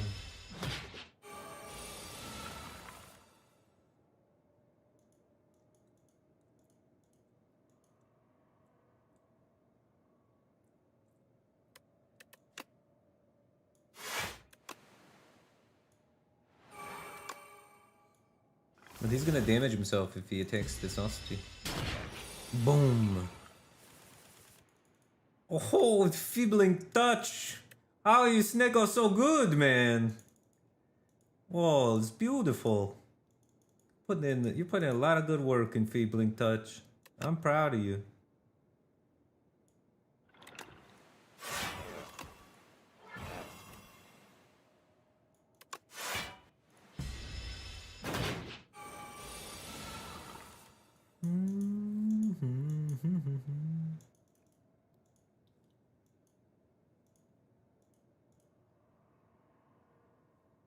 Is he dead? 28 plus 11. I did this math before. 51. With 52 damage. He's not dead.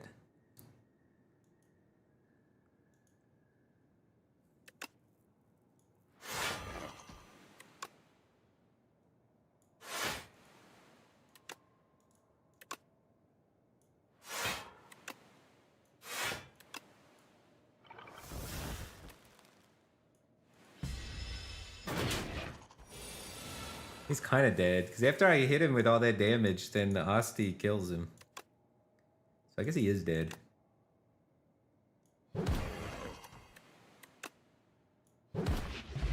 The power would kill him.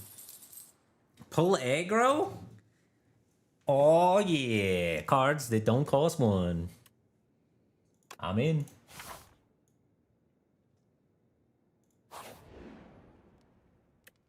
We can actually upgrade. Reanimate.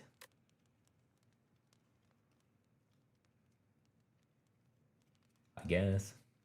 High five's also a good upgrade. It gets one more stack of Vuln. Pull aggro's a good upgrade, because we play it more than once. The reanimate, the downside is we play it once and then it's removed from my deck. So pull aggro could be decent too. But I'm down.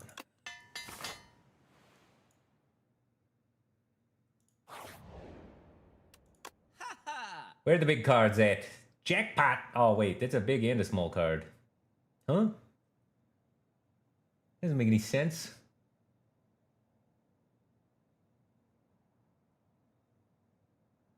Bag of prep goes crazy.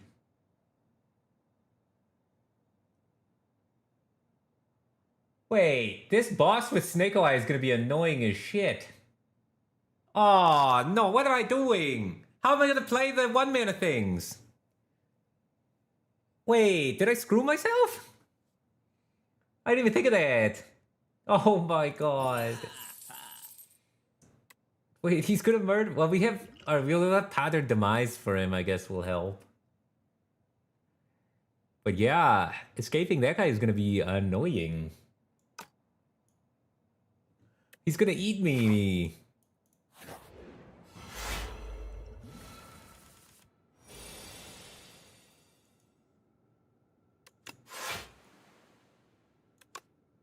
I kind of need to get this down to kill him at some point.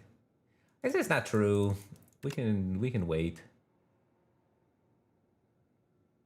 He doesn't scale that fast. And we draw a lot of cards per turn.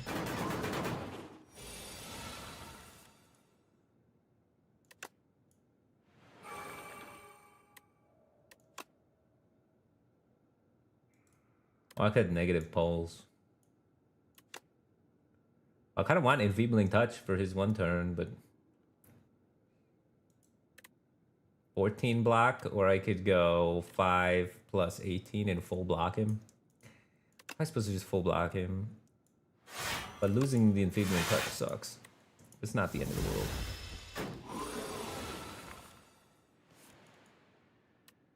My one card that costs lots of mana, by the way, that I'm trying to discount, don't get discounted. Hilarious.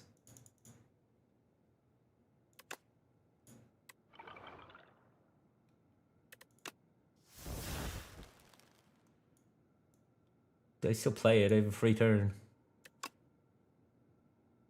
I lose Defy now?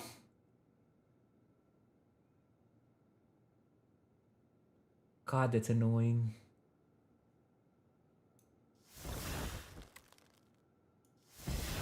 I'm hoping I can just get the Asti big enough that it doesn't matter. There's this. That's good. That's good.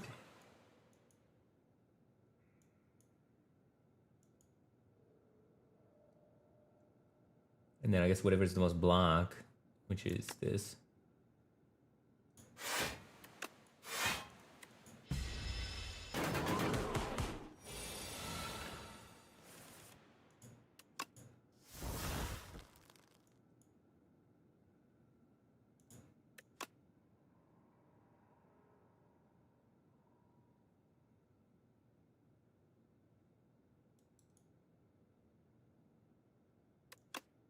$46?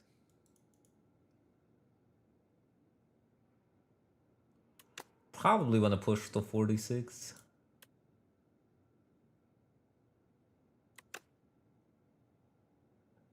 Turn looks dog though.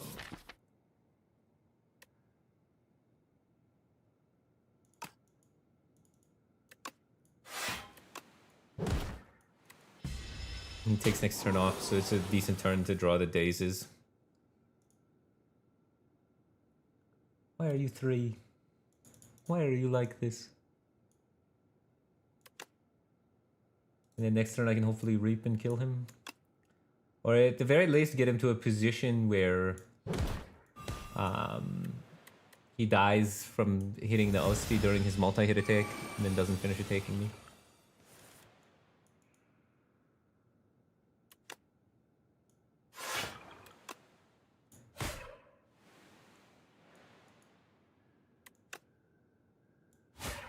Nope, Osti can live. Oh, there we go. We killed the boss. I killed the boss. I'll just double tether demise him. And then I don't have to worry about the things. Oh my god, Deathbringer and Delay. These cards go crazy with Snake OI. These cards go crazy.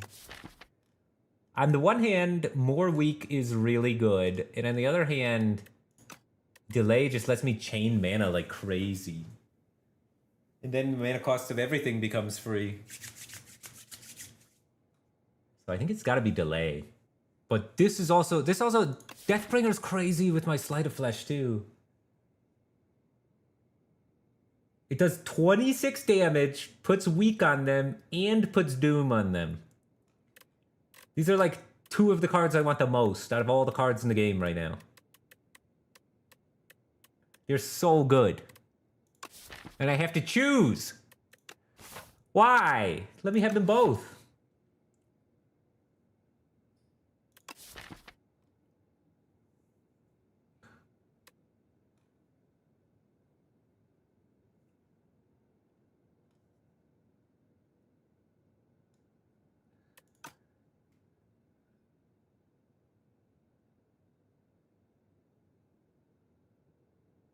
I'm going to lay still, I think.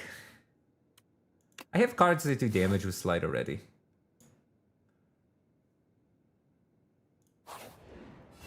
Don't worry, I get the other card here. I get the other card here, watch. I just pull it.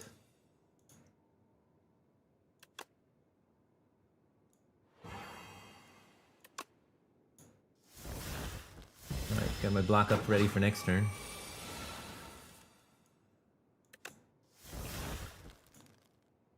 It's a big unleash.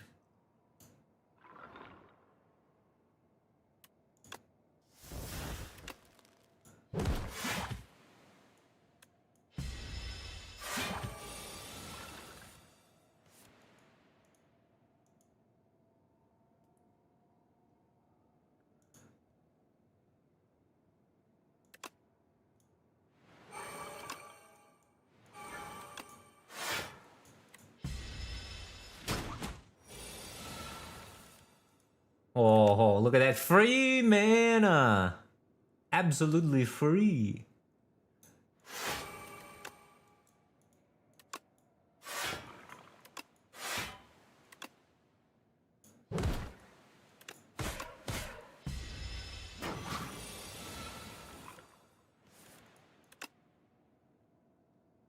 Do I consider souls a net negative as Snego? I think they should be. I've been high rolling them though.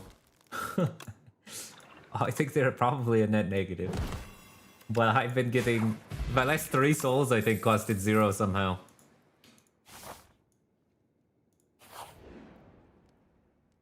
I think I can smith.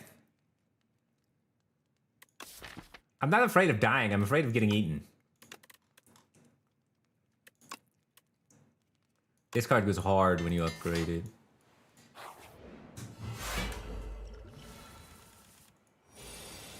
Oh, wow. Oh, wow, wow, wow. I have a 0 mana Reap It already. I don't even know if I need to use both of these, but I probably should. I'm gonna use both of them just to be safe.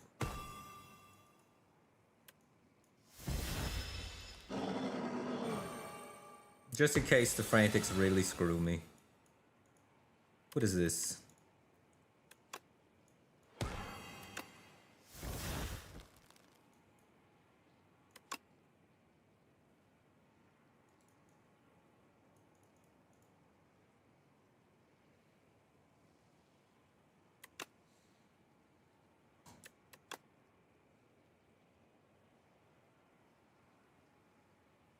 I think this is fine. I'll probably draw Frantic because it doesn't cost 2 or more. Okay, I guess I'm committed to playing that one now. We gambled and lost on it.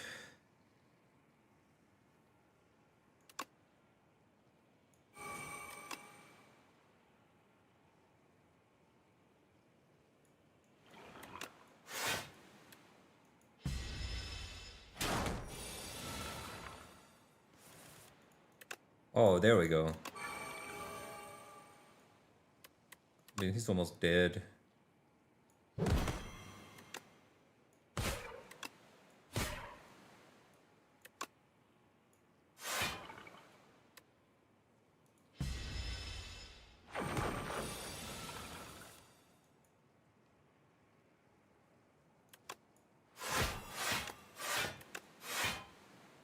not even hitting me. So I can hit him.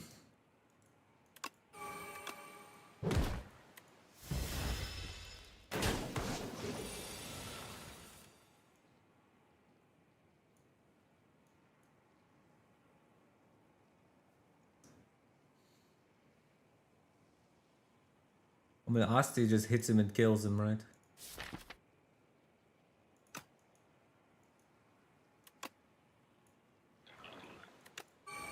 Get him, Asti.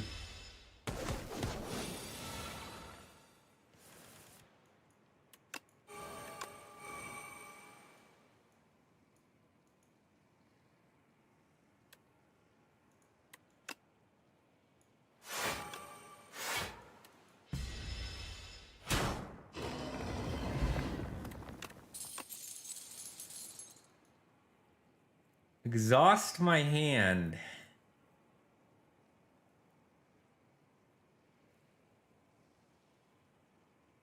I draw 4 additional cards.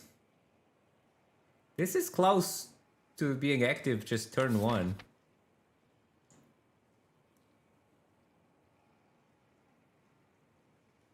Is exhausting my hand good?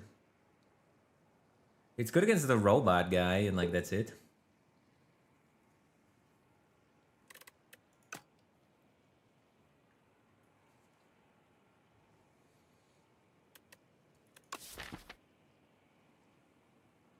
I don't think any of this is good.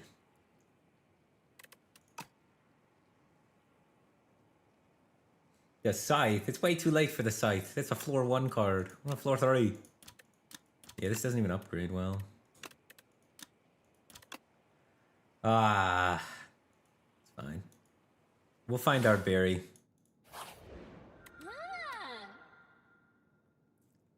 Money? Shopping spree time.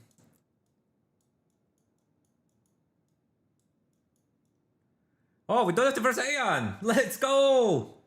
I'm pretty sure we win. We don't have to verse Aeon. Snake Eye meme deck win. Easy dub, dude. Oh, we could double shoppers. I want to do question marks, actually. So I want to go this way. We are looking to try and make it so if we get the event where this doesn't exhaust, we win the game. If this doesn't exhaust, they're all dead. Everybody's doomed. So I want to hit max question marks while shopping. So I'll go to this shop, and if we find everything we need from that shop, then we could go this way. Otherwise, we could hit up a second shop to continue shopping. We're very low on relics. We could also... Yeah, I don't know. Are the elites going to kill me? I don't know, my deck's pretty random nonsense. The elites hit for a lot. It might be safer to also do this route. And then make sure that I can... But it depends how good the first shop's going to be. What upgrades do I have that I want? I don't really care about upgrades. So I don't think I want the extra campfire. So okay, I think it's this middle path.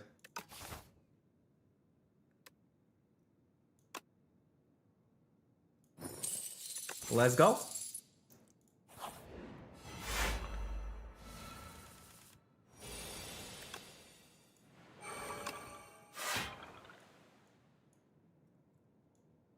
I don't think I care about Defy. I just care about making this guy as big as possible. I played no attack for my Art of War.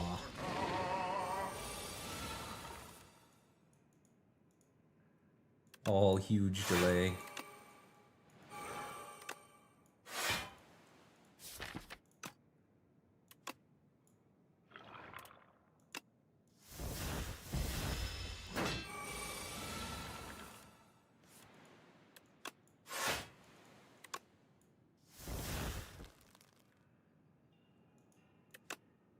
Hit high 5 unleash.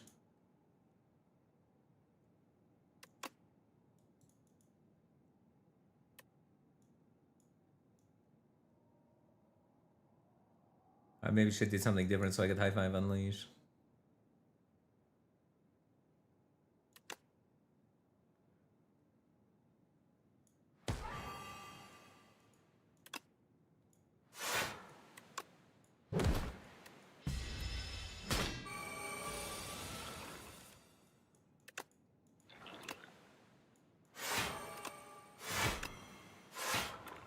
Deck's kind of good. Dude, Snake Eye might just be busted. You might just be able to take Snake Eye every time and just do random garbage.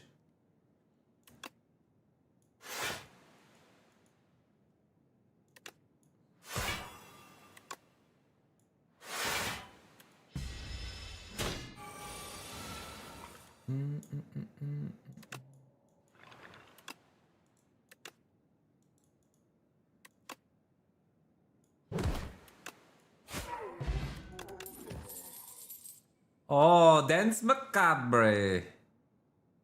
Is that good? Wait, it's not even good. I mean, sometimes it's good when I draw bad, I don't know if that's... Do I want that? Nah. I just want more delays. That's all I want.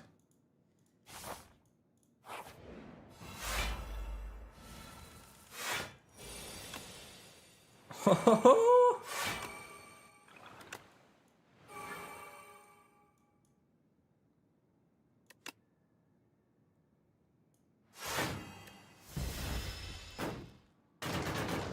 Oh, I guess I could have did that. That guy's already full blocking.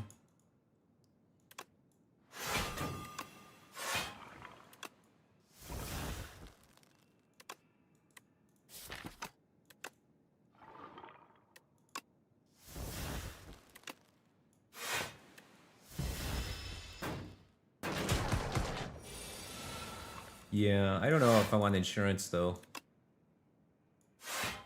I'm not really a big insurance guy. I'm more on a we just go all in and hope it works out kind of guy.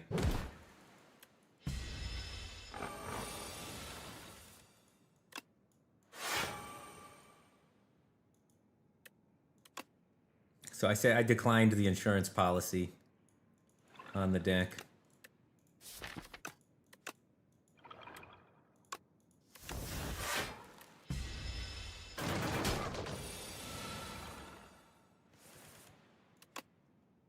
Might regret it, but you never know. You know, that's the thing with insurance. Sometimes you need it, sometimes you don't. I'm hoping I can just get to the point where I get crazy powerful and no insurance necessary. Delay number 2 in the deck.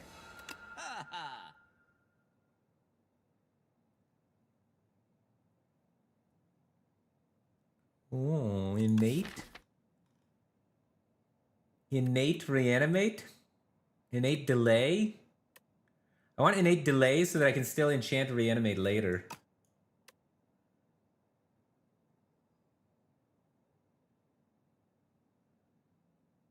That's good, obviously. Innate upgraded delay. Wait. If it rolls 3, it's kind of annoying because it will be retained until I play it.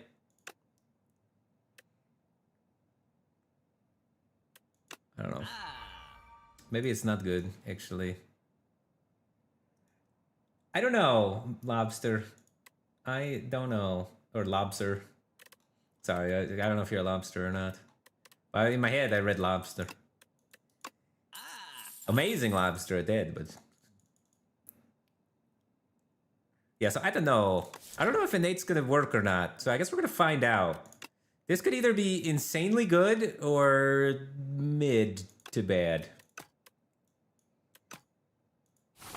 So, we'll find out. White Beast statue. Alright, now we get free potions. Oh, power that draws us cards when we play it. Sure. That's very good. Well, this guy comes out swinging. Oh, it does randomize it. All right, it's insanely good. It's insanely good. Let's go. I was nervous. I wasn't sure how it would work. But it works the good way.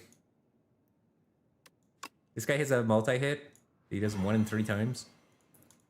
So keeping that card around is nice for that. We're already full blocking. This is just applying Doom. I don't want to strike because it's too small. Too small to justify losing the Art of War value. But look at all this mana.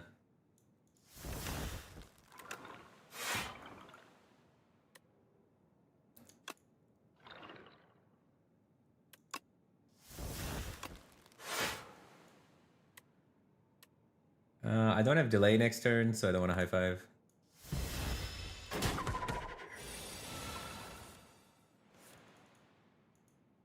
Nice.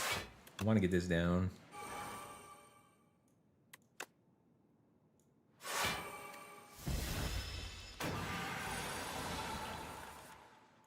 You need to update your YouTube channel from Hearthstone's latest Spire channel? Yeah, true.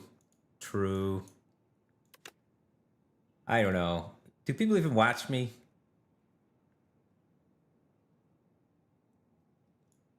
I'm kind of more streaming just for fun rather than to try and make profit. So on YouTube, I don't even have ads right now on any of the YouTube streams. I'm unmonetized. But I shouldn't have told that because I'm streaming on Twitch now. Now they're all going to leave Twitch to go watch me on YouTube for free. I'm consuming my own business.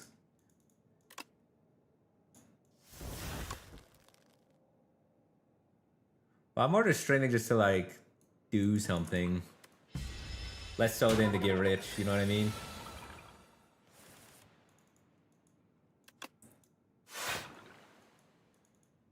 So like all the little details and the descriptions and the click here and the link trees and the products and the bullshit, I'm not really doing. But I want to have enough money so that I can employ Ed. And I want to have enough money so that I can take my family on a trip in January. For the anniversary of my dad's death. Well, it's his birthday, but yeah.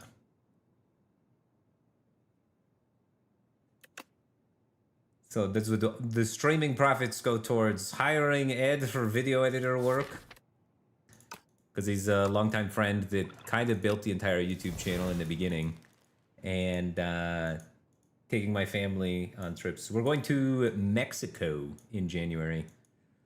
All-inclusive resort in Mexico. I'm taking my older sister Claire, my mom, my little sister Mary, my little brother Leo, Claire's husband Ben, and Leo's wife Kayla. So the stream is funding that. So that's what your viewership is going towards. Let's keep this enfeeble around. Is my Asti actually scaling, or should I be jamming the unleashes?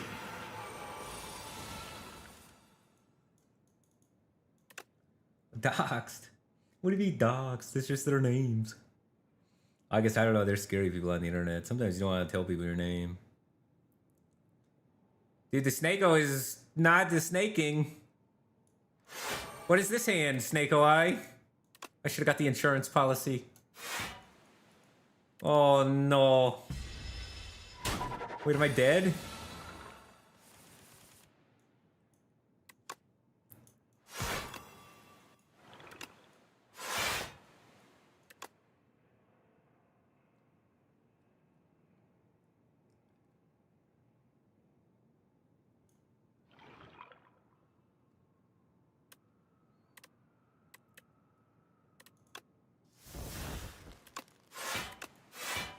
We're fine. He's growing again. He's growing again. It was just one bad Snako draw. One bad Snako draw. Now we're back to regularly scheduled snaking.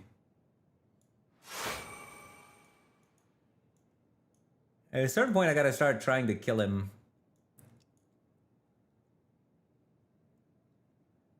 Can I stop drawing cards to cost 3 though for like a minute?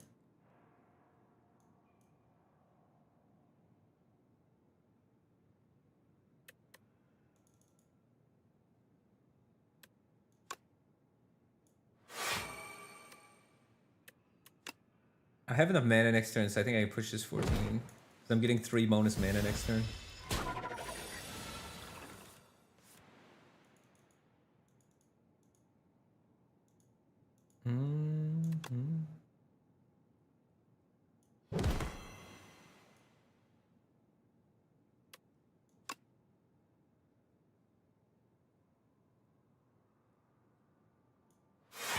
At least start getting that set up.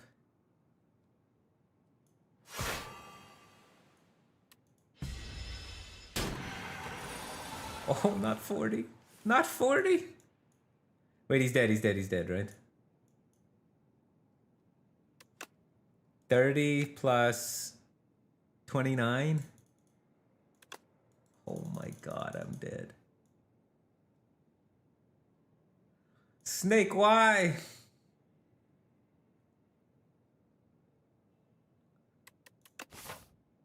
Well, we're definitely resting.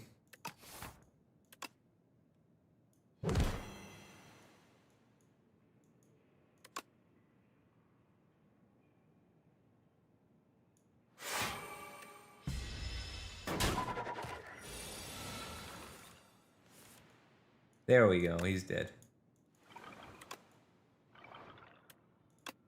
making it exciting, though. Give them that.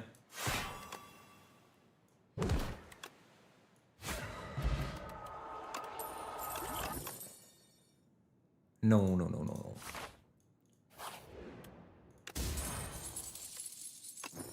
Nice. Heal it back up. That's our insurance policy, is a max health.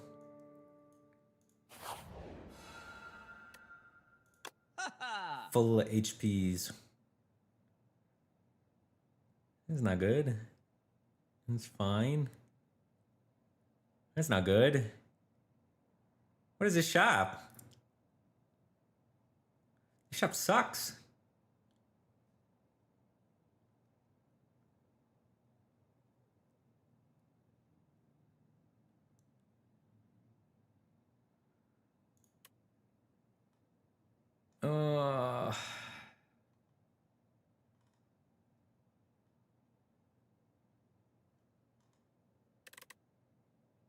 Calamity? I don't even have attacks. I don't even have attacks.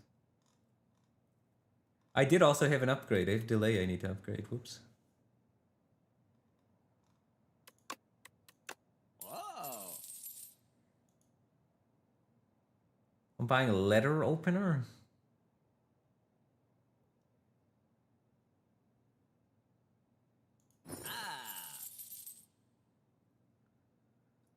Maybe buffer pot? A second cleanse is not good. It's kind of interesting. We could get to the point where like we cleanse down our deck and we're just playing delays and have infinite mana. That could be kind of good.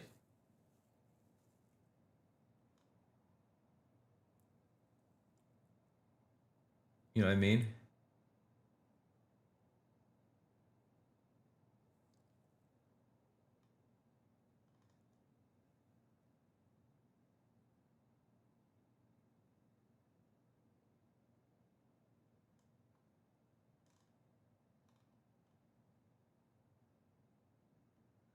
Yeah, kind of make door always online, but countdown is also.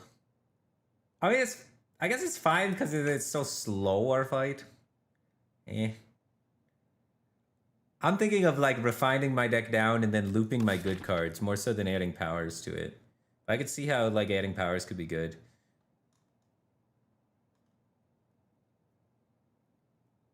Refining my deck down and looping is bad versus the queen. But it shouldn't be too bad because I draw 2 extra cards a turn anyway. Yeah, I probably should have taken the countdown. I understand your argument. Where did I skip it? I skipped it over here. I should have probably took this countdown. I can atone for the mistake by taking it here. But I think you're right. Just having consistent access to my block card and then having just like... Then I don't have to worry about killing them ever. So I don't have to worry about Asti dying. Because if right now, if Asti dies, I like lose a lot of my damage, which is a problem. And I could just have countdown and then it doesn't matter. All I gotta do is stay alive. So I don't gotta prioritize keeping Asti big. So I'll take the countdown. I agree with you. At least something I missed.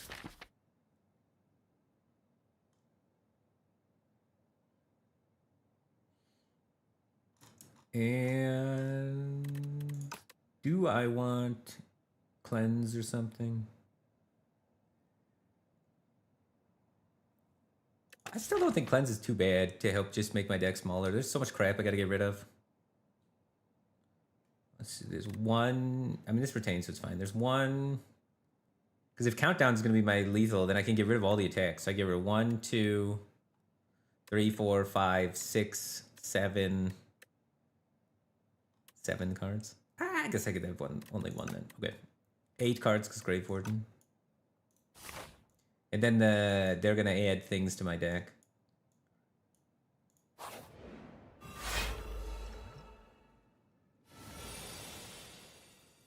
Nice.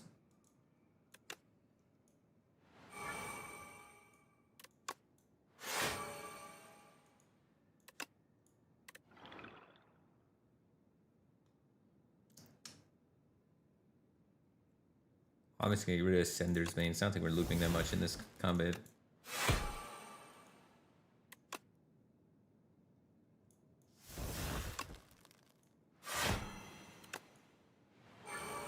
That is a hell of a turn 1.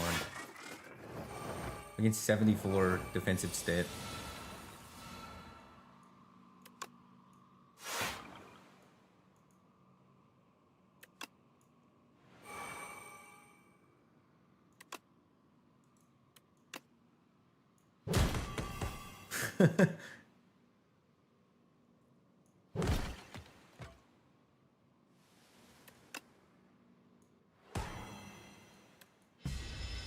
Okay.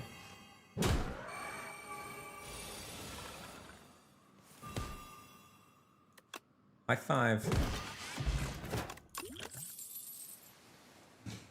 Dude, I could fill my deck with souls, and then they all cost 3, and I lose instantly. Sick. I could take a second of Beebling Touch. When it's good, it's good. I think we're chilling. Kind of have not been enjoying the first one. That ooh, this is the opposite of last run's draw. Oh.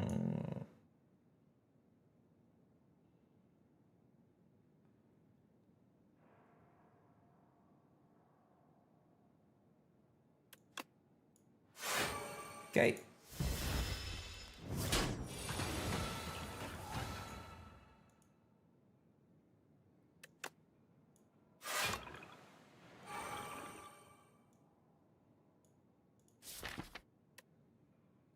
He's not attacking me next turn, so I probably don't need to block for that much, so I could squeeze in a high five to start shredding the artifacts.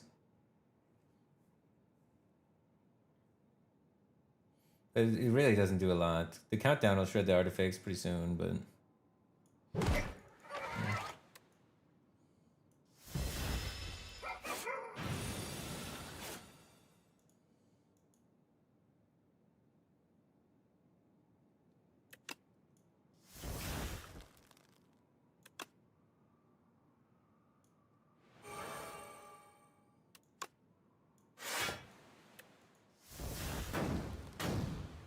Oh, it took 3.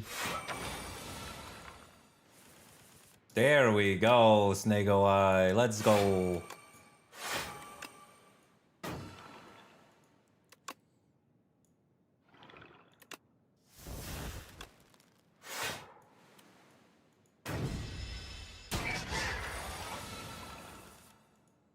Get the countdown going.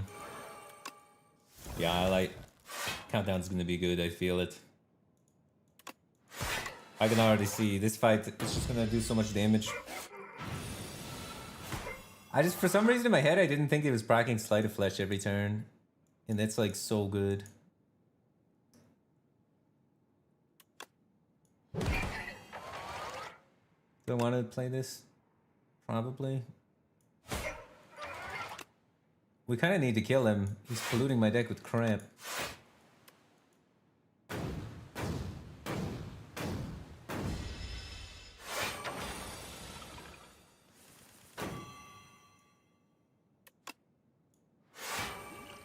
I'm gonna take a gander at the next 3 cards. Alright. Can I put him back?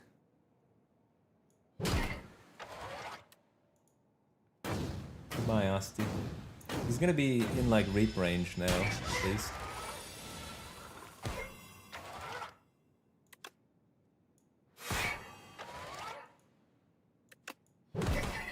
Now we can kill him next turn with the reap.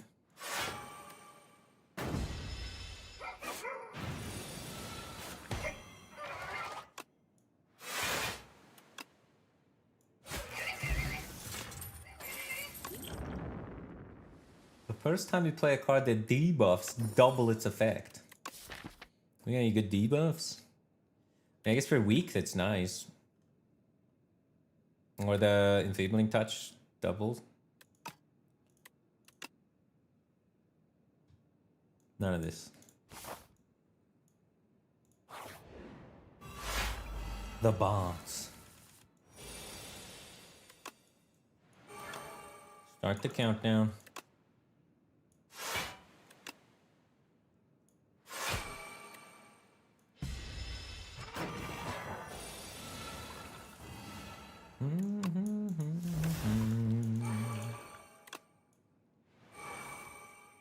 This guy's cooked.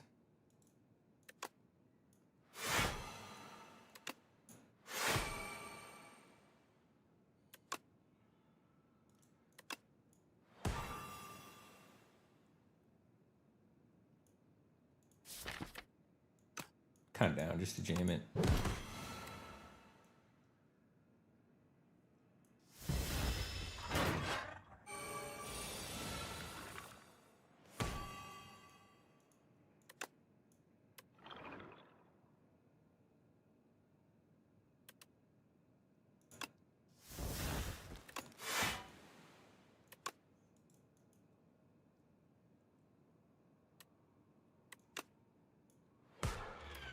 Kill him without disabling my armor.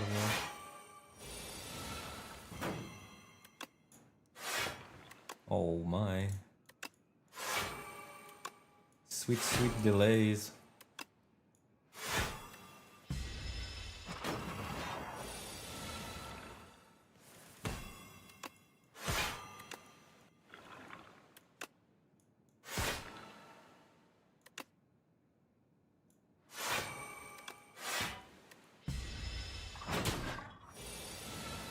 Let Dusty take some chip damage to speed this up, huh?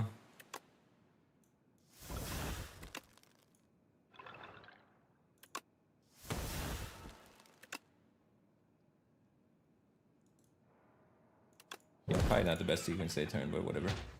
Doesn't really matter. I have this giant hand that kills them when they hit it. He's playing cards.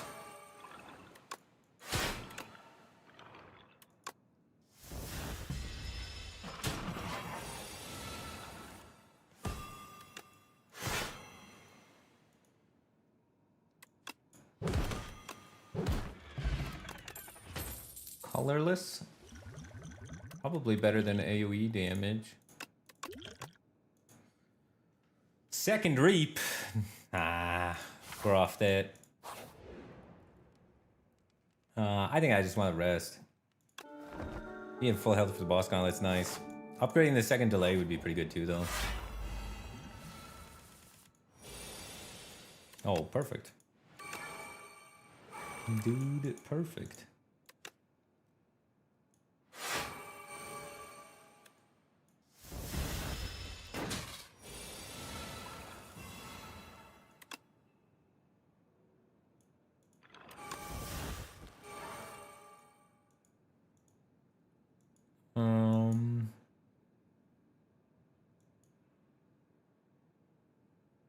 I guess I'm killing it next turn. We're trying to. It's like close, right? 40.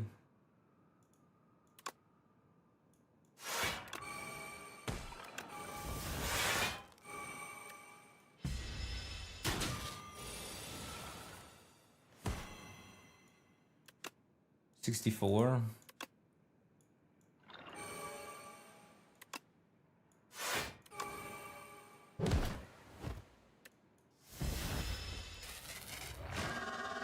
Don't want to get wounds in our decks. We gotta kill this guy. This phase a little fast.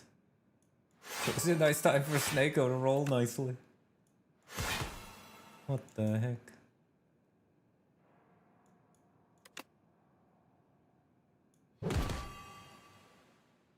Can I get away with just this?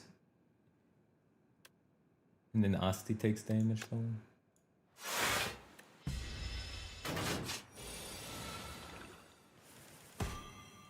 Oh.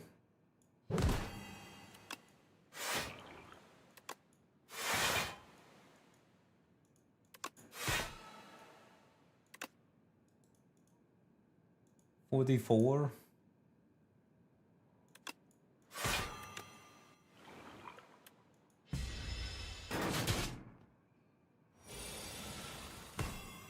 Oh my god. Look at how many zeros I got.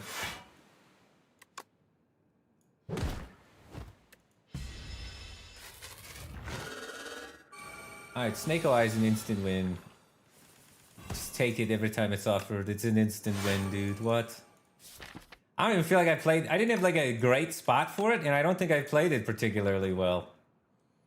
It just instantly won the game. Snake Eye is busted. Click Snake Eye and win. No joke.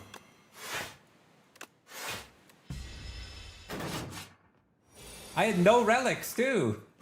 My X1 went horrible. I was just behind curve in a horrible spot. Got Snake Eye, instantly won. What is that?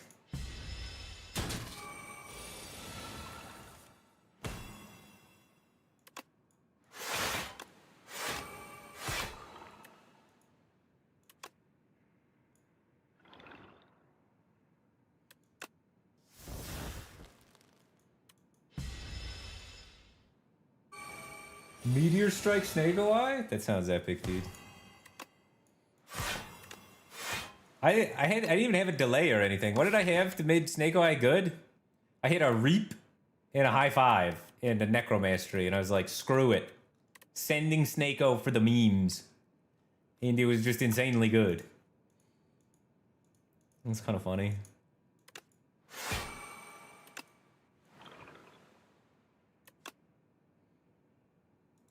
Am I actually getting hit? Oh, Asti is.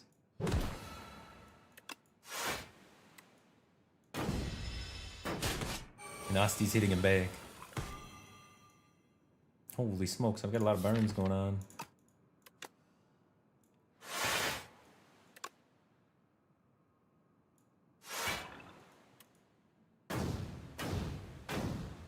Wait a minute.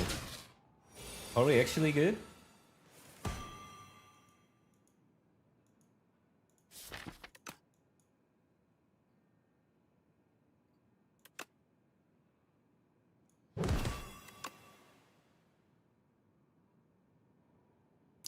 I kind of want to hit him.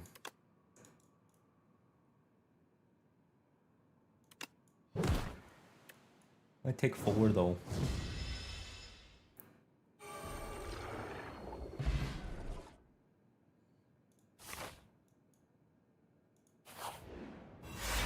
Just become the Snake-O truther guy? Wait, do people think Snake-O's bad? I think Snake-O's crazy busted. Honestly, like every class has really high cost cards in this game too. So I think if you get the option to take it, it's pretty good.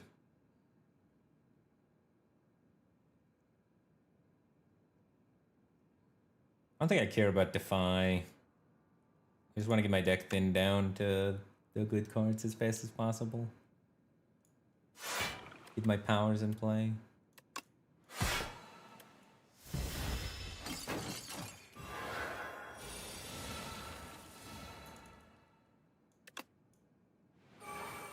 Power, power.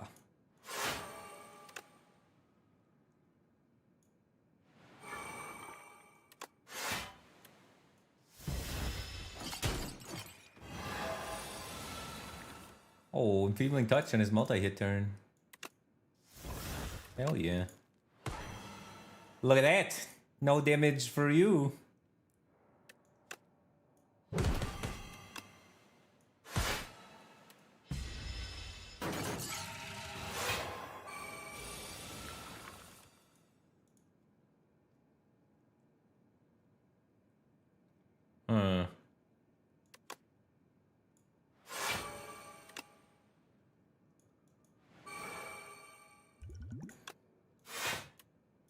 I had to use a potion. He means business.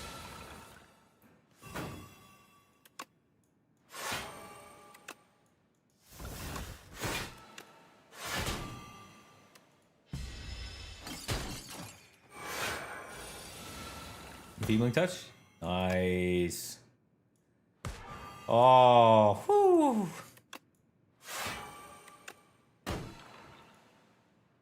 Yeah, we gotta kill this thing soon. He's starting to hit like a truck.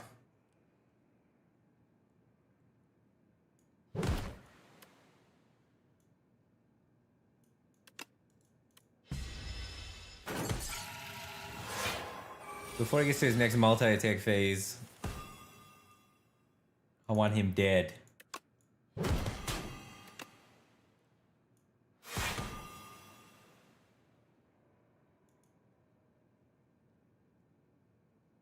I'm gonna reap him, I guess. I want to cleanse, but maybe I don't need to cleanse.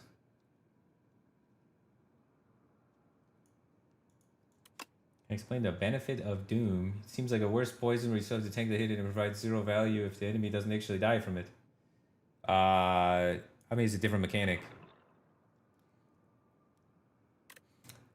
You're like telling me, what's the benefit of fire damage compared to frost damage? I don't know. Not everybody can be Charmander, man.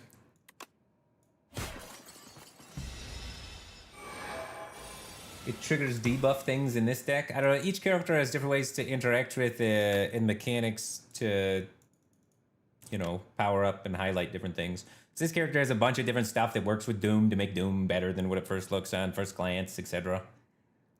But yeah, in a vacuum, without considering cards and synergies, etc., Poison may be considered better, but in the context of the entire game and the class identity, it's just like a different way to make unique cards to interact with the game, to make the game fun and have different perspectives of playing. It would be really boring if everything was the same.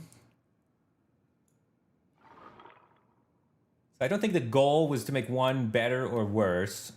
I think the goal was to make them mechanically different.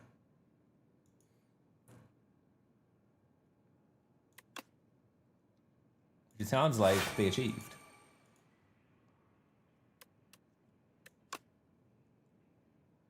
I don't want to just push the pulse, huh? I feel like maybe it's time to do this, honestly. This will be good. I've only played 21 cards? Are you kidding me? I thought that was going to be a lot better than it was. I kind of want to push damage because the queen ramps pretty quick.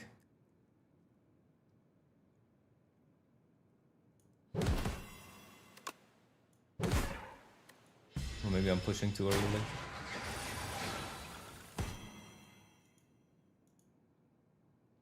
If I lose my enfeebling touch, that's kind of bad. Good thing I don't have to this turn. We need that for his multi-attack phase.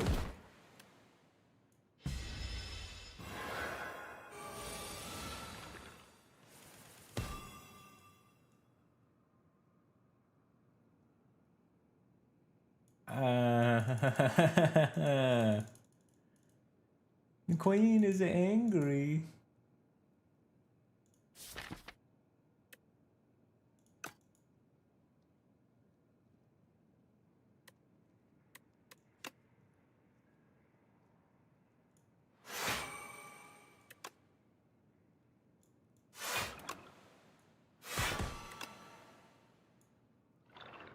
Goodbye, Asti.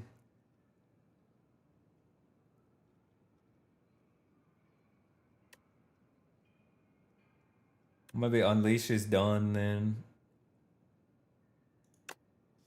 Just need more time. I mean, he's dead. What do I mean, more time? This guy's dead. High five, reap, everything.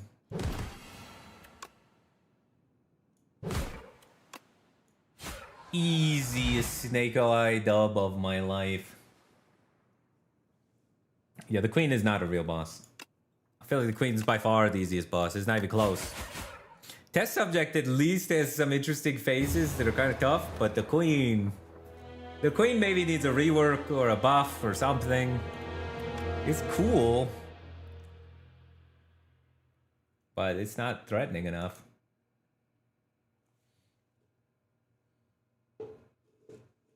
Yeah, this was a weird run. I took Snake Eye as a joke, and it was just good.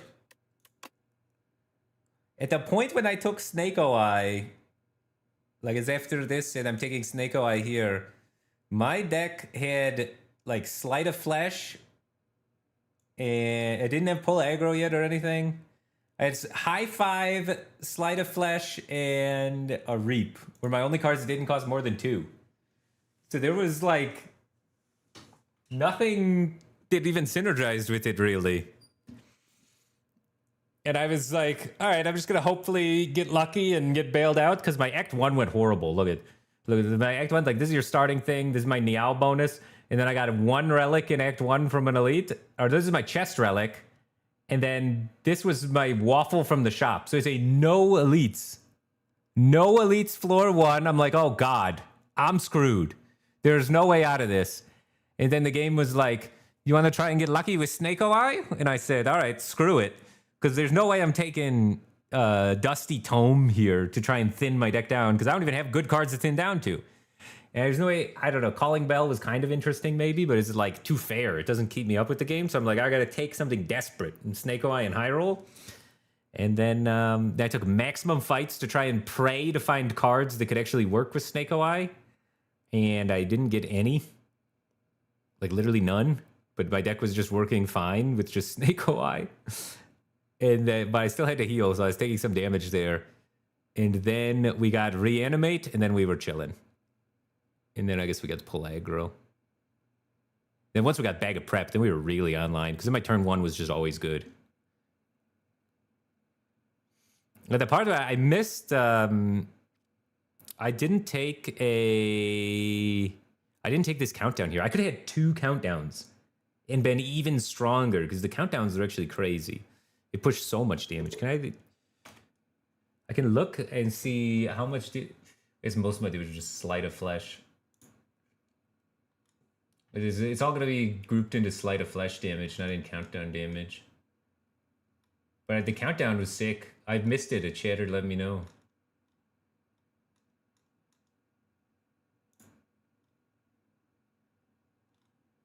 But yeah, the damage all falls under... In this program, it categorizes it as, I guess I can manually calculate by the Doom. Does it show Doom somewhere? Not really. It all just shows it as Sleight of Flesh damage.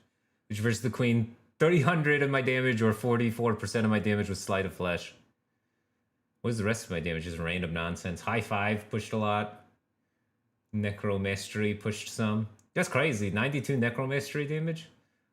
Necromastery did more damage than Unleash. Huh? Gold X put some together. Across the whole run, Sleight of Flesh was 30% of my damage. The Reap getting in there at 8%. Second highest damage source. Underneath Asti, of course. But Necromastery has always pushed more than I thought it would.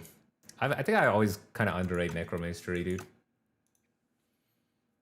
But okay, I have got to go. I need to do the dishes and water the plants before my wife gets home at 4:30. So I have like an hour to do the things that I told my wife that I would do that I have not started today. Because I woke up and then I immediately started gaming. So I am behind schedule. Otherwise, I would be down to do more runs. I mean, we're crushing it out of the park. We are winning. So, I mean, I always love it when I'm winning. It's hard to stop when you're on a roll.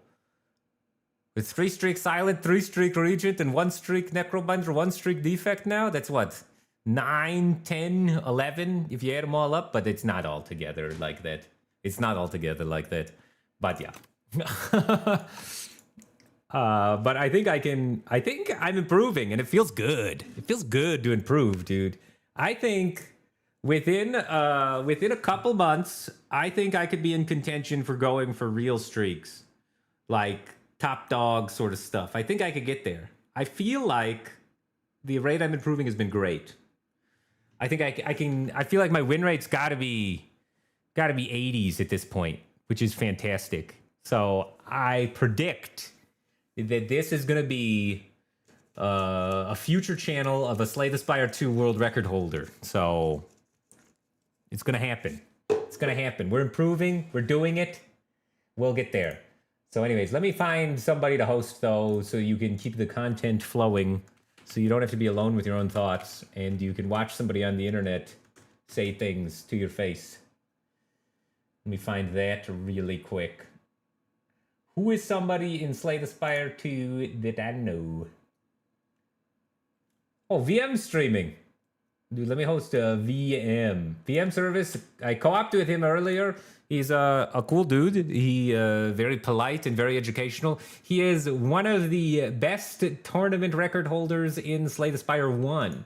So very competent player, tied with Terrence M from Hearthstone. If you followed me from Hearthstone, you might know Terrence M. Terrence M won multiple DreamHack championships. Very solid Hearthstone player. And VM service and him tied in the most official Slay the Spire 1 tournament. So he's a very analytically focused guy. I think he's very good at simplifying the game down. So I think you'll enjoy his insights in his stream really well. He does tend to just say, just pick block lol a lot, which he's not wrong. Just pick block lol happens a lot in this game, but it might be an oversimplification. So he does kind of oversimplify things. But sometimes, a lot of times, being able to simplify things is really good, especially for understanding things. So I think he's a very good educational streamer. So check him out, and I will see you guys tomorrow. Peace. All right, now I sit awkwardly while I wait for the 10 seconds of raid time. Oh, dude, Flying Cat, did you just get here? Right when I'm sending off? Flying Cat, I'm sorry, I'm sending you flying in the raid, my man.